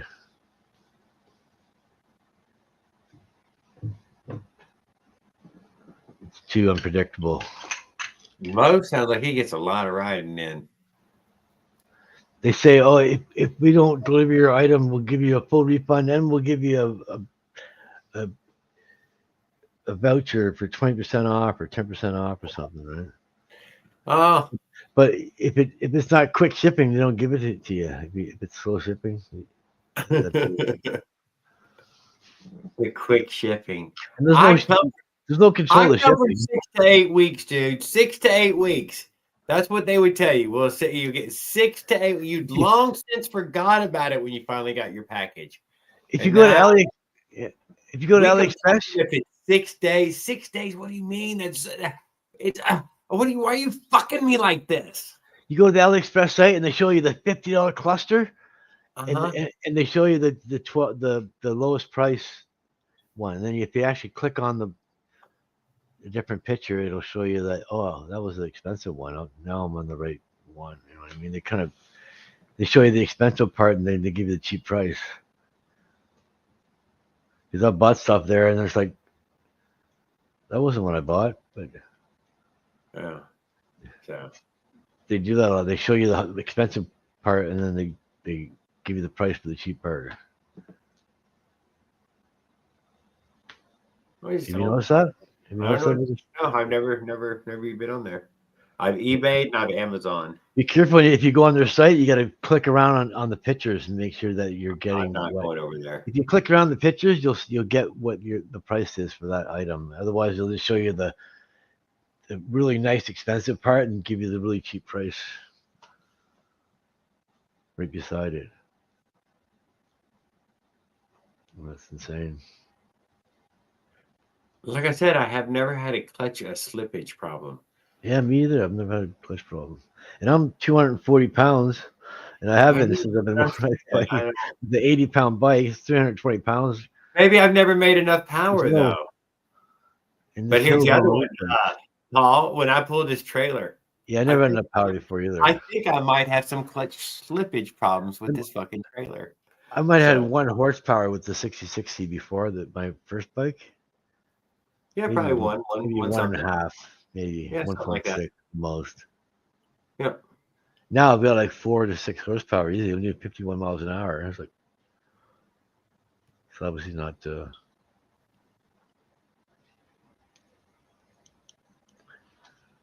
Not doing that with 1.5 horsepower.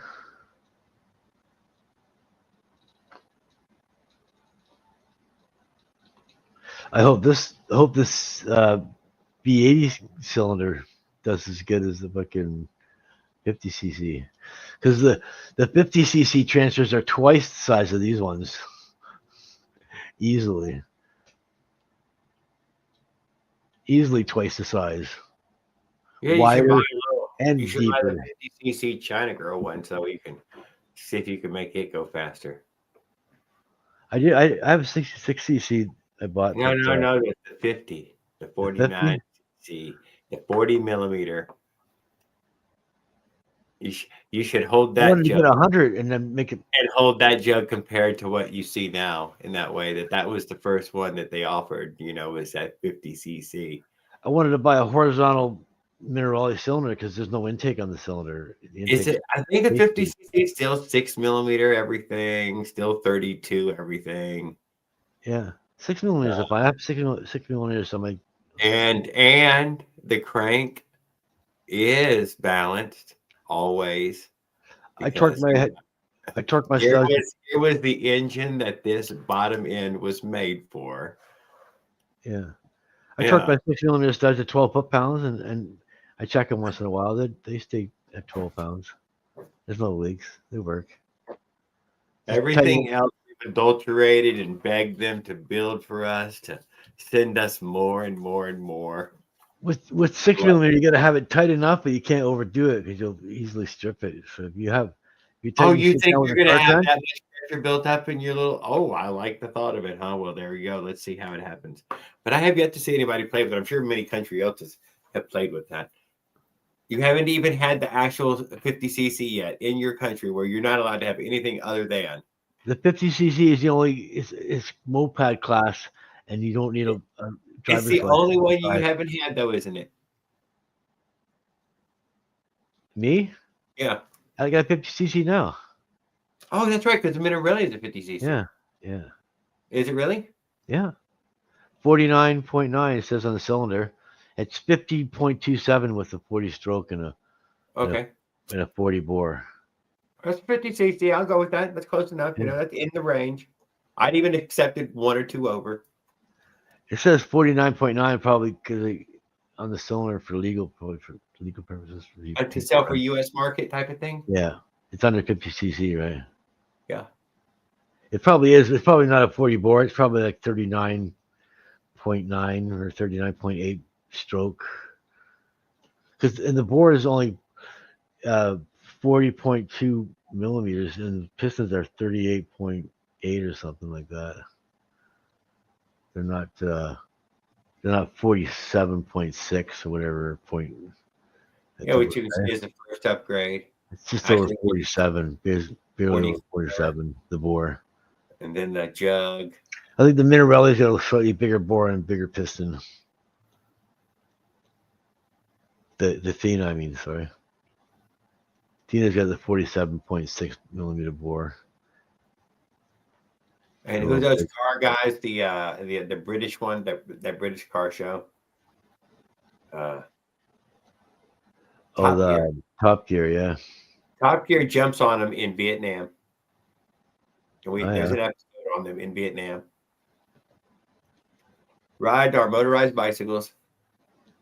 Ride the girl. The happy time.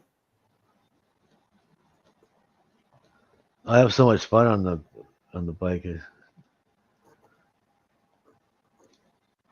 But you know what? I don't even have a car. It's my only chance. They decided and shot and bashed them things, dude, to death and said how shitty they were. And they fucking hammered us hard, dude. I ain't even gonna lie, man. I mean, they bashed them. I still renew my driver's license, but I don't have a car to drive. And we showed up on the old David Letterman, not Letterman. Who's it? Owned all them cars. Whatever his name is, Jay Leno.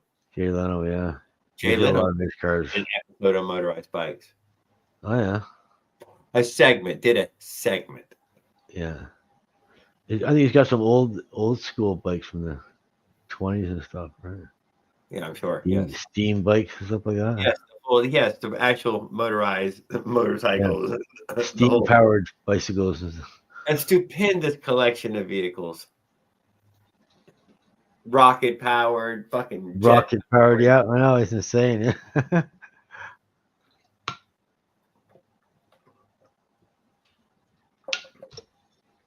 giant tank engine in something. I remember what it was. Tank turbine.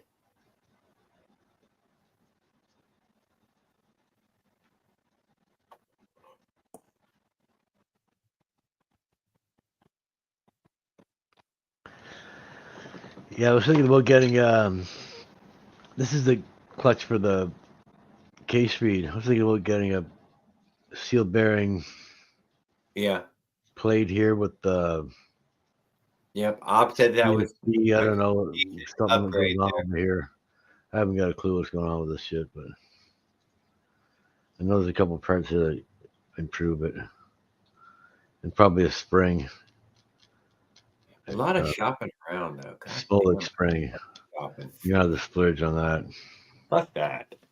That's Probably a gonna goddamn valve spring, dude. You can buy your own. You need somebody to hold your hand on that one? Shit's a valve spring.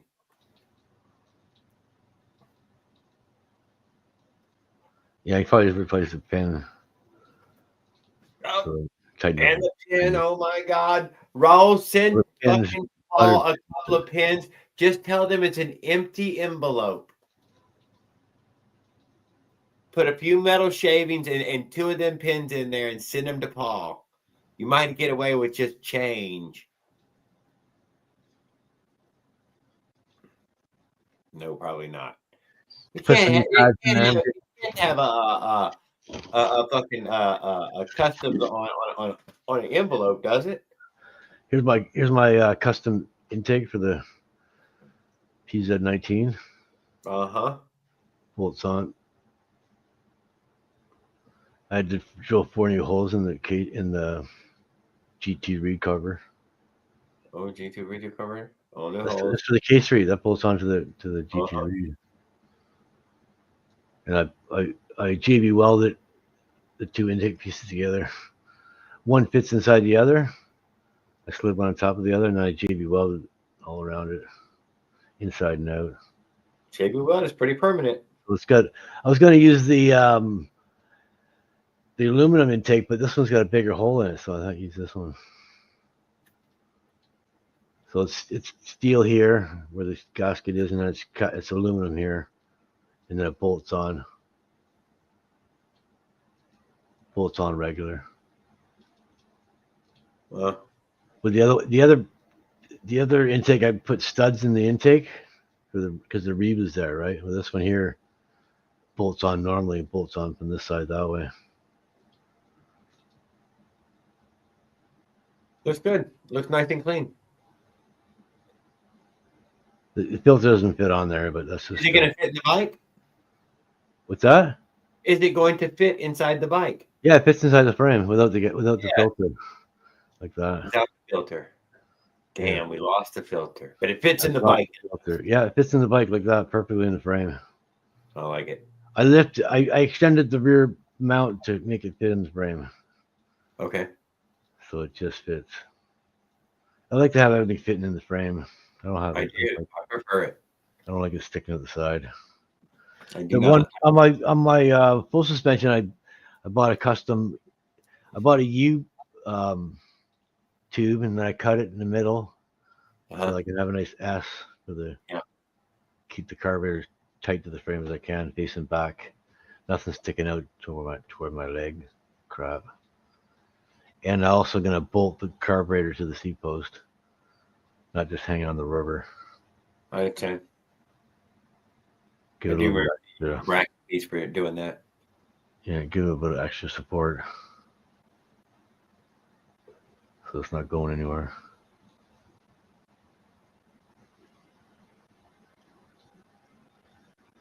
This is brand new, unused yet.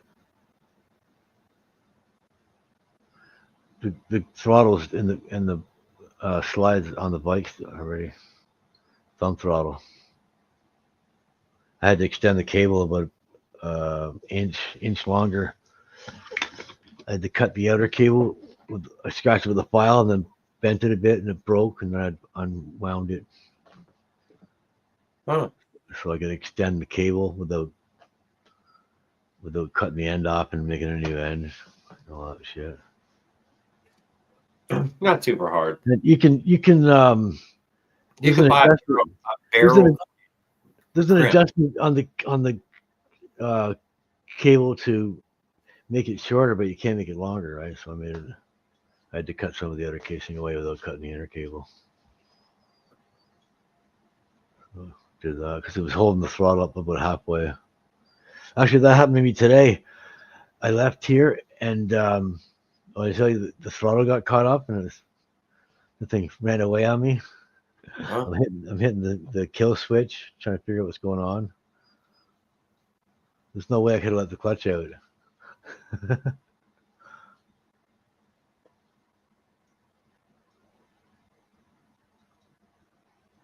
Someone's sabotaged me. They're pulling my throttle cable up and hooking it up on the mount. So it's halfway on. But That's why I'm glad my bike's running right now, Mo. I don't want to be working on it. Motherfuck that. I want to be able to go hop on it and ride off, turn the gas on. Don't forget to put some gas in it, too. God damn it. I knew, but whatever. Don't forget to put gas in it. yeah, I bet the valves on my two-stroke. I got to do it. I'll change it later, too. The oil's getting black on my two-stroke. Crankcase is getting. But I worked today. Dirty. I worked yesterday. Whatever. That's good. I was joking, obviously, right?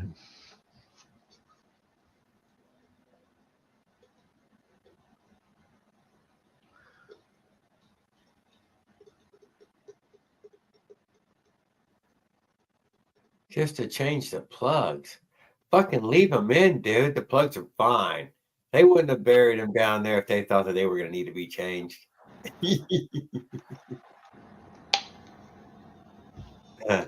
They got all kind of crazy places to hide spark plug in a car now.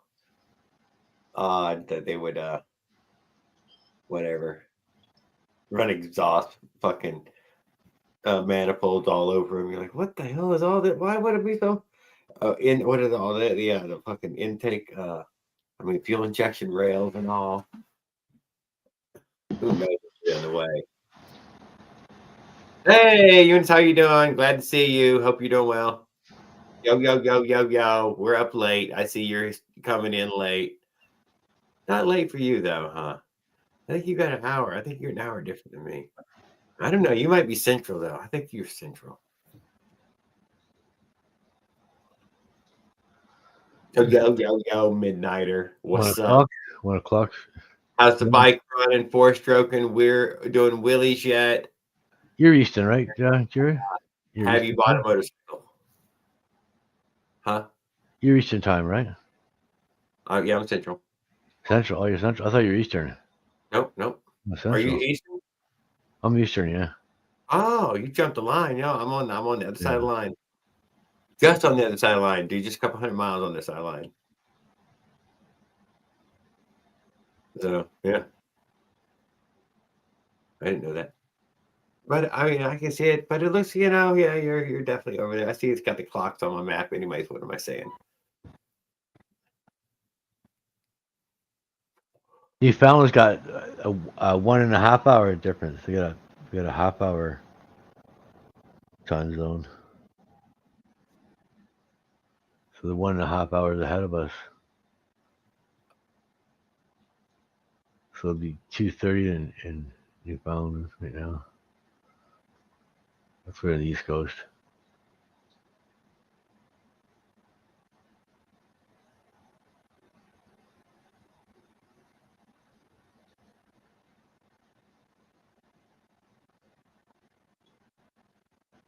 I've been riding a bit with someone else's Chinese 150. Bad tune, though. Could only try to practice power wheelies. Whatever. Keep at it. Glad to hear it, though.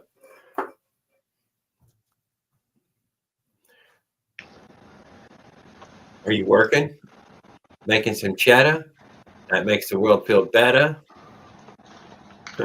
Have you thought about doing some deliveries? I'm having problems with my phone trying to get into the Oh, I see we're at the 4. I see we is. Oh. I'll hang out for a few more minutes. Trying to get into the pictures. Oh, yeah. It looks like she's dead. One at me, and it's all cracked at the top here. Oh, I see how the line. Yeah. It's in the case now, but it wasn't in the case when it fell on the ground. When Oh. it's in this case and it's in the other case, it fits perfect. But it wasn't in this case, and when it fit, and then I put it in the other case, and it fits in, but it'll fall out if you move it wrong. Doesn't DoorDash after every order now? What, you are dashing? Is that what you're saying? Hello? See the smashed corner when the lights came on there? The light of power? After all this time, I finally got me one of them. They finally sent it. I ain't done shit for them in a year and a half. But they finally sent it. Oh, yeah. Yeah.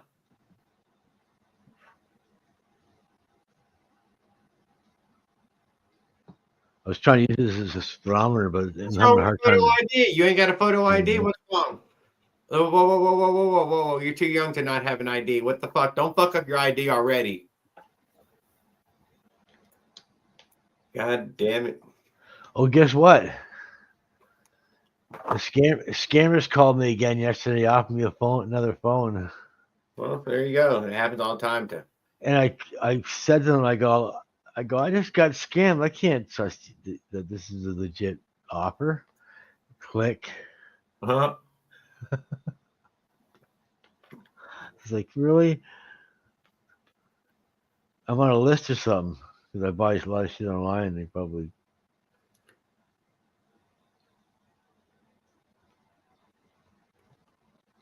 I know. I can hear it now. Dashing under somebody else's fucking shit. Watch out for this phone scams going around. You were trying to buy one? I got a couple more months left on my phone. This phone here that I've got, the Motorola Pure G, it's an $8 phone, $8 a month phone. It's a $200 phone. It's a cheap smartphone, right? But I'm on a promotional deal where I get $6 off per month, so I only paid $2 a month for the phone for 2 years instead of $8 a month for the phone for 2 years. Oh, so wow. Yeah. So if I want to get a new phone now, there's 3 months left, so it'll be $24. It'd be $8 times 3. But if I just let it go through each month, then it's only $2 a month. It's only $6 it's going to cost me to pay the phone off. But I just uploaded a video of my phone crashing and stuff too, so probably people seeing that I need a phone, right? Because I'm getting all kinds of phone ads and stuff. Right after I uploaded that video of my phone crashing at 40 miles an hour down the road, You probably looked up some phone stuff. I'm getting all kinds of phone ads and shit. You were looking up and you talked about it out loud, so that will encourage it too. I was looking at phones too. I was looking at getting an upgrade too, but that's what I found out, that I have 3 months left on my plan, and I sold the China back to 10. Yeah, you should get yourself a mountain bike and put a fucking China doll on there and get out there, ride, and fuck that guy's fucking pit bike. Start making some cheddar. So in a couple of months, I'll be able to get a new phone on my tab. Looking out there. I'll call them for an offer, because obviously they can't call me because they don't trust anymore. Don't trust anything anymore now. Jaded. Two-stroke stuff. Okay. So we're whatever. Yeah. Well. Get your fucking pedals working again, then.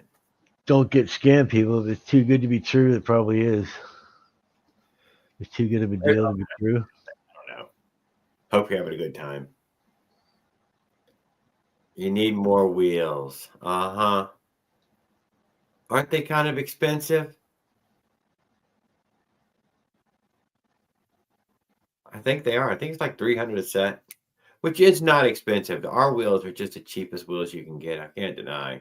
It's You look 600 for me. at road bike wheels and fucking gravel bike wheels, and everybody, you're like, oh my God, ours are so cheap. Holy shit, we're barely paying past Walmart. There's no fucking $2,000, $4,000 wheels for us.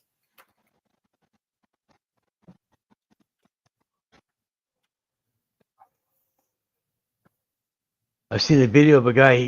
He bikes 75 miles to work every day and 75 miles home. Yeah, He lives in California. He's a firefighter, and he gets up yeah. at 2 a.m. in the morning and fucking bikes. He's got this trick bike that's all carbon fiber and everything. And he Fucking bite the head off a bat, dude. You don't care. Drink its blood. Just keep pedaling. Can you imagine pedaling? And it takes him. I think it takes him like 6 or 8 hours or something like that. There and back. Yeah, there and back. Yeah, he put that. That's some dedication, dude. That's The first couple hours he doesn't see any cars at all, and then he starts seeing cars. That's insane. Pedal power. 17. It's all mountains up there too. It's up and down mountains. Tariffs? What do you mean tariffs? How could there be tariffs over at Gemini's? I thought he was making these things. What the hell are you doing? Why don't you just order from China? Save some tariffs. I see the stuff's getting shipped to Canada and getting shipped down to the States. They avoid tariffs. I've seen on J2 cents graphic cards. Oh, Moss, you think you're going to get away from buying these expensive wheels? I'm just going to build it myself. Yeah, I built my own. You can buy steel bearing CDH hubs for, you can get front and backwards for $23. And there's steel bearings, 6,000 series. Many of y'all can do it. You have no problem. They're good to 30,000 RPMs, and they're disc mount. And you just buy a set of 10 gauge spokes, buy a set of double wall rims, lace them up yourself, and you're good to go. Trim them up yourself. Learn how to do it if you can't do it. You get double wall rims. It's a lot easier. Super easy to do it. Anybody can do it. Well, a 1 inch plus inch and a quarter plus steel rim. This is not the word, dude. You just put even tension on there if you're going to come up with a way to. You got to think of when you tighten the spoke on this side, it's pulling on the other side as well. So you got to. But by the time you get to these bigger rims, though, they barely pull, dude. You'll be fine if you just do left and right, left and right, left and right, left and right, all the way around the same way you. That's how I do. I set my left and right pretty good, and then I'll chase the oval. And I'll set the oval up. I won't even worry about the left and right anymore. And I'll get the oval good, and then I'll go back to the left. Sometimes you have to loosen spokes, not tighten them, right? Sometimes you have to loosen the spots that where you need to and tighten so you can tighten it up because you can't. It's a give and take. If you tighten here, it's got to come from somewhere. Well, understand if you here's another thing you should do to make life easier on you. You can take the spokes themselves, grab one, and make sure every single spoke is the same tension. Yeah, the same length as every other spoke. Yeah. And now this will greatly advance you because you can look down and see how much thread has been threaded in the nipple, and you can measure this as a measurement for getting near precise at very high speeds of building the wheel. I've shifted my axle over like majorly where the rim's right near the chain stays now. Now I've got to do like 5 full turns of the spokes to come back. So I've got to do a little bit of time, right? Loosen all the spokes on the right, half a turn, jump to the other side, tighten all the spokes, half a turn, go back and loosen, back and forth, and you can't screw up. You can't be loosening when you're supposed to be tightening, and tightening when you're supposed to be loosening. You know what I mean? You got to be concentrating and doing it. And if you do it right, you'll end up straight at the other end. You won't have to chew anything. It'll just move everything over perfectly. I've done it before. 5 full turns of the spokes. I think it took quarter turn at a time I was doing. But then I started doing half turns. And that's just the same idea as if you get all in the same length, you just have to turn each spoke a quarter turn, and then you're good. Go around, tighten them all a quarter turn, and you'll stay perfectly straight. You'll just tighten up your spokes, right? If you want to tighten your spokes up and not adjust it. It's not hard to do, though. Anybody can do it. What's the worst you can do is screw it up? Yeah. Right? It's Yeah. only the rim that's going to get fucked up, and then you just buy a new rim and try again. Spokes are fine.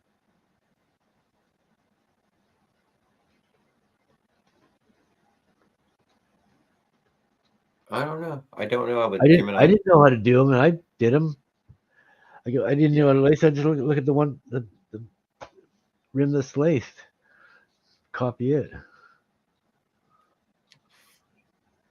It's not hard. It's a 36 spokes, and there's sets of 4.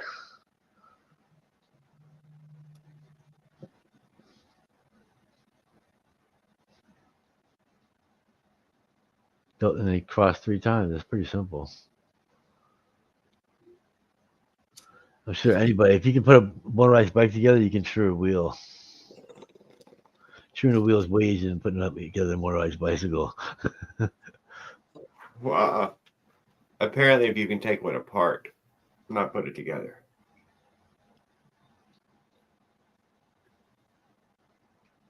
Right.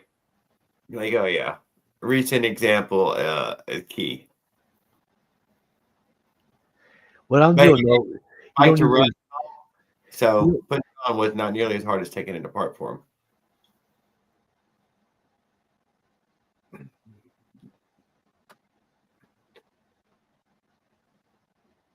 A lot of people just bolt it on it and go, and most of them run just fine like that. Yeah, like on my bike, you can't just bolt 5 sprockets on the back and expect to shift it without doing some prep work and before, right? Make it fit.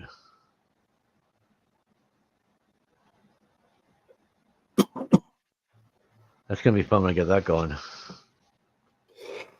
I like shifting gears. Get a motorcycle. Yeah. You have to be licensed and registered and insured. Well, there you go.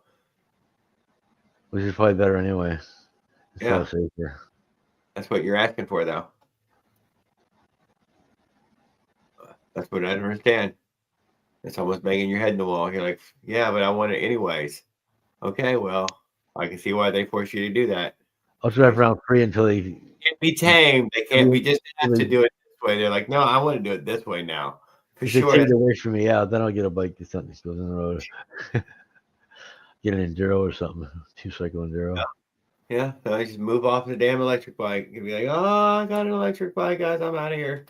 See you later. Bye. I'm all eat up.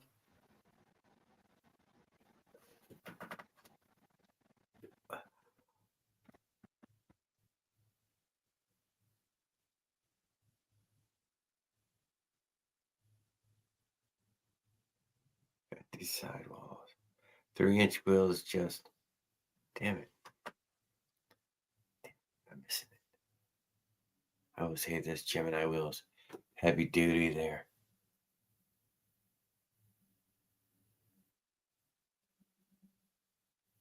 Yeah, so the bigger, heavier wheels, it's a plus for all. Couldn't be heavy enough. When it comes to our motorcycle wheels, we are adding weight as much as we possibly can by the heaviest fucking inner tube, the heaviest fucking tire. That's what I was thinking when I do the sprockets. I want to drill more holes in. This one's got a lot of holes drilled in anyway. A lot of us are still sub 100 pounds. Sub 100 pound motorized vehicle. That's pretty light horsepower to race. I'm 80 pounds on my bike's aluminum frame. Right, you know what I mean? It's sub 100. Yeah.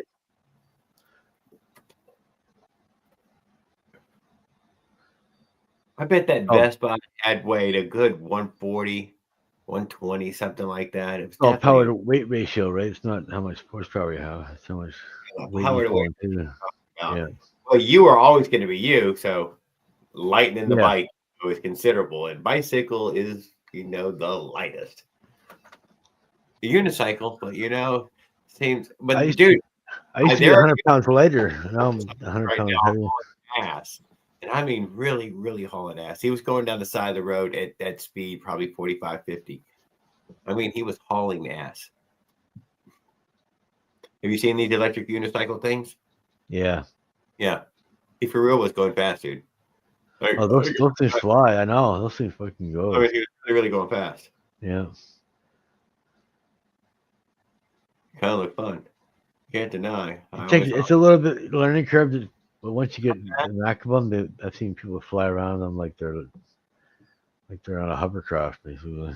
Yeah. Shit, I don't know how fast it would have went. Probably fucking 60, 70 miles an hour, but it was going 35, 40, something like that, easy. And I'm like, huh?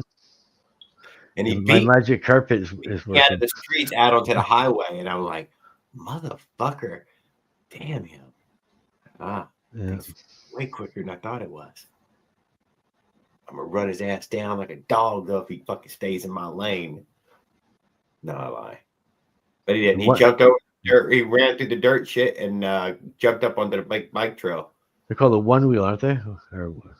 Yeah, it was some sort of one wheel. Yeah, but it wasn't that skateboard one wheel kind. It was just the one wheel stand on both sides of one wheel. Yeah. It's got 2-foot platforms and you just pinch it between your legs. Yeah, just pinch between your legs. Yeah. Yeah.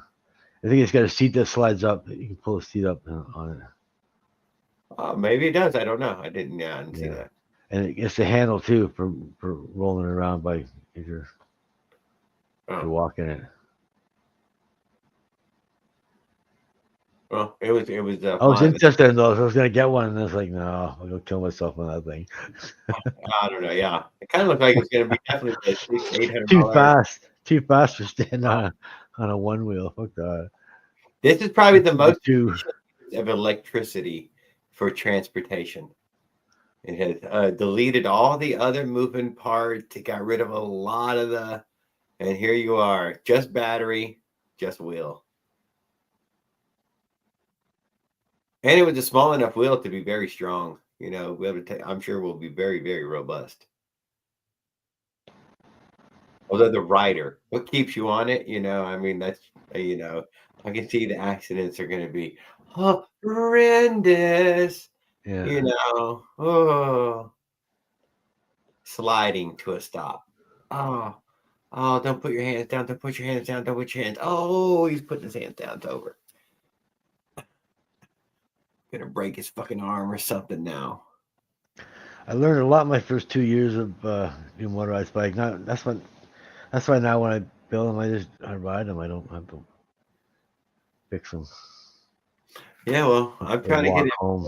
Less fixing, more gassing, less fixing. The four-stroke has supplied that, especially the friction drive, for years on end. And we're gonna do a little bit of injury the rest of this year, and then we get them next year, and just for fun. It's fun. I'm having fun. I enjoy every bit of it. You just gotta fix the weak links like the chain and the spokes. Fixing the chain and the thing.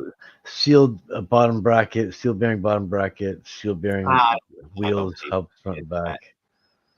That's if you want to go fast, that's the stuff you need to do. You just get yourself a Walmart, put a motor on it, start riding that thing. You can go, yeah. If you want to do it safely, you gotta spend a bit of money. Do it right. Definitely. Oh my God! Even me, I got no money. I spend my money on bike parts. What's that? Nothing. I was thinking of the fucking LA Hoover with knee pads on. No.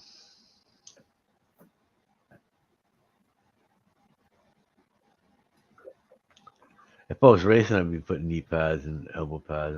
I try to take it easy on the corners, just in case. I'm pretty aggressive on corners. But I ride the bike like I'm riding a bicycle still. I'm not sitting on the frame in any way. I'm in the air, just like you would expect me to be. I'm huge. I'm up inside fucking SUVs windows. I fucking ride And any old big truck, me and him are looking eye to eye. I do not sit low in the road. I sit high on the road. And that damn 29 that I took across America back and forth, dude, that thing sat crazy high. Almost inside the semi. Almost, man. If I stood up, I'm definitely in the semi. But and from the seat, though, you're like, I'm almost in this semi. I like it being up here. Plus, if you get hit, that's a lot, Up until you get hit by a bigger truck, just sweeps the bike out. You go over the top, you land on the ground. Whole accident happened to your legs and a bike. Just sweeps it away. I was cruising along, drove chain tracks on an angle, and the bike flipped out from underneath me. Uh-huh. I dropped down on the bike and slid down the road on the bike. Right on the bike. My hand scraped a bit on the ground, but my, you know what I mean, caught myself on the frame. And got myself on the frame. And it was like it all happened so fast. It was like 1 second I'm driving along, the next thing it's like I'm skidding on the fucking bike on the ground. Like, what the hell happened there? Could have been a lot worse. Yeah. Now, where I drive down the bike path, there's a big hill. You hit the train tracks, and then there's a big hill going up, and then coming back, it's like I don't want to fly down the hill because there's train tracks at the bottom, angled train tracks too, right? And a big bump too. So I always take it easy. Walks, there'll be these uneven ones. Well, if you hit that dude, that's a jump right there. That's got a lip. That lip, man, it's gonna launch you. Though. Be careful, man. And what's his name? Fucking hit that thing and it went. He's fucking flying, half wrecking, dying. We got fucking power lines and everything on the sidewalks in that way that just don't hit a pole. Don't jump the damn sidewalk and don't hit poles on the sidewalk.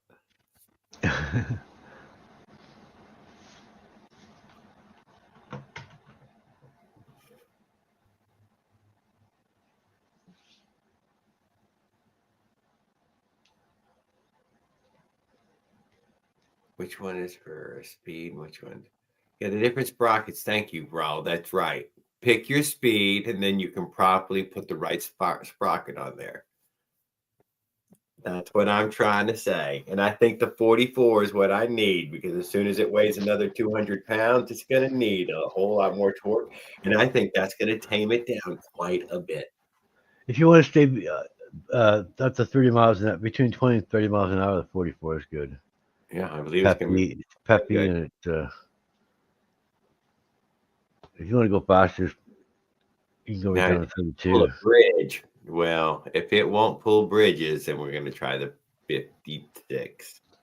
And if that the 32, it lagged on the hills on the 50, but the 44, it kicks into the power band on the hills. Yeah, inclined but good, huh? Oh yeah, I did a video today when going to the grocery store, and I started it up and went right up the big hill right away. It was in the power band at the top, and there was kids crossing the road. I had to slow down, stop at the stop sign.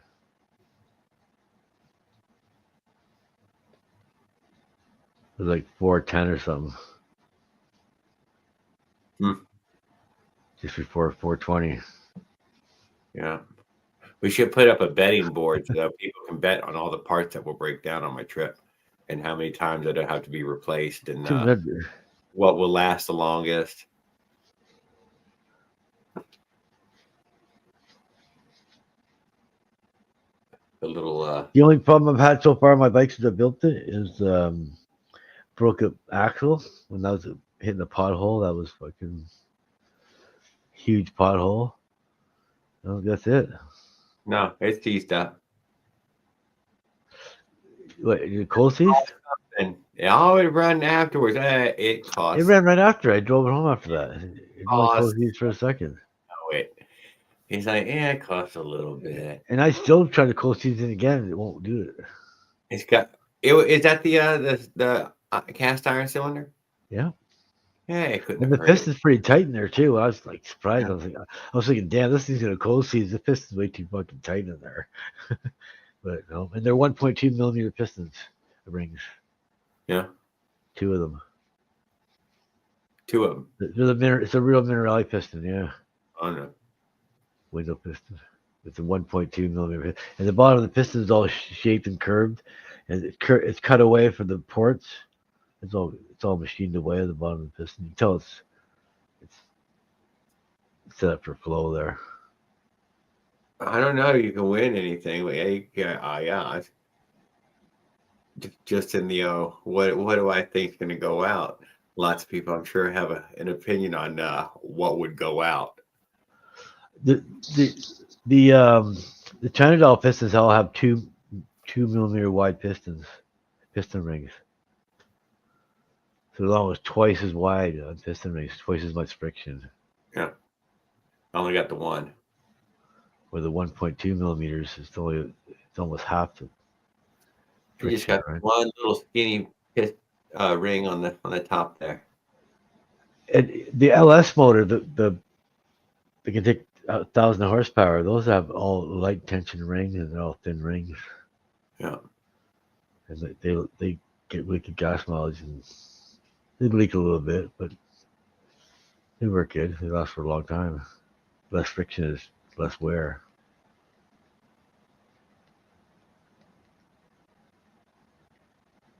That's how those LS motors get such good gas mileage. I hope you are safe and sound. And Paul, thanks for joining me this evening. And Raul Duke and everyone else who's come in here. Mike Miller, Bride the Bike Guy, Mossy, Eduardo Espinoza. You know who's been hanging out this evening? Motor biker. Okay, motor biker. That's cute. I can't read the chat, so I can't see what's going on there. To everyone else, Opwenzilla, Eunice, Humid. I'm sorry, Humid. Who else was there? God, it would have to go way back in the past.